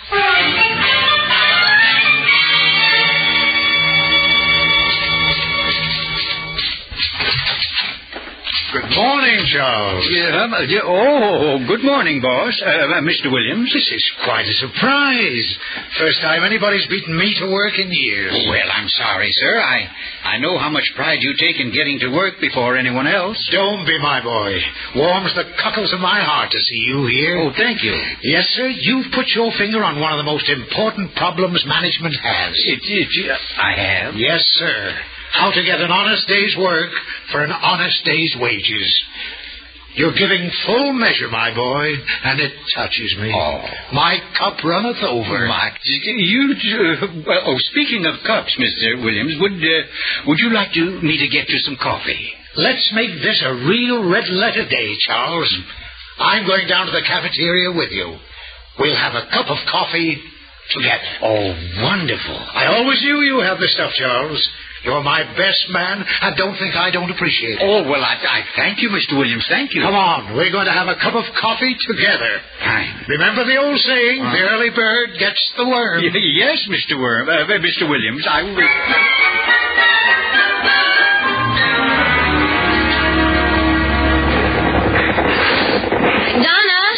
Donald, turn that television set down. Okay.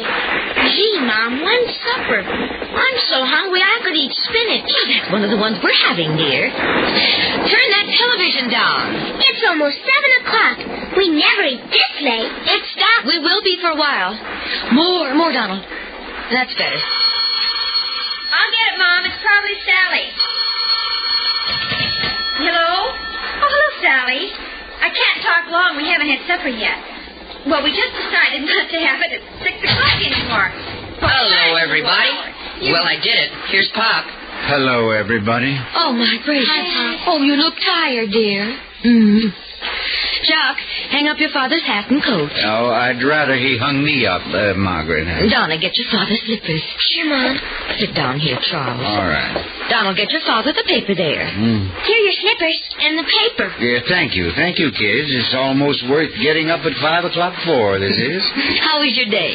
Well, I made quite an impression on Mr. Williams today. It seems he admires my eagerness and my drive. Now I'm probably stuck with getting to work early in the morning permanently. Oh, dear. You mean you didn't tell him why it happened? Oh, no, I couldn't, no. He was singing my praises so loudly I didn't dare come up with a sour note, you know. Gee, can you talk a little softer? We can't hear what they're saying in this movie. Oh, gee, Mom, we better sit down and eat. Mr. Davis is coming here at 7:30. And you know how prompt he is. Now, Chuck, I think maybe you better call that off. Your mother and I really don't need driving lessons. Pop, I can't call it off now. Well, he thinks it's a terrific idea. He does? Well, sure. He's going to organize a special class for the parents. And he's using you as an example of what alert, conscientious citizens should do to make our highways safer. You don't say. Yeah, he even made up a slogan for the new class. Oh, and what is that? You can teach an old dog new tricks. Well, how about that? Yesterday I found out that my children think I'm a senior citizen, and today I find out that Mr. Davis thinks I'm an old dog. Well, if the old dog is ready, supper's on the table. Oh, you want a translation on that? I'm hungry.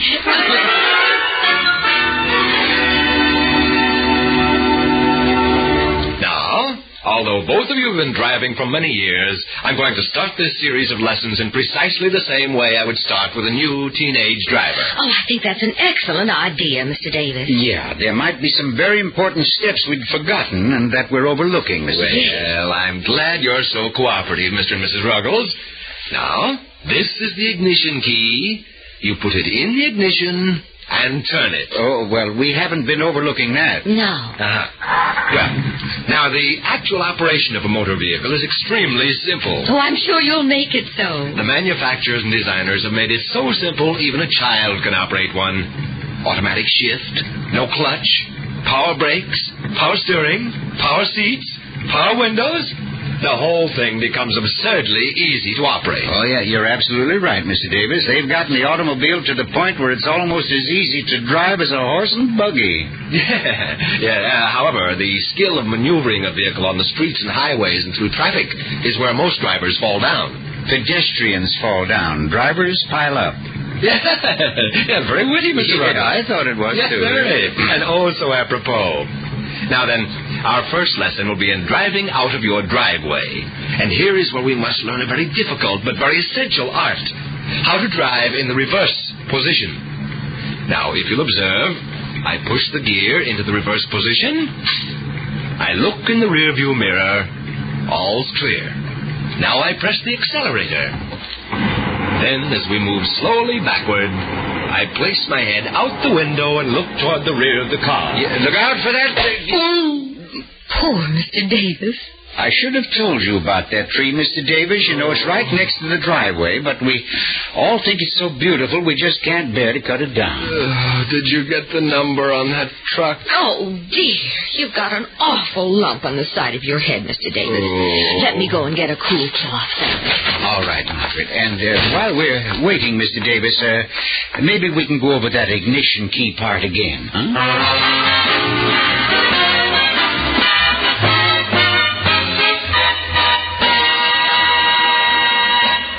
The Ruggles are still struggling through the first day.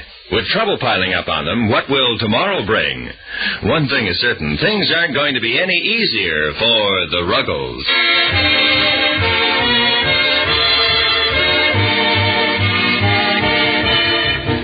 Tune in tomorrow at the same time for another episode in the life of the Ruggles, starring Charlie Ruggles and Handley Stafford as Mr. Williams, with Olin Soule as Mr. Davis.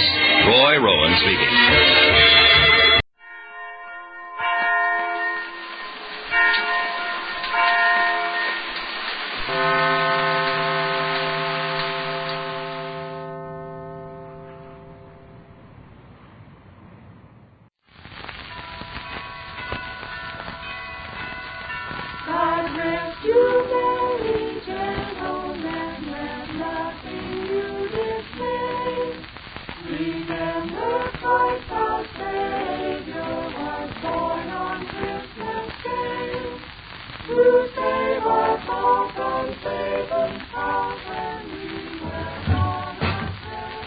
Get away, I tell you. I want none of your singing here, and I'll get away. Before I take a stick to you. Get away, all of you.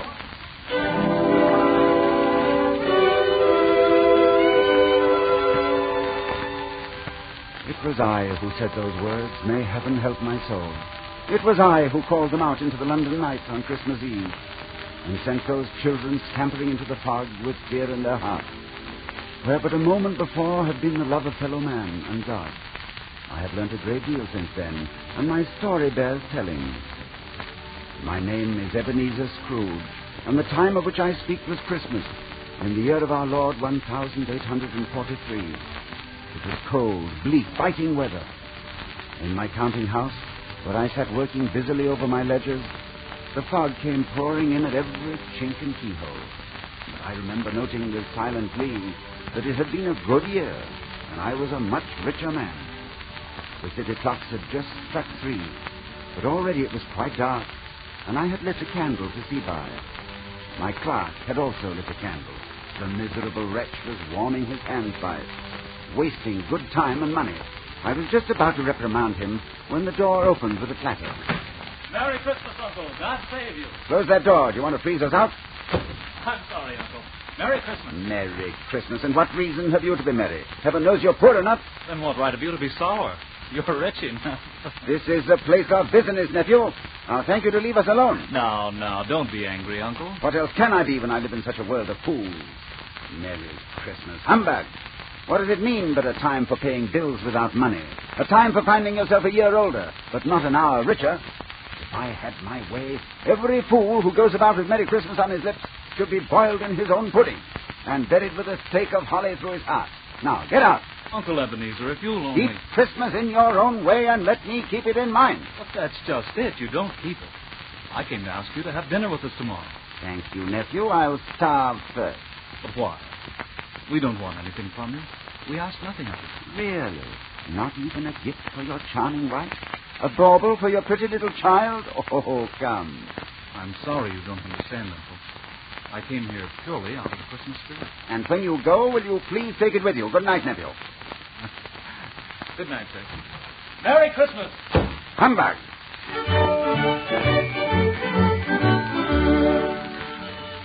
Mr. Scrooge, sir. Well, Cratchit, why aren't you working at your desk? If you please, sir, there's a gentleman to see you about a charity. Charity? It's time for closing. That's what I told him, sir. Good evening, sir. Scrooge and Marley's, I believe. Have I the pleasure of addressing Mr. Scrooge or Mr. Marley? Mr. Marley has been dead these 7 years. He died 7 years ago this very night. On Christmas Eve? Oh, a pity. But we have no doubt his liberality is well represented by his surviving partner. Mr. Marley's liberality was matched only by my own. As you know, Mr. Scrooge, at this festive season of the year, we attempt to make some slight provision for the poor and the destitute. Many thousands are in want of the common necessities of life, and many thousands are in want of common comfort, sir. Oh, dear, dear. Are there no prisons? Why, yes, sir. Plenty of prisons. And the union workhouses, aren't they still in operation? Yes, they are, sir. Oh, I was afraid from what you said that they weren't. I'm very glad to hear it. Oh. Now, what shall I put you down for, sir? For nothing. You wish to be anonymous? I wish to be left alone. I can't afford to make idle people merry. As a citizen, I help to support the workhouses. Those who are badly off must go there. Many can't go there. Many would rather die. Then they had better do it and decrease the surplus population. Good evening, sir. Good evening, sir. Mr. Scrooge, sir. Well, what is it? I was just wondering, sir, if you might leave for the night, eh? Well, say it. Yes, sir. And you'll want all day tomorrow, I suppose, Mr. Cratchit. If it's quite convenient, sir. It's not convenient and hardly reasonable. If I was to deduct ½ a crown for it, you'd think yourself ill-used, wouldn't you, Mr. Cratchit? Well, sir, ½ a crown. And yet, Mr. Cratchit, you see no reason why I shouldn't pay a day's wages for no work. It's only once a year, sir. Once a year. A poor excuse for picking a man's pocket every 25th of December. Well, I suppose you must have it. Lock all the windows when you leave. And mind you, be here all the earlier next morning.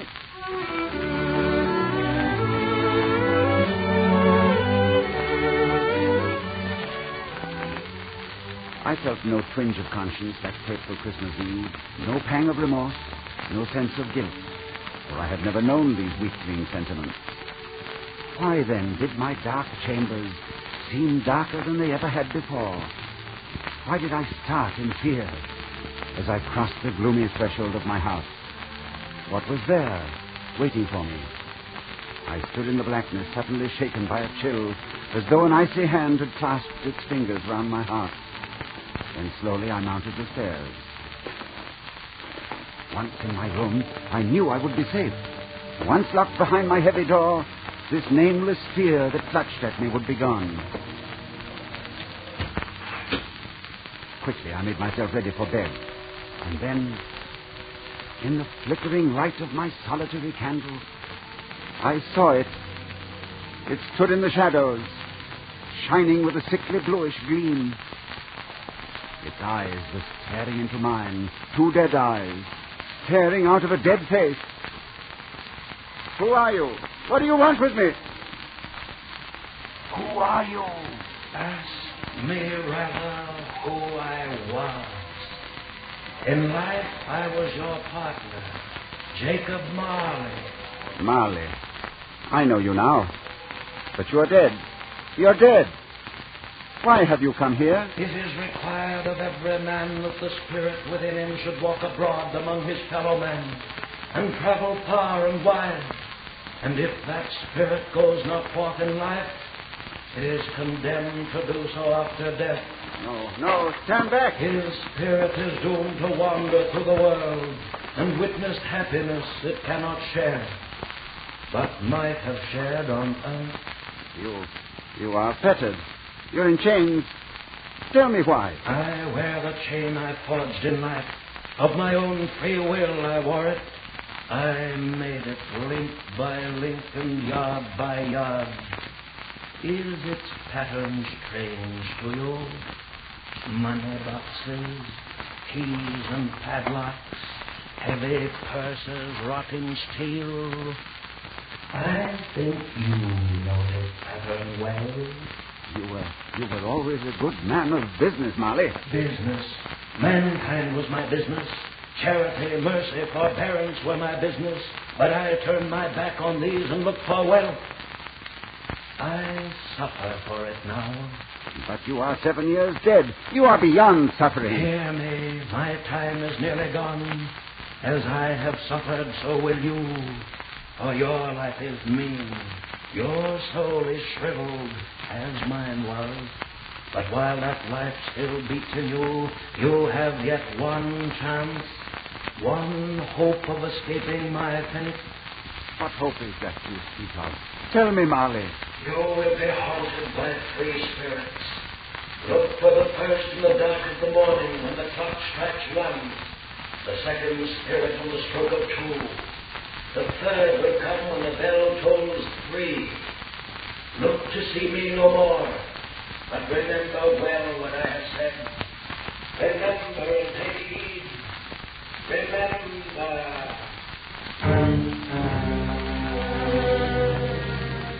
How long I slept, I do not know. But I awoke in a tremble, the voice of the steeple clock still ringing in my ears, as it struck the first hour of Christmas Day. There at my bedside, as old Marley had warned, was the spirit who had come to haunt me. It was a strange figure, like a child, and yet its hair was white with age. It held a branch of fresh green holly in its hand, and strangest of all, from the crown of its head there sprung a bright, clear light. You must come with me, Ebenezer Scrooge. Are you the spirit whose coming was foretold me? I am. Who and what are you? I am the ghost of Christmas past. Long past? No, your past. Well, why have you come? What brings you here? Your welfare and your reclamation. Rise and walk with me. Walk? Where? Through your window, out into the night, out on the wings of the wind. Come with me, Ebenezer Scrooge.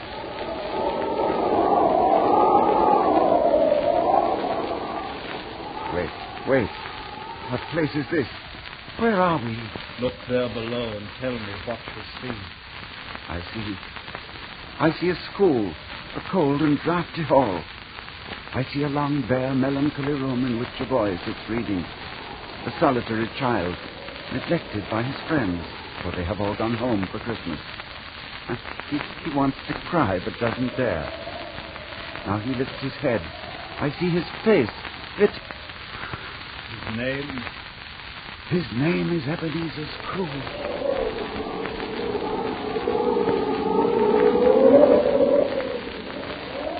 Here now is the shadow of another Christmas. The boy is older. The innocence of childhood is no longer in his face. There is a restless motion in his eye, and he wears the signs of care and greed. Show me no more. That girl who sits beside him, they're to be married. Stop, take me back. Listen, Ebenezer Scrooge, hear what she says. I know it matters little to you. And so I give you your release, Ebenezer. Take me back. You have changed. And your love is not for me any longer. You love money now, and power. Another idol has replaced me. A golden one. Goodbye, Ebenezer. She is gone. Out of the room, out of your life. Show me no more, I say. One No. shadow more. No more. One glimpse of her at still another Christmas. No. Happy in a home that might have been your home. No. Laughing with her children who might have been your children. No, leave me. Haunt me no longer. Do you hear? Haunt me no longer.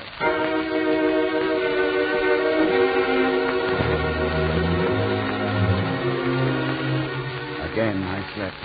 Again the steeple clock tolled out the hour on the Christmas morning air. Wake up, man, wake up. I am the ghost of Christmas present. Look upon me, man. Know me better. Before me stood a spirit, giant in size, clear-eyed and smiling. On its head there was a crown of holly. It held a great lighted torch high in the air, filling the room with a ruddy glow. I stared at him, more in wonder than in fear.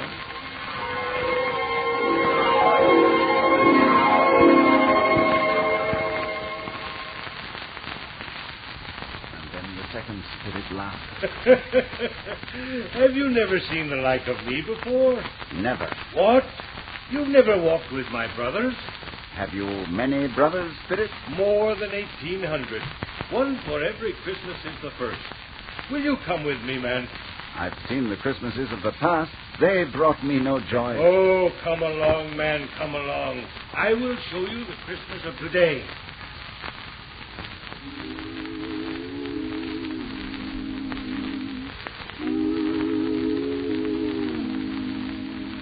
There lies the world below you. Look, Ebenezer Scrooge, and tell me what you see. I see the brightness of 1,000,000 fires burning on 1,000,000 hearths.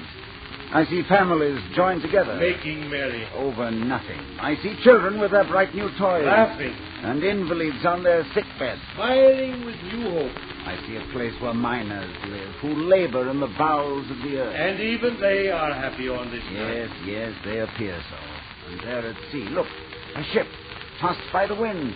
And on the ship 2 sailors join hands. To wish each other joy. Yes, all this I see. And all this is the spirit of Christmas.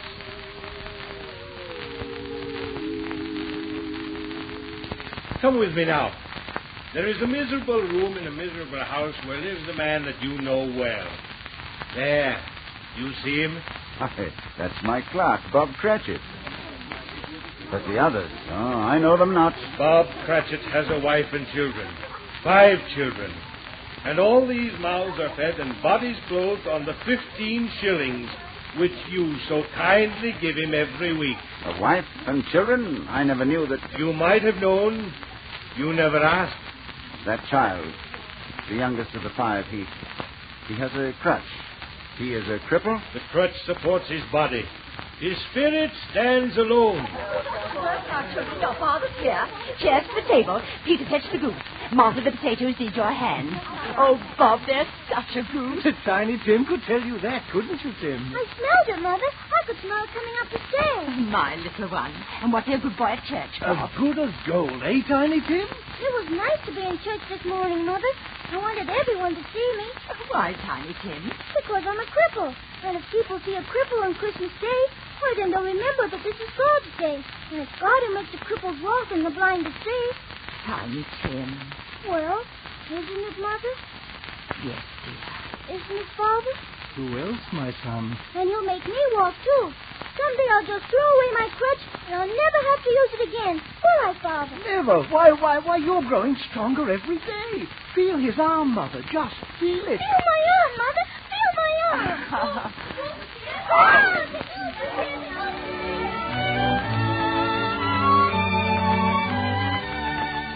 A poor feast. A goose no larger than your hand might cover.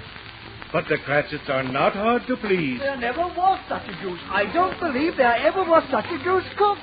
The tenderness, the flavor. And the stuffing. And now the pudding. A very small pudding for so large a family. A wonderful pudding, wonderful. Children, I regard this pudding, I say, as the greatest success achieved by Mrs. Cratchit since our marriage. Hooray! And now a toast. A Merry Christmas to us all, my dears. God bless us. Merry Christmas, my dears. God bless us. Everyone!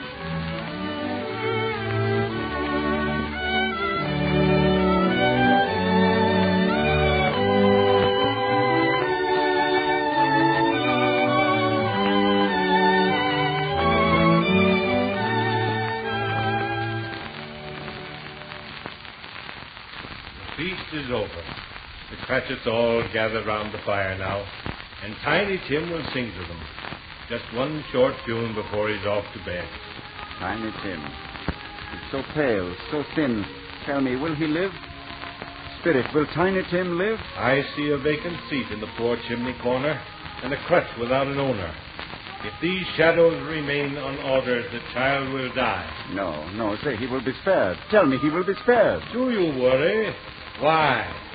If he be like to die, why then he had better do it and decrease the surplus population. Spirit, stop, don't go. There must be others in the world, poor and in want. Are there no prisons? Hear me, they can be helped. Are there no prisons? Are Spirit. there no workhouses? Spirit, stay, come back. Come back.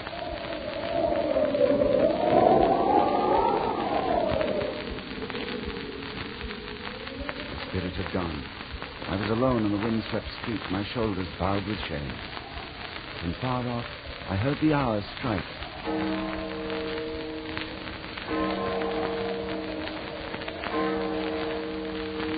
And looking up, I beheld the third of the spirits.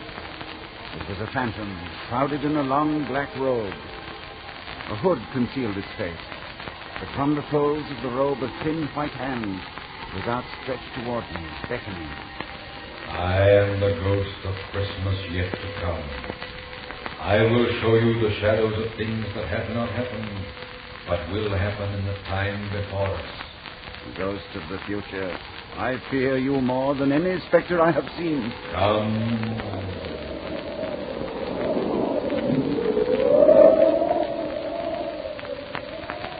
Look there. Do you know this street Ebenezer Scrooge? I do. My business is here. But that building is strange to me. It will be built in years to come. Do you know those two men walking there? I know them well. They are my friends. Hear what they say. Well, old Britt has got his own at last, eh? Well, so I hear. When did he die? Last night, I believe. What was the matter with him? I thought he'd never die. What's he done with his money? Oh, I don't know. Left it to his business, probably. Well, I'm sure he wouldn't give it away. Gold, isn't it? Did you hear, Ebenezer Scrooge? What man is that who died? They did not say his name. Come.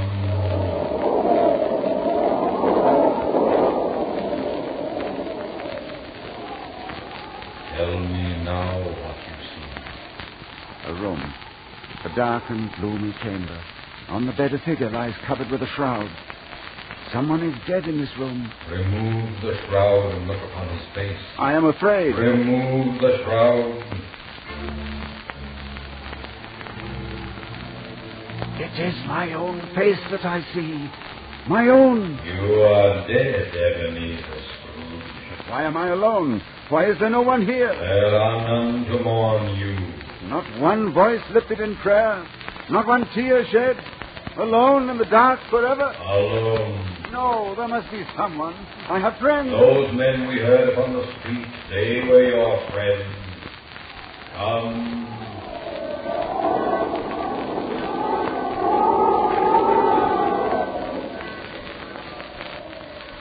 Where do you take me now? A graveyard. Have I not seen enough of death? You looked in vain for mourners at your dead. Now see the face of one lost in grief. Figure by a gravestone, kneeling in the fresh turned earth. Why, it's Bob Cratchit.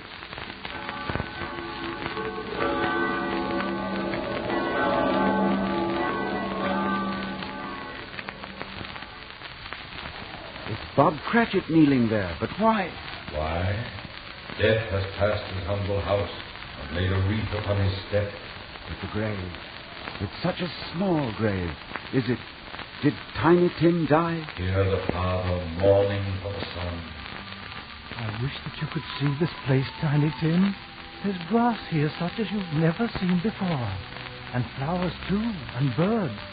You'll like it here, Tiny Tim. There'll be no pain, and you can throw your crutch away at last.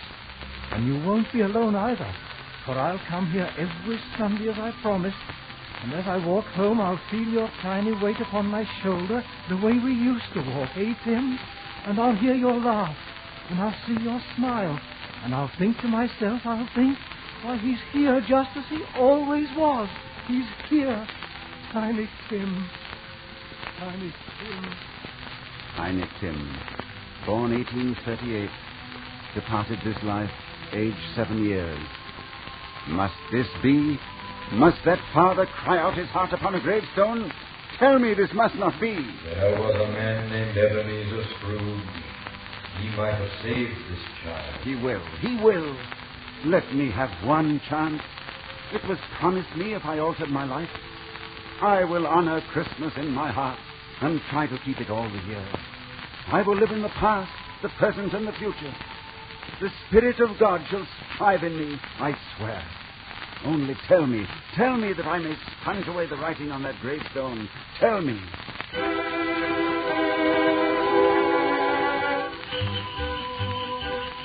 Suddenly I was back in my room, and the sun was streaming through the window.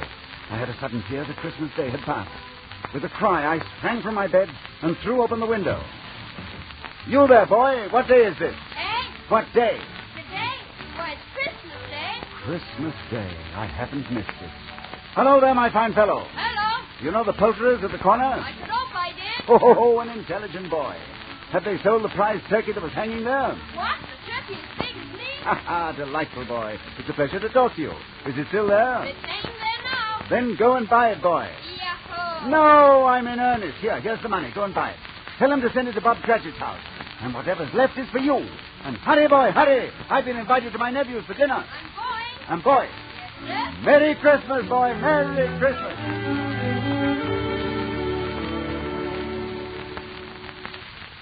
And a Merry Christmas it was. I had the pleasure that day of dining with my nephew and his family. A rare treat, I discovered. And I was fortunate enough to meet the gentleman who had asked me for a contribution. Oh, he was surprised when old Scrooge pressed the money on him. And Cratchit, I had the double pleasure of raising his salary to such a figure that his eyes bulged almost from their sockets. A rare day, a rare treat all around.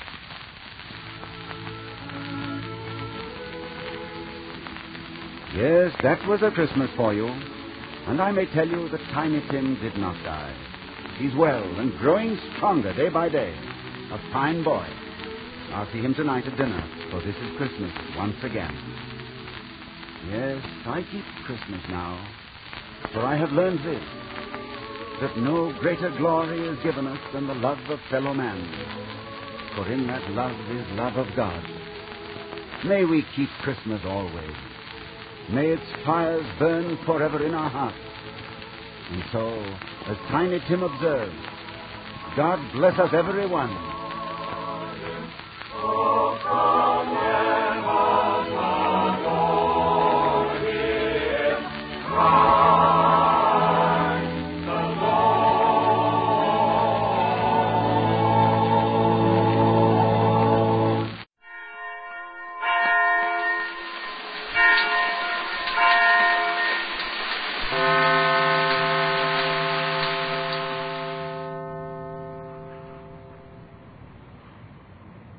The Handmaid of the Lord.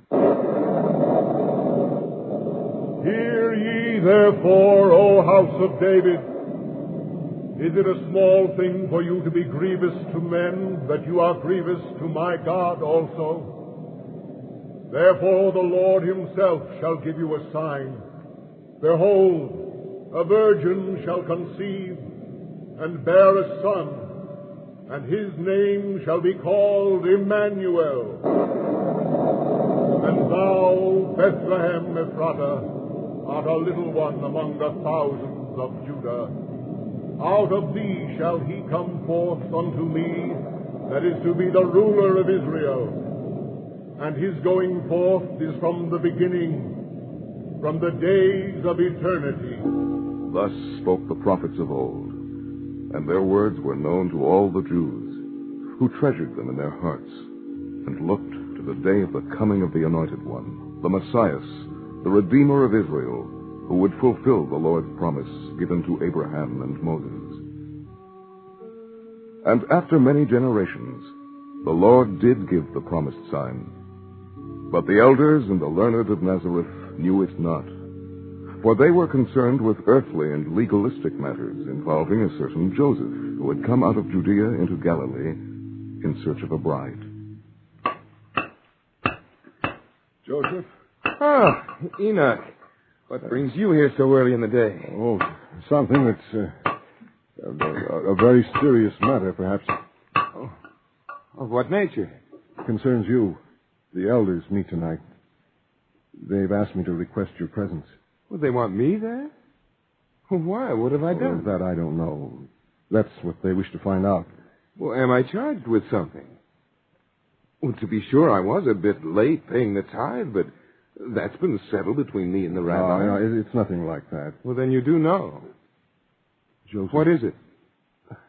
Joseph, my lips are sealed. Perhaps there's nothing wrong. This is merely an inquiry regarding a certain event that's been brought to the attention of the elders. Enoch, I must say you're acting very mysterious. Please, Joseph, don't press me with questions. I'm not permitted to tell you more. Very well. Tell the elders I'll be there. I'm sure I've done nothing wrong. I'll be glad to help them in any way I can. I must believe that, Joseph. I'm your kinsman and your sponsor. When you came seeking a bride, did I not present you in the synagogue? Yes. Did I not speak to the widow of Jacob and help arrange the betrothal and marriage between you and Mary? And for finding such a bride, I shall be grateful all the days of my life. I pray God in bringing you and Mary together I've done right. Enoch, what are you saying? Surely there's no question. I must go. No more questions. I said more than I should have. Come to the meeting. But Enoch, come back. Tell me, what have I done to offend you?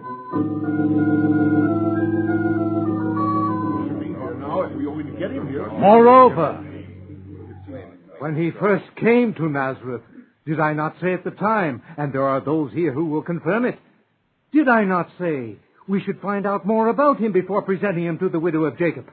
I leave it to you, Rabbi, if I didn't say those very words. Yes, Titus, you did say something to that effect. However, when Joseph was presented to the congregation as the groom of Mary, and I called out for anyone who could speak against him, all voices, including your own Titus, were silent. And I said further, there were several young men in Nazareth of high quality, and well known to you all, who had looked with longing eyes at Mary. Among them, two of your own. Yes, Titus. My eldest son had but a few days before the arrival of this stranger from Judea looked with favor upon Mary. You well know Mary is of the house of David, and according to tradition should marry one of her kind. How did we know he's from the house of David? He rides in here one day, and before we know it, he is betrothed to the most desirable woman in Nazareth. Why was he in such a hurry? Perhaps too much of a hurry, I say, to take her to wife. Joseph is my kinsman. All of you knew his father who left Nazareth many years ago. Why did you not raise then the question you do now? Why were you in such a hurry to arrange the marriage? You ask such a question. Mary is 14. Joseph is 20. What woman of 14 in Nazareth has no man in her house? What seed of David was rooted here? When my kinsman rode in, it was a blessed day. Next, Enoch, you'll claim God sent this man at the time. Would you deny God brings young people together so they can be joined in marriage, build their home in Israel? Rabbi, Joseph is here. Enough of this bickering. Joseph has come. May God be with you, my elders. I am asked by Enoch, my kinsman, to appear at this hour. But I'm not told why I'm summoned. That was so you could not knit a tight story in advance. Silence, if you please. I will conduct the hearing. Joseph, though you come out of Judea, where I'm told customs differ, still you must be aware of our ways in Galilee concerning marriage. Rabbi, it's true. Because of the poverty into which the house of David has fallen, I'm not a learned man, but I am versed in the laws and the scriptures. Then you know that a betrothal and marriage can be one and the same. So it is written. If a man puts away his betrothed, he must give her a bill of divorcement, and she has the rights of a married woman. Are you aware it's customary, at least in Galilee, for a year to elapse between the betrothal and the marriage ceremony? That I know. The question is, have you observed the custom? Titus, if you please. Joseph, are you aware that, though it is not unlawful, it is unseemly and contrary to our custom for the bride and groom to come together and consummate a marriage before the year of waiting is over? That I know. Have you observed the custom of our people? Most rigidly. Well, after the betrothal, Mary remained in her mother's house, and I stayed with my kinsman. I see my bride only in her mother's home. We do not sit alone, as is the law. We are not seen together in public, as is the law. I vouch for Joseph. He works early and late to earn money for the wedding ceremony. Enough of this. Don't you know what the women at the well are saying about you and Mary? My elders, I've nothing to do with the women of Nazareth. Betrothed to Mary, I've not spoken to another woman except her mother. Now, what is this gossip? Wagging tongues of thoughtless women don't bring you here, Joseph. From more responsible sources, we were prompted to make further inquiry. Well, of who? Of what? Of Mary. From women who know about such things, we are informed that Mary is with child. God in heaven, what are you saying? Well, these women who would say... Sit down, Joseph. Hear me out. 3 days ago at the well, a woman said to Mary, "What is it you carry under your heart?" Here is her reply, heard by 4 witnesses. "That which I carry under my heart is the hope and the salvation of Israel." Rabbi, that could mean much or little. This comment, along with the reliable testimony of older women, leaves no doubt. Joseph, your betrothed is with child. May God have mercy on their slanderous tongues. Joseph, our hearts are troubled, and this matter must be cleared. I call upon you to tell us whether you've married your bride in fact prior to the end of the waiting period. Bring these women before me and let me question them. No, Joseph, they'll not be called or named. You may be sure any question you could put to them we have ourselves, and under oath. We hope you can confess publicly the child is yours. For if, God forbid, it's not, your bride is guilty of adultery and must be punished according to the law. Joseph, we understand your reticence, but beg you to confess the truth. See how he hangs his head in shame. Silence proclaims his guilt. So grave a matter cannot be answered thus. You must speak out. If you're the father, that ends the inquiry. Unseemly behavior is not in this case unlawful. If not the father, you must speak out, that the guilty may be found and punished. Joseph, we await your answer. I declare before this inquiry, my bride Mary is pure and without taint. Listen to him. The guilty always shout their innocence. Joseph, we can end this inquiry without prejudice to you or to Mary. If you admit you're the father of her child, that ends it. Oh, hear me, men of Galilee. How can I come before you and tell a falsehood? I have observed the custom. The women are mistaken. Mary is not with child. Well, she has lived among you. You know her. Her sweetness, her gentleness, her purity and innocence. How can you make such a charge against her? Mary is innocent. I stake my life on it. This upstart has shamed our noblest family. As nearest relative, I demand satisfaction. Joseph has denied he is the father of the alleged child and challenges the testimony of the women. In the absence of positive proof, and there is possibility the women may be mistaken, I suggest we close the inquiry. No. If he's not the father, then let him go to Mary and ask who is. Never. I'll not put such a question to her. Well, on second thought, there's no point in asking Mary if she's with child, for she would have to deny it. Every time you speak, you insult my bride. Mary is incapable of falsehood. I declare the inquiry closed. Joseph, you may go.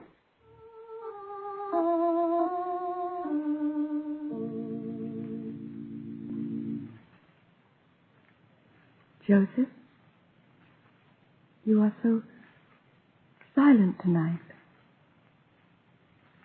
Tell me what's in your heart. If I'm silent, it's because I'm too troubled and angry to speak. Because of the meeting of the elders?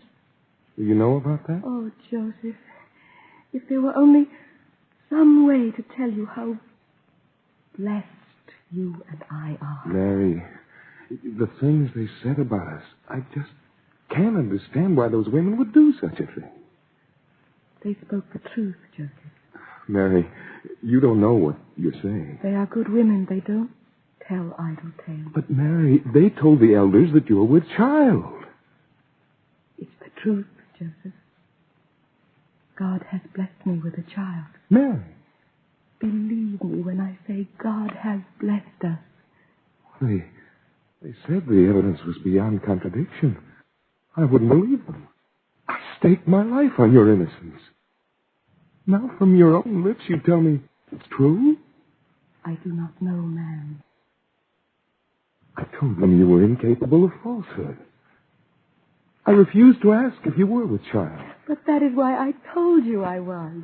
Mary, in spite of what they say, in spite of your own words, I can't believe anything but good about you.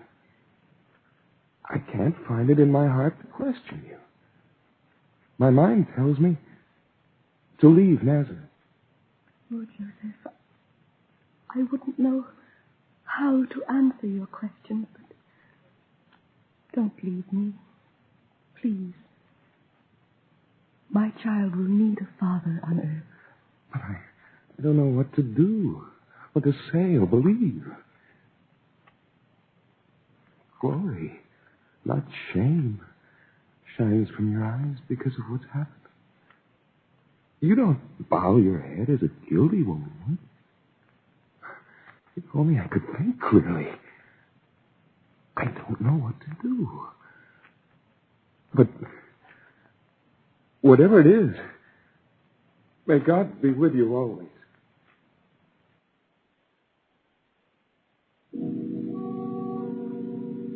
Oh, Joseph, if only I could tell you I am the handmaid of the Lord.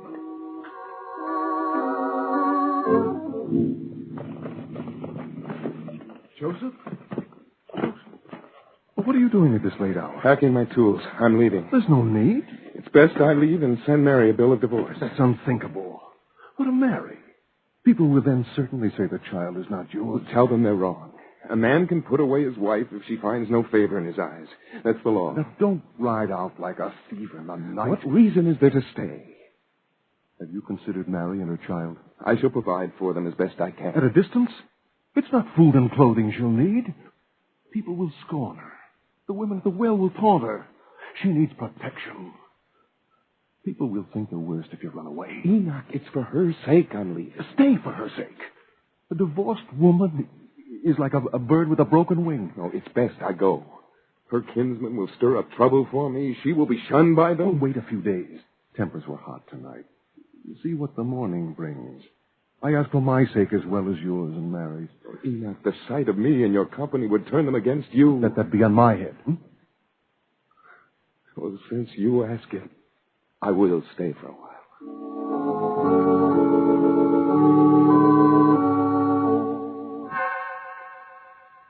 Joseph bar Jacob. Who speaks? The angel of the Lord. What would you have of me? Do not be afraid, Joseph, son of David, to take thee Mary, thy wife. By her own confession. She's with child, not mine. For that which is begotten in her is of the Holy Spirit. And she shall bring forth a son, and thou shalt call his name Jesus. For he shall save his people from their sins. The Messiah. Mary, how I have wronged you. But there's nothing to forgive, Joseph. You couldn't know. But I thought evil of you. I couldn't believe in you when you asked. I was going to leave Nazareth and divorce you privately. Oh, God will never forgive me.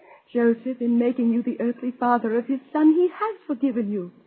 You couldn't know what I couldn't tell. But I should have guessed. I should have believed. Oh, who in all the world would believe that one as lowly as I would be chosen to fulfill the prophecy?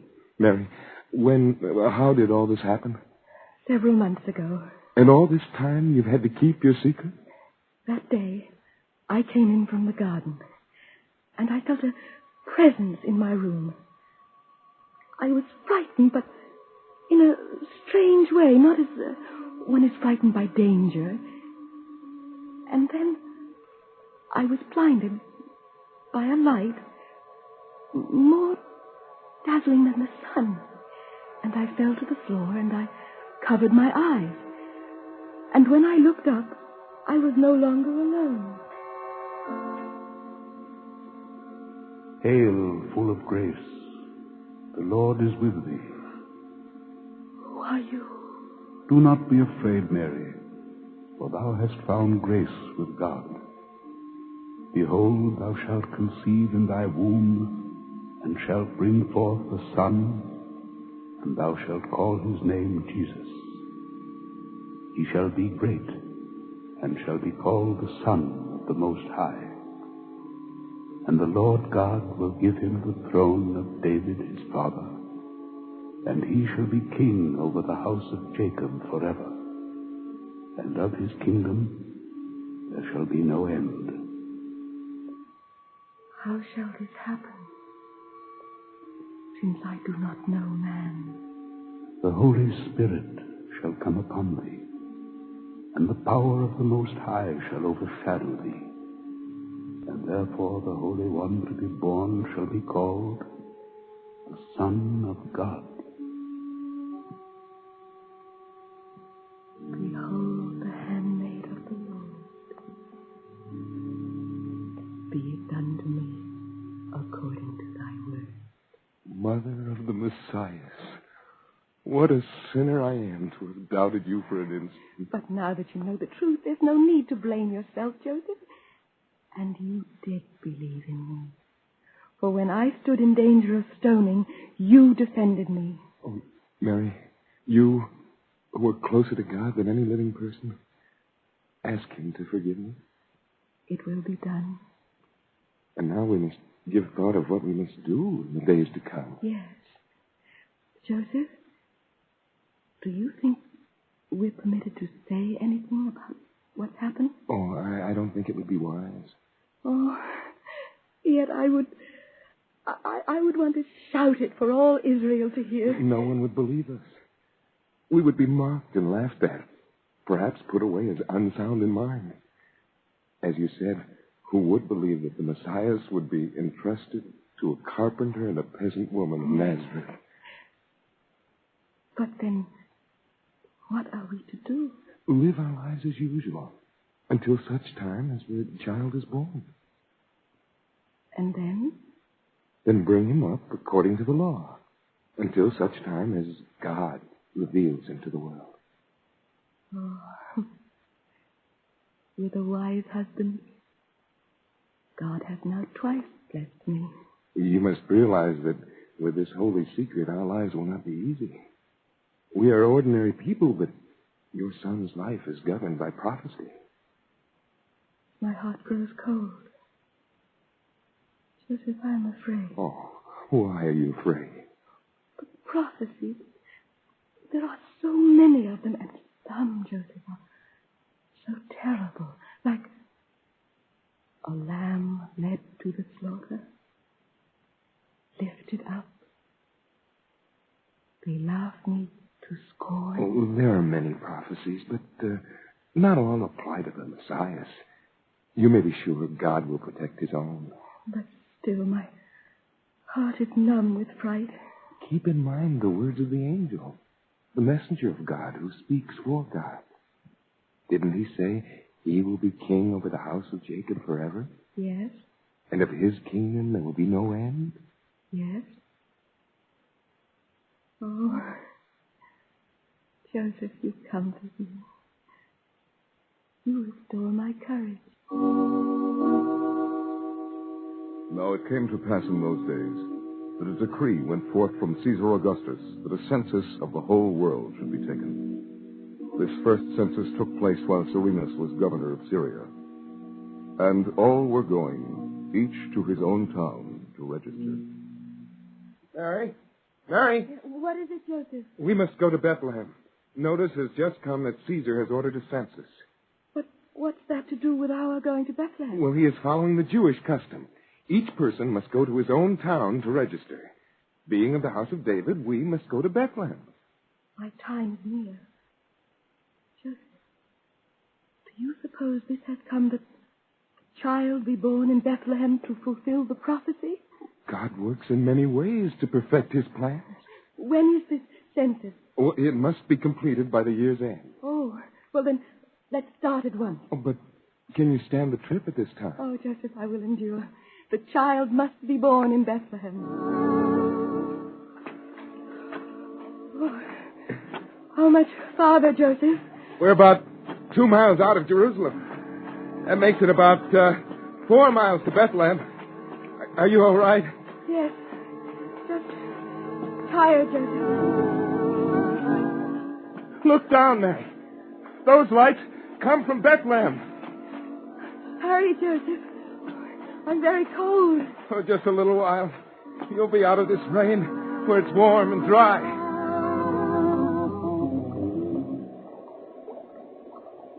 Mary, are you all right? Yes, Joseph.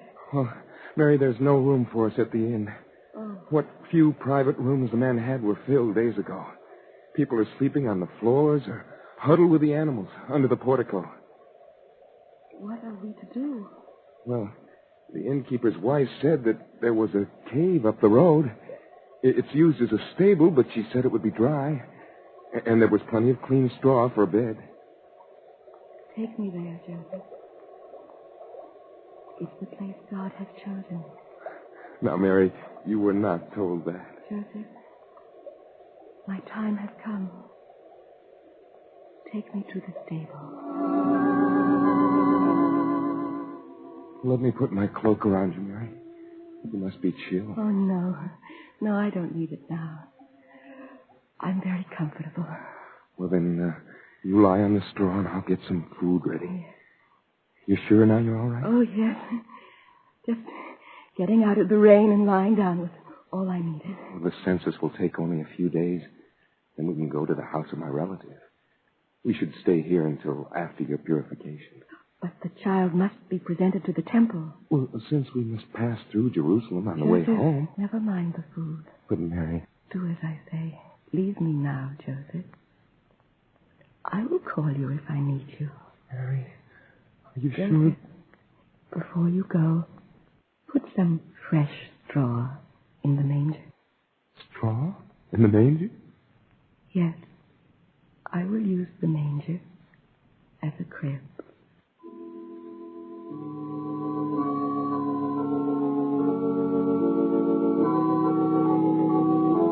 And later that night, the angels sang, "Glory to God in the highest, and on earth peace among men of good will." And shepherds in the district heard, and were awed exceedingly, until an angel appeared before them. Do not be afraid, for behold, I bring you good news of great joy, which shall be to all the people.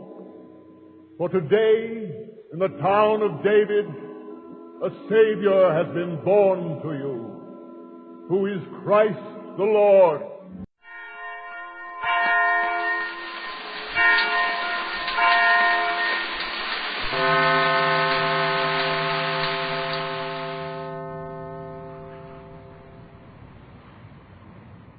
The Nativity. Now the birth of Jesus Christ happened in this wise. When his mother Mary was betrothed to Joseph, before they came together, she was found with child of the Holy Ghost. Then Joseph, her husband, being a just man, and not wishing to expose her to reproach, was minded to send her away privately. But while he thought on these things, behold, the angel of the Lord appeared unto him in a dream, saying, Joseph, son of David, fear not to take unto thee Mary thy wife, for that which is conceived in her is of the Holy Ghost.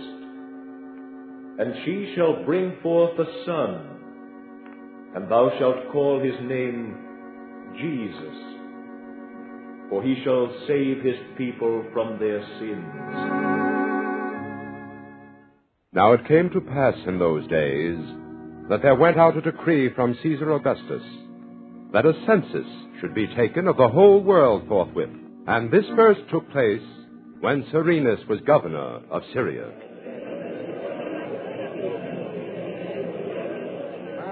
Hark ye! Listen to me forthwith! What now? What fool's message does he carry this time? To the people of Nazareth, in the province of Syria, be it known that His Imperial Highness Caesar Augustus, King of the Romans and Emperor of the world, may his name be everywhere glorified, hath been pleased to issue the following decree.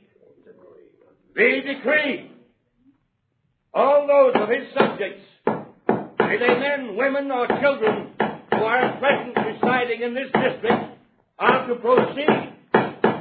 You there with that hammer, stop that! Stop that noise at once! What is your name? They call me Joseph. Joseph the carpenter.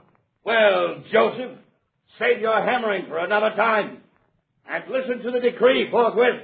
I am listening, sire, but I must earn my living meanwhile. I am a poor man, and time is short. Stop it, I say, at once! So you must earn your living, eh? I fear it'll be at least a fortnight before you work again. Now, all of you, give strict attention to the remainder of this decree. Those residing in this district are to proceed immediately, each to the city of his fathers, that they may be there enrolled and registered in accordance with His Majesty's wishes. Register? What for? Quiet! Quiet! Certain exemptions, in the case of the aged or the infirm, to be made at the discretion of His Excellency the Governor, will be considered tomorrow morning at his palace. All others must forthwith comply with His Majesty's decree under threat of heavy penalties. By order of Cyrenius, Governor of Syria. That is all. His Majesty's wishes. What does he think we are? Sheep to be herded down the hillside for branding? Or shearing, more likely. There's some new tax he wants to put on us, that's what it is. Already we have the land tax, and Lord knows how many others. Women and children, too, he said. A bad time of the year to pick. With my husband gone south 4 days with a caravan, how am I to manage 5 children and drive a wagon to my hometown? What about me? I'm a farmer. How can I spare the time for a fortnight's journeying? 'Twill be plowing time shortly. Oh, the world's going mad, that's what. And you, Joseph. 'Twill be hard on you with your new shop almost built. Yes, that is so. And my wife, Mary. It will be a difficult trip for her. Bethlehem, the city of my fathers, is 3 days' journey. Ah, those Romans. What do they care about women or babies? We must have someone to lead us against these tyrants. A deliverer, a fighter, a military leader. Careful, friend. Caesar has many ears. Joseph, come yonder here. I would speak with you. Why, it's you, Ezra. Certainly, at once. What is it? Joseph, my friend, I will register for you. You do not have to go to Bethlehem. It is easily arranged. What? Yes, you can stay home here at your work. What do you mean? Oh, don't you see? I will go to Bethlehem in your place. That is, of course, for a price. A few gold pieces will take care of it. Oh, I see. We must thwart these Romans in every way we can. There are ways and ways. Oh, but your wife, she must not travel. She's frail and fatigued. I admit I am worried about her, but... Do not worry, Joseph. I am stronger than you think. Mary, I did not see you. Well, good day. I will be going now. Think it over. Good day. Good day, Ezra. Joseph, do not be afraid. I know about the trip to Bethlehem. But it is 75 miles, Mary, and I would not wish you to go. Perhaps we can get an official dispensation for you. Never mind. We are going, Joseph. It is the will of God. We are going. And all went to be enrolled, every one into his own city. And Joseph also went from Galilee out of the city of Nazareth into Judea unto the city of David, which is called Bethlehem, because he was of the house and lineage of David, to be registered together with Mary, his espoused wife, who was with child. Are you tired, my dear Mary? Why should I be tired, my husband? It is I who am riding while you walk on the dusty road pulling the bridle. It is I who should ask if you are not tired. A little, I admit. These 3 days have been long. But surely we'll be in Bethlehem by nightfall. Then we can get room at the inn. That we are both looking forward to. Mary, you are wonderful. You sit there on that little donkey like a queen. And the smile always on your face. But you are pale, my beloved, and there is a glow in your eyes that almost frightens me. And you must be tired, very tired. I saw your head nodding a while back. You have been missing all the scenery. Scenery, Joseph? You slept all the way through the Valley of Tears, and Bethel as well. You remember the story of Jacob and the golden calf. And it was in Bethel, too, that Amos the prophet told of the coming of the Messiah. Yes. Yes, I remember, Joseph. I wonder who this would be coming up behind us. Why, it looks like Ezra. Now, do not let him turn your head. Why, hello, Joseph, and you, Mary. Will you not change your minds? It's a dusty trip, and it's not too late to have me enrolled in your place. No, Ezra, be gone with you. Oh, very well. It's on your head. Bethlehem will be crowded. If this traffic is any indication, you will be lucky to find a room at the inn. Most lucky. What he says may be true, Mary. About room, I mean. And everyone on the road seems to be passing us. Surely we will be the last ones to reach Bethlehem. It will be all right, Joseph. I am certain. Now, who is this coming behind us? Why, it's a whole caravan. Look at the speed those camels can travel. They're being whipped. And the horses. Well, they needn't take the whole road. Look out, Mary. Watch the donkey. Hold the rein tight. Hey, you two, make room. Make way for Aaron the merchant. My camels need room. We're businessmen with important merchandise, spices and oils and rugs. And who are you? Oh, yes, now I see. The carpenter, the lowly carpenter, bound for his hometown to register like a dutiful, docile citizen. Off the road, carpenter. I must get to Bethlehem. We're coming through.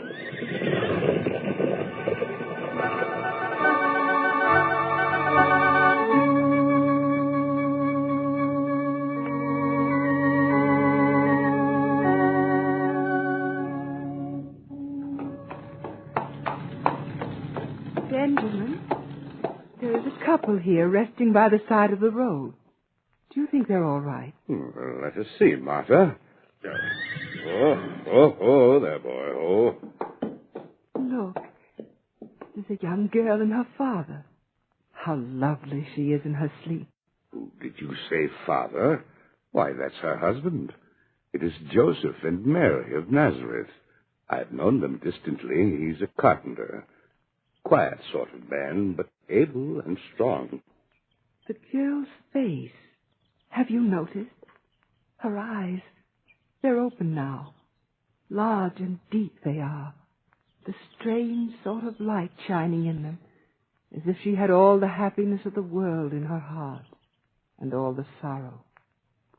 She is, I think, with child. Well, we must not stand around looking at dozing couples. Up on the cart with you now. We'll get going. Bethlehem is still beyond the horizon, and it's getting close to sunset. Wait a minute. Could we not give them a lift? But there is no room for 2 more. They look so tired. All the way from Nazareth by foot and donkey. They must be going for the enrollment like us. Look, they're awake now. Oh. Ah, there, Joseph. This is Benjamin, the bootmaker. You remember me? Of course, of course. My wife and I were thinking, well, we've room for 1 more in our cart. That is, if your wife would like to ride with us. Mary, these kind people offer you a ride, and I will walk. No use, Martha. You see, she only smiles and shakes her head. I see, Benjamin. They won't be separated. No. No, we must stay together now. It is better. Well, come, Martha. It's late and the traffic is still heavy. Goodbye, Joseph and Mary. Benjamin, there is something you could do for us if you would. Certainly, Joseph. Please reserve room for my wife and me at the main inn. We shall be very tired and the room is necessary. Yes, of course. Get up. Get up. Goodbye, Joseph and Mary.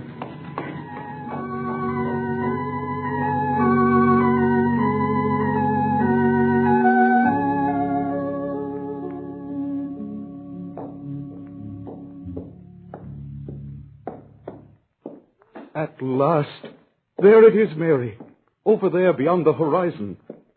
Bethlehem. Oh, praise God. Yes, Mary. The city of my forefathers. Does it not look beautiful in the setting sun? The rays of the sun on the white roofs. And all that green, the fig trees and the olive grove. A woman would notice those things. Ah, there is a sight for a carpenter. Notice those lovely oak trees and poplars.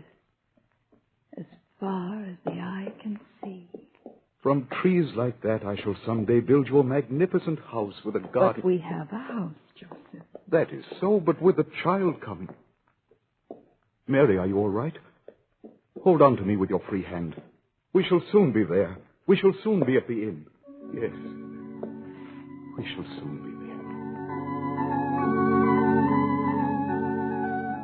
Good evening, sir and madam. Good evening. I am Urias, the keeper of this inn. And I am Benjamin, the bootmaker, all the way from Shiloh. And my wife, Martha. I knew you were strangers. Make yourself at home. You do have accommodations left? Just in time. Everything is about gone, but I think we can manage. Splendid. We had heard you might be full. Well, these are busy days with the caravans passing through, and now this census that the madman in Rome is fostering. Oh, but perhaps I shouldn't talk so loud. One never knows. Even you might be a spy. Hardly likely. Just a vassal like yourself. But one hardly dares disobey. Oh, I'd almost forgotten.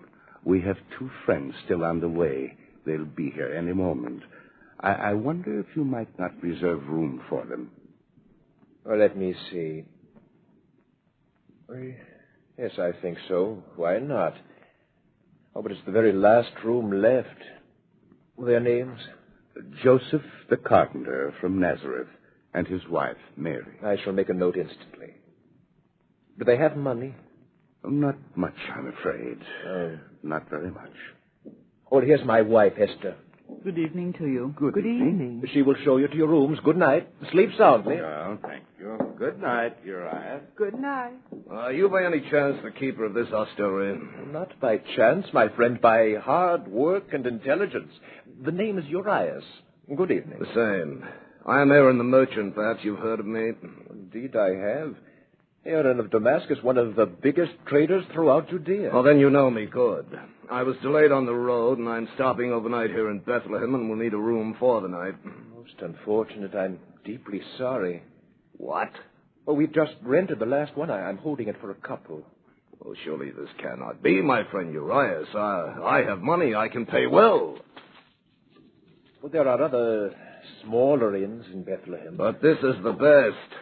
Now, let's be businesslike. I can certainly pay more than this couple, whoever they may be. Their names are Joseph and Mary. He's a carpenter from Nazareth. I'm holding the room for them. Surely not Joseph a carpenter. Is there something wrong with this carpenter? No, nothing at all. Outside the fact that he is a carpenter. Now, come, what is your price? After all, you are a businessman, and we businessmen understand each other. Is that not so? Well, yes, that is true enough. We are most assuredly not in business for our health. That is an interesting collection of coins you have. 10 ducats in your money. 15. Done. I shall return immediately. Oh, Esther. You shouldn't have done that, Urias. It's wrong. Well, where will Aaron the merchant sleep? He must have a room, too. He's a very important man. Shh. Here comes a couple now. I wonder if they're... Greetings to you. I am Joseph of Nazareth. Oh, so you're Joseph the carpenter. Yes. My friends Benjamin and Martha were to speak to you for a room for my wife and myself. Yes, they did. No, there's been a mistake. I'm sorry. We have no more rooms, none at all. Your friends were too late. But my wife, she's not well. I am sorry. Perhaps you could try the other end. We've come a long way already. There is nothing else to do. Wait, please. You must be able to do something for us. We cannot sleep on the ground. The winter chill has set in, and even in... Perhaps if you walked on a little further to the outskirts of the city. Oh, no. Even people with spare rooms in their houses have hired them out. But you don't understand. My wife is not well. She is with child. It is urgent. Oh, forgive me. There must be some place where you can... Wait, I'll go find my husband. Take your wife over there by the fire. Urias! Urias! Oh, Urias. One moment. This couple, Joseph and Mary. We must find a place for them at once. Why must you concern yourself with this carpenter and this wife? Why? Tell me why. I don't know. There's something about them that... I can't explain it, Urias. And I've just found out that she is with child. She's really only a child herself. Please, Urias. Well, try and squeeze them into the kitchen anywhere. It doesn't matter. But it does matter. And make it clear we're doing it only as a special favor and that they'll have to pay the full charge in the morning. They can't sleep in the kitchen. Don't you understand? What do you expect me to do, build a private room for her? Perhaps we could let her have ours. What? Just for tonight. Are you mad, woman? I wouldn't mind sitting up. Just this once. For them. Well, I would. Then perhaps we could let them sleep in the stable. Stable? Well, who wants to sleep in a stable? Not even a carpenter would do that with the sheep and the cattle. We could ask them. All right. You there? The carpenter from Nazareth. Yes. I understand that you're badly in need of a place for your wife. I know it's a very anxious time. Went through it myself some months ago. Now, there's a stable of ours just down the road. We keep cattle in it, but it's dry and warm. Did you say a stable? Yes, but the roof is good and there's plenty of clean straw. Why, I know it's very little to offer you, but it's better than nothing. You can have it free. Free? Well, I don't know about that. I'm a businessman, after all. Thank you, but I don't know Yes, Joseph. It will do fine. Let us go at once. Thank you, Urias. We appreciate this warmly. Strange couple, are they not, Esther? Strange and glorious. There's something godlike about them. Godlike? Are you mad, woman? Oh, come, we've wasted enough time as it is. The merchant Aaron will be displeased if his place is not fittingly prepared.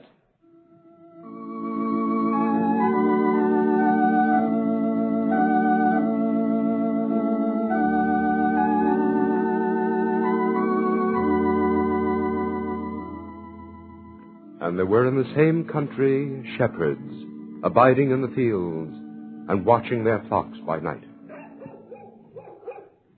Abel, are you awake? Huh? Oh, it's you, fairies. What do you want? Listen. You hear that? Wolves after the sheep. Quick, where's my knife and my crook? Wait a moment. It's not wolves, Abel.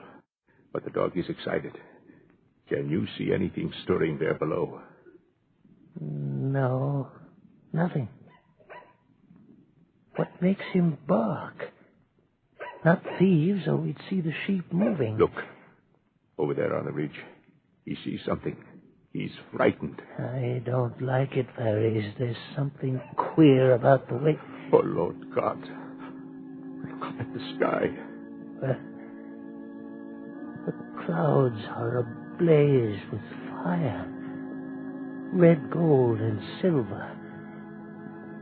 All the stars like suns. And the heavens opening. God of Abraham, have mercy. Mercy.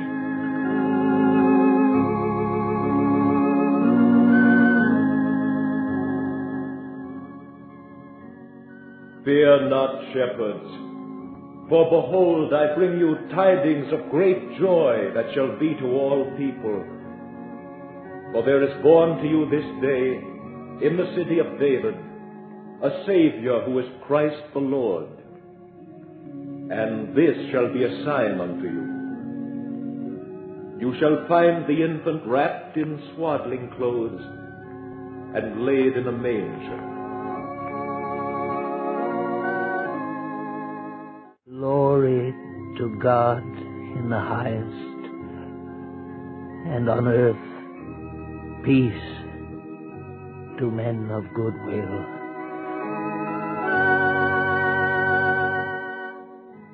Glory to God in the highest. Come, Abel, let us go to Bethlehem, the city of David, and see for ourselves this thing that has come to pass, which the Lord hath showed to us through his angels.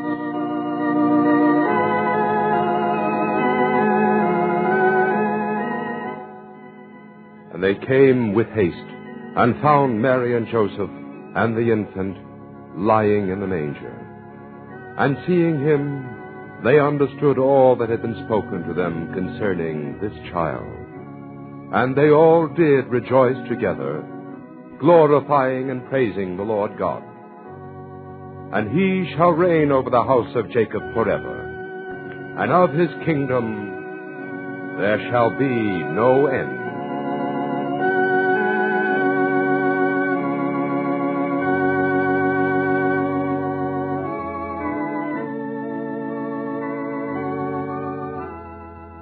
Peace on earth to men of good will. Such was the greeting of the angels on that first Christmas night 2,000 years ago. And such is the greeting now to you.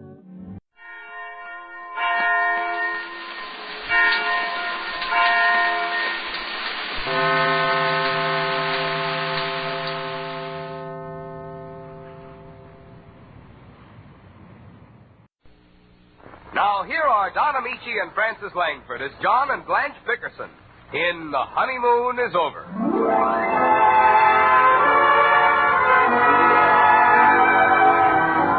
It's Christmas Eve, and the Bickersons have not retired. Mrs. Bickerson is busy wrapping presents in the bedroom, while husband John, exhausted as he is from the pre-holiday activity, puts the finishing touches to the tree, which stands proudly in the kitchen, the only other room in the Bickersons' small apartment. Listen.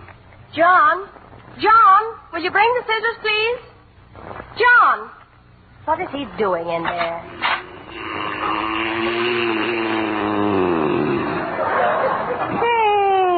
Oh, no.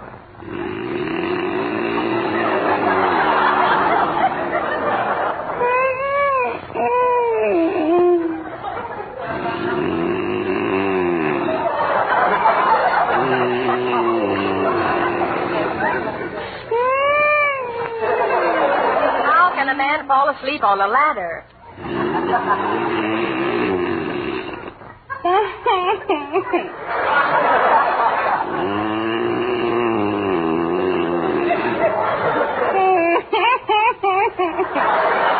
got the heart to wake him.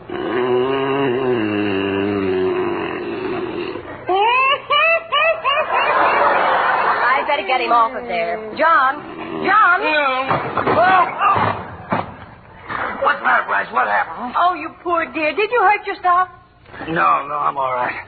I'll just fall off that ladder. I must have fainted. Yes, dear. You were fainting like a log when I came in.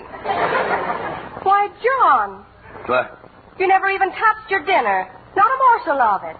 I don't like the looks of it, Blanche. Oh, stop that talk. It's perfectly good food. You let it sit there on the kitchen table for hours getting cold. Do you want me to warm it up for you? No.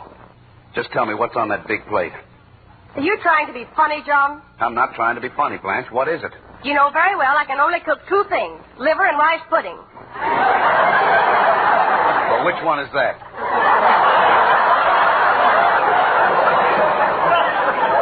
How can you be so nasty on Christmas Eve, John? Blanche, I just asked you a civil question, that's all. I didn't think it was liver because your liver always looks like rubber heels. That stuff looks more like scrambled eggs, so I thought it might be rice pudding.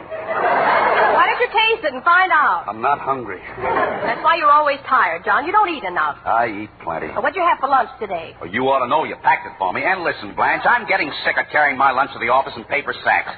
Why can't I go to a restaurant like the other fellas? John, what are you talking about? I haven't fixed your lunch for 2 years. Oh, Blanche, every morning of my life I find my lunch wrapped in brown paper on the side of the sink. Lunch? That's the kitchen scraps.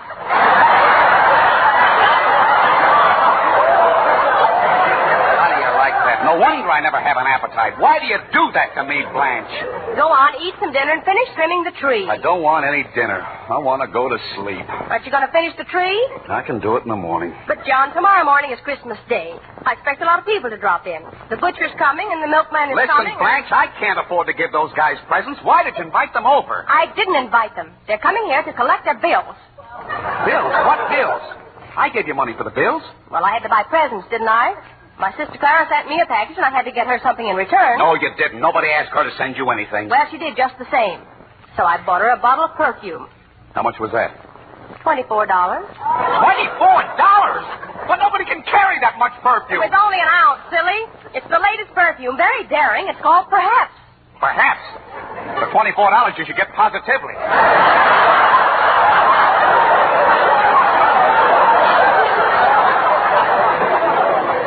So crabby, John. We're not going to fight on Christmas Eve no matter what happens. Remember, you promised. Okay. I'm not even going to get mad because you didn't send me a Christmas card. I did send you a Christmas card. It isn't necessary to make excuses or alibis, John. I'm going to forget it entirely. I don't have to make excuses. I did send you a Christmas card. I mailed it 5 days ago. John, you promised you wouldn't shout. Well, then why are you goading me like this? You know, I wouldn't say I sent you a Christmas card unless I had. I never received it. Well, then it got lost in the mail. That's possible. Thank heaven. All the other cards came. That doesn't mean anything. One card can get lost, can it? If you sent it. I did send it. I swear I sent it. Had a wonderful poem on it. A beautiful picture. Was trimmed with lace. Cost me $1. All right, John. But do you believe me? Let's not discuss it anymore. Okay. But I hope you don't forget to send one next year. What's the use? All right, so I didn't send you a card. That's all. Why didn't you admit it before? There was nothing to admit. I just said I didn't send it to end the argument, but I really sent it. What did it say on it? It said, Merry Christmas to my love. That could be anybody. Let me finish. It said, Merry Christmas to my love, my wife, my life, my turtle dove. Life with you is great, it seems. I love you more than pork and beans. You're only adding insult to injury, John. Well, how do I know what it said? I can't remember what... What's that laying on top of the newspaper? There it is. There's my card. So it is. See, you didn't have to get so excited after all. Thank you, darling. It's a lovely card. Wear it in good health. Well, let's open the presents and then go to sleep. Well, how could you, John? You know we never open presents until Christmas morning. Besides, you haven't finished trimming the tree. All it needs is a string of lights. One of the bulbs is blown, that kills the whole string. Can't you buy a bulb? The stores aren't open now. What time is it? 12:05. Well, that's good. It's Christmas Day. Let's open the presents. You didn't even hang up your stocking. I haven't got one that would hold anything. They look like lace curtains. Come on, let's open the presents, Blanche. Come on, huh? Oh, all right. Say, we haven't got very many this year, have we? Oh, who's this from? That's from Leo Goosey. It's amazing how you went to the one shaped like a bottle. Oh, is that what it is? I hope it's good stuff. That's not bad at all. John, that shampoo. Shampoo? Why, that chiseler, 2-bit Leo. What do I want with a bottle of shampoo? And to think I threw out 39 cents on a tie for him. What have you got there? It's another present for you. From your ball. No kidding. Gee, that's a big one. What is it, Blanche? A 5-gallon can of lighter fluid. Well, that's fine. That's just what I need. I don't even own a lighter. Well, don't feel too bad, John. Maybe you can exchange it for something else. Last year he sent me a bowling ball case. Must get these things in a rummage sale. I never heard of it. Here's one for me from Louise Shaw. Phew, that's a dilly. Oh, Louise always sends something nice. Not expensive, but it usually comes in handy. Well, look at that. What is it? It's a polo score pad. Isn't that nice? That'll sure come in handy. Honest, Blanche, you got the weirdest collection of friends. Is there anything else? Just our presents to each other. Why don't you look at what I got you first, and then you can show me what you got for me. Now, close your eyes. I'll unveil it. Well, all right. I hope you didn't spend too much, dear. I don't really want any. Open your eyes. Blanche. Oh, Blanche, darling. Why, that's beautiful. That's a dream. A portable bar with a brass rail. Don't you think a kiss is in order, John? Oh, a million kisses. Well, stop kissing the bar. I meant a kiss for me. Oh. I'm sorry, darling. It's just too good to be true. Oh, you're wonderful. Blanche, that must have cost a fortune. John, don't get angry, but I sold my fur coat. You sold your fur coat? I wanted you to have the bar, and I didn't have the money. You sold your coat? That beautiful fur coat that you bought yourself for my birthday. That gorgeous bald mink. I got $75 for it. The bar cost $85. Oh, Blanche, you never should have sold that bald mink. It doesn't matter. I have a cloth coat, and I never get cold. Yeah, but you don't understand. Open the present I got for you. I can't wait, John. Oh, a muff. A fur muff. Genuine plucked skunk. I had it made especially to match that coat. It can hold 2 full quarts. And you sold the coat. Well, what's the difference, darling?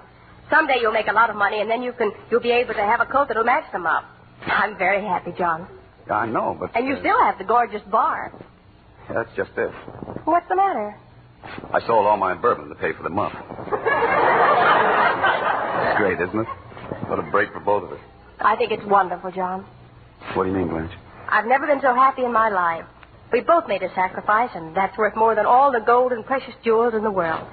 Just to know that you gave up a prized possession is proof enough that you love me. I've always loved you, Blanche. I may holler and rant and act like a first-class crumb sometimes. But you never doubted that I loved you, did you? No, John. It's been 7 years, honey. Most of it uphill. I haven't showered you with diamonds or bought any yachts. But I try not to deny you anything.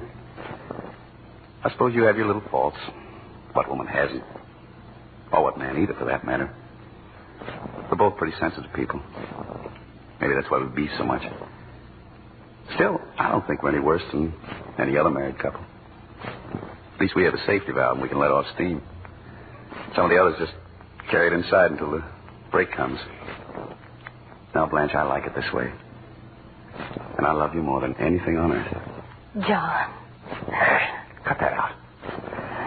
I'll prove how much I love you. Where is that liver or rice pudding or whatever it is you made? It's liver. I'll eat every bit of it if it kills me. Let's go. Merry Christmas, darling. Merry Christmas.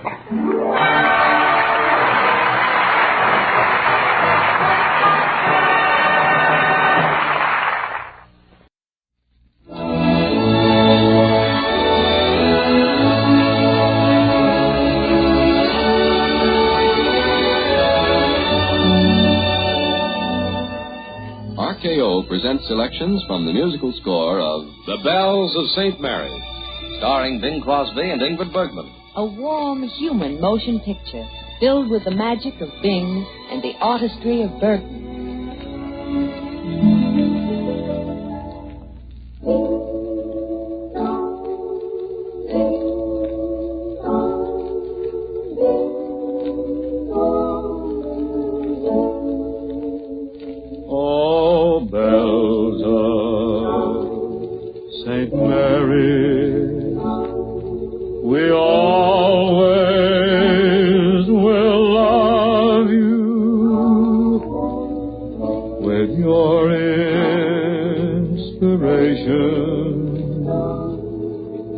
they never will fail. Your chimes will forever bring sweet memories of you. So proudly ring out while we sing out, hail, hail, hail. So proudly ring out while we sing out, hail, hail, hail.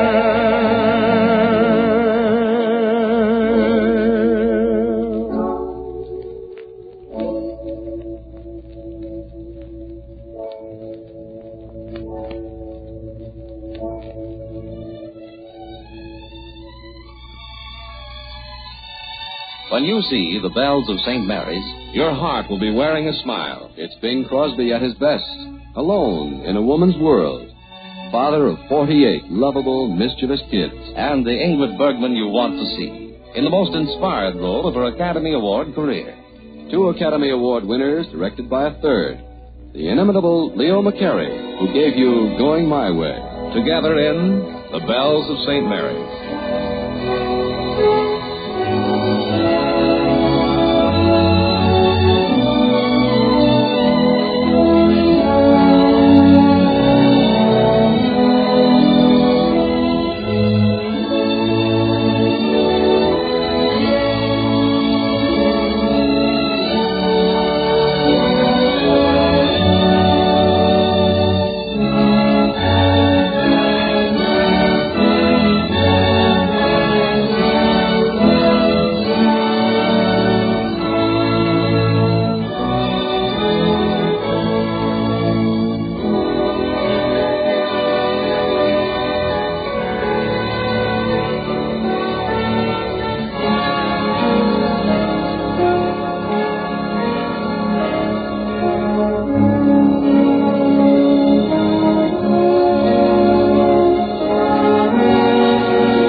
Every time you're near a rose, aren't you glad you've got a nose? And if the dawn is fresh with dew, aren't you glad you're you? When a meadow lark appears, aren't you glad you've got 2 ears? And if your heart is singing too, aren't you glad you're you? You can see a summer sky, or touch a friendly hand, or taste an apple pie. Pardon the grammar, but ain't life grand? And when you wake up each morn, aren't you glad that you were born? Think what you got the whole day through. Aren't you glad you're you?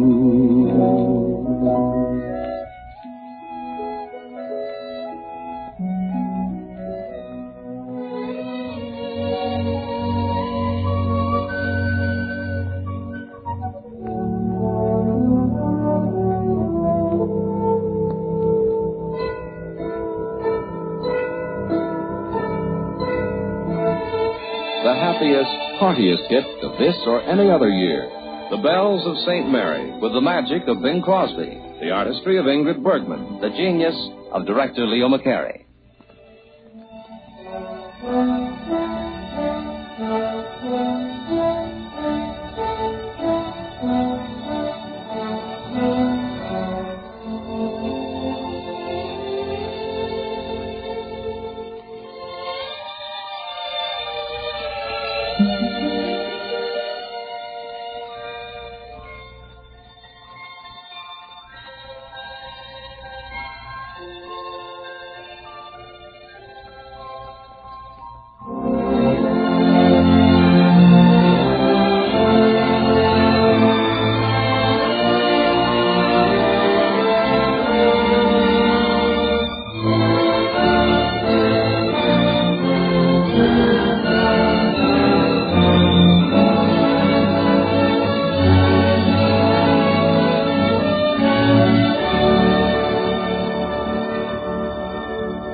Adore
Ladies and gentlemen, you've heard Bing Crosby, Ingrid Bergman, the St. Luke's choristers, and members of the cast of The Bells of St. Mary's in selections from Leo McCarey's delightfully human new motion picture. Musical selections heard were The Bells of St. Mary's, Mr. Crosby's solo, Aren't You Glad You're You, and Adeste Fidelis. The Bells of St. Mary's stars Bing Crosby and Ingrid Bergman in the happiest hit of the years.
Ladies and gentlemen, Bing Crosby.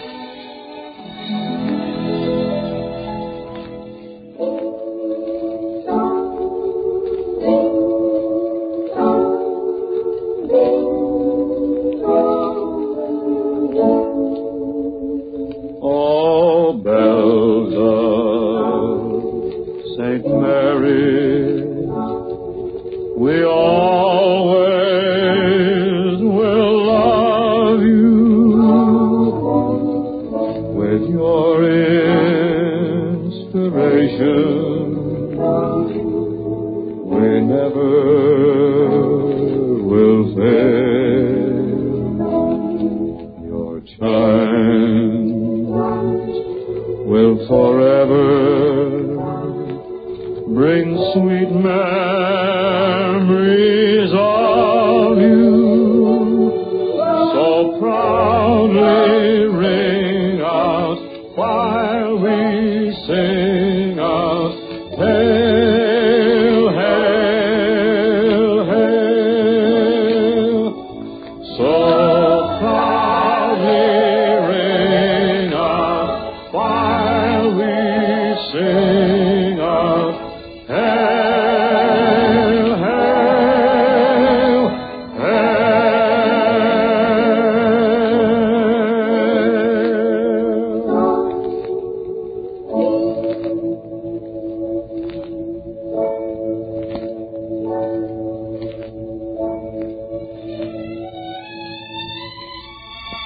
That was Bing Crosby singing The Bells of St. Mary's, one of the musical selections from Leo McCarey's warm, human motion picture of the same title, starring Bing Crosby and Ingrid Bergman. Heard with Mr. Crosby was the voice of Miss Bergman and other members of the cast of The Bells of St. Mary's.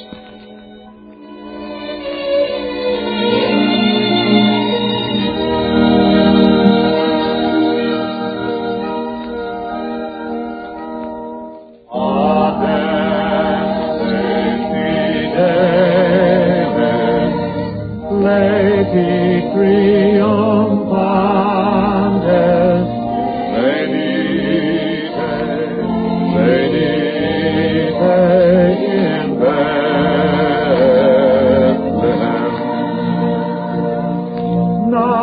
Natum videte, regem angelorum, venite adoremus, venite adoremus, venite adoremus,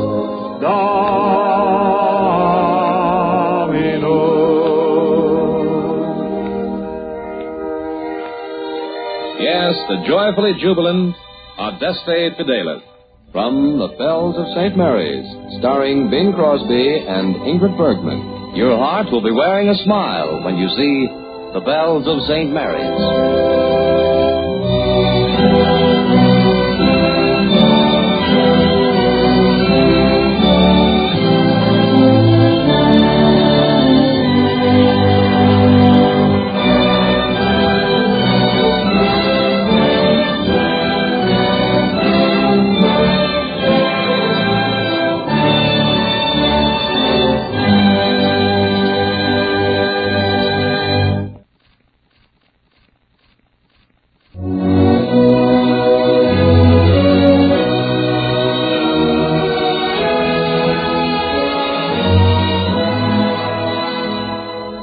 Bing Crosby and Ingrid Bergman in The Bells of St. Mary's. Your heart will be wearing a smile when you hear... Every time you're near a rose, aren't you glad you've got a nose? And if the dawn is fresh with dew, aren't you glad you're you? When a meadow lark appears, aren't you glad you've got two ears? And if your heart is singing too, aren't you glad you're you? You can see a summer sky, or touch a friendly hand, or taste an apple pie. Pardon the grammar, but ain't life grand?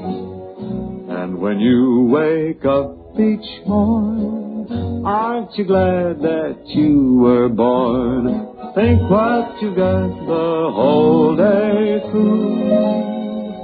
Aren't you glad you're you? That was Bing Crosby singing Aren't You Glad You're You? From Leo McCarey's happy, hearty hit, The Bells of St. Mary's. And now, the Adeste Fidelis.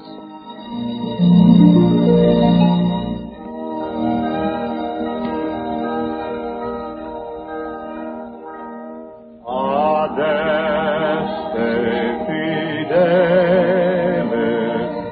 Leti triumphantes, venite in Bethlehem.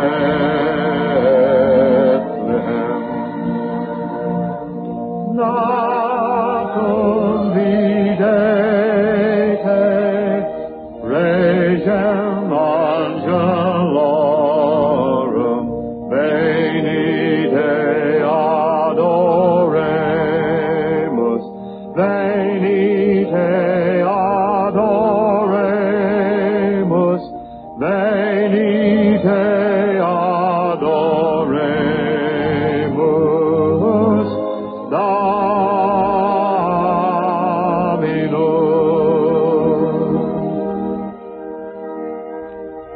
Dominus. Bing at his best, Bergman as you desire her, in a warm, human motion picture filled with laughs and songs, set to the rhythm of your heart. Bing Crosby and Ingrid Bergman in The Bells of St. Mary's.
Merry Christmas, everybody.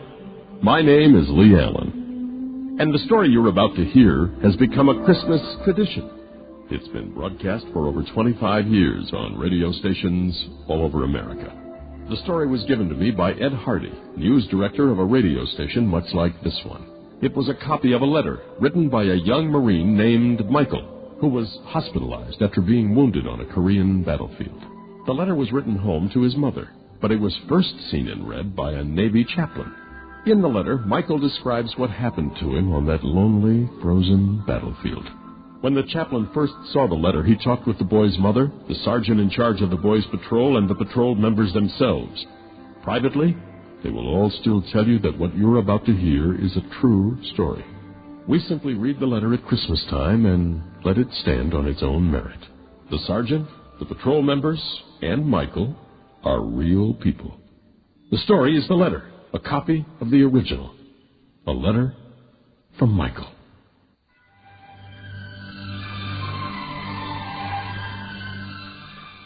Dear Mom, I wouldn't dare write this letter to anyone but you, because no one else would believe it. Maybe even you'll find it hard, but I've got to tell somebody. First off, I'm in a hospital. Now, don't worry, you hear me? Don't worry. I was wounded, but I'm okay. You understand?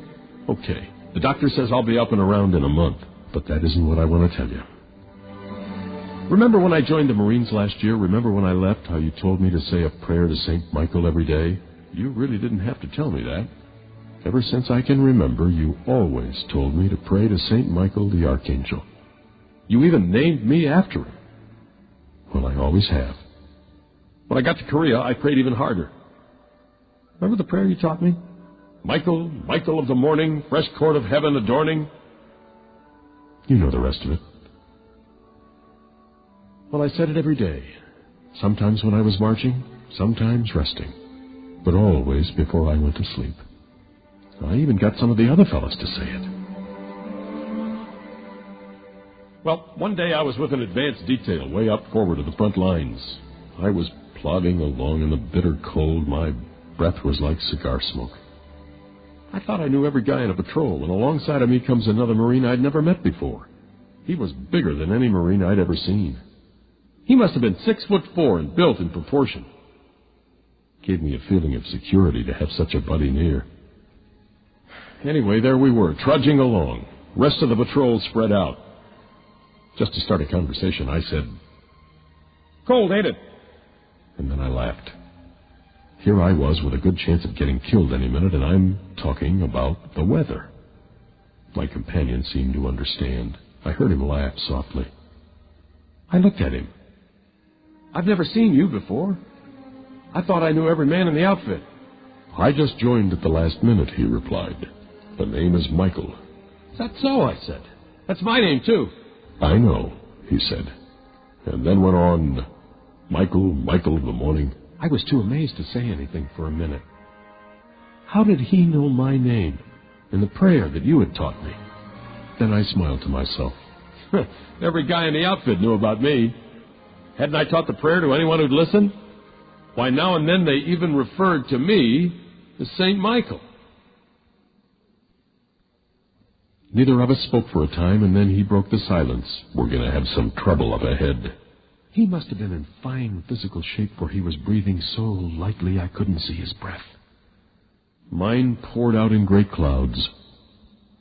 There was no smile on his face now. Trouble ahead, I thought to myself. Well, with the enemy all around us, that's no great revelation. Snow began to fall in great thick globs. In a brief moment, the whole countryside was blotted out, and I was marching in a white fog of wet, sticky particles. My companion disappeared. "Michael!" I shouted in sudden alarm. I felt his hand on my arm. His voice was rich and strong. "This will stop shortly." His prophecy proved to be correct.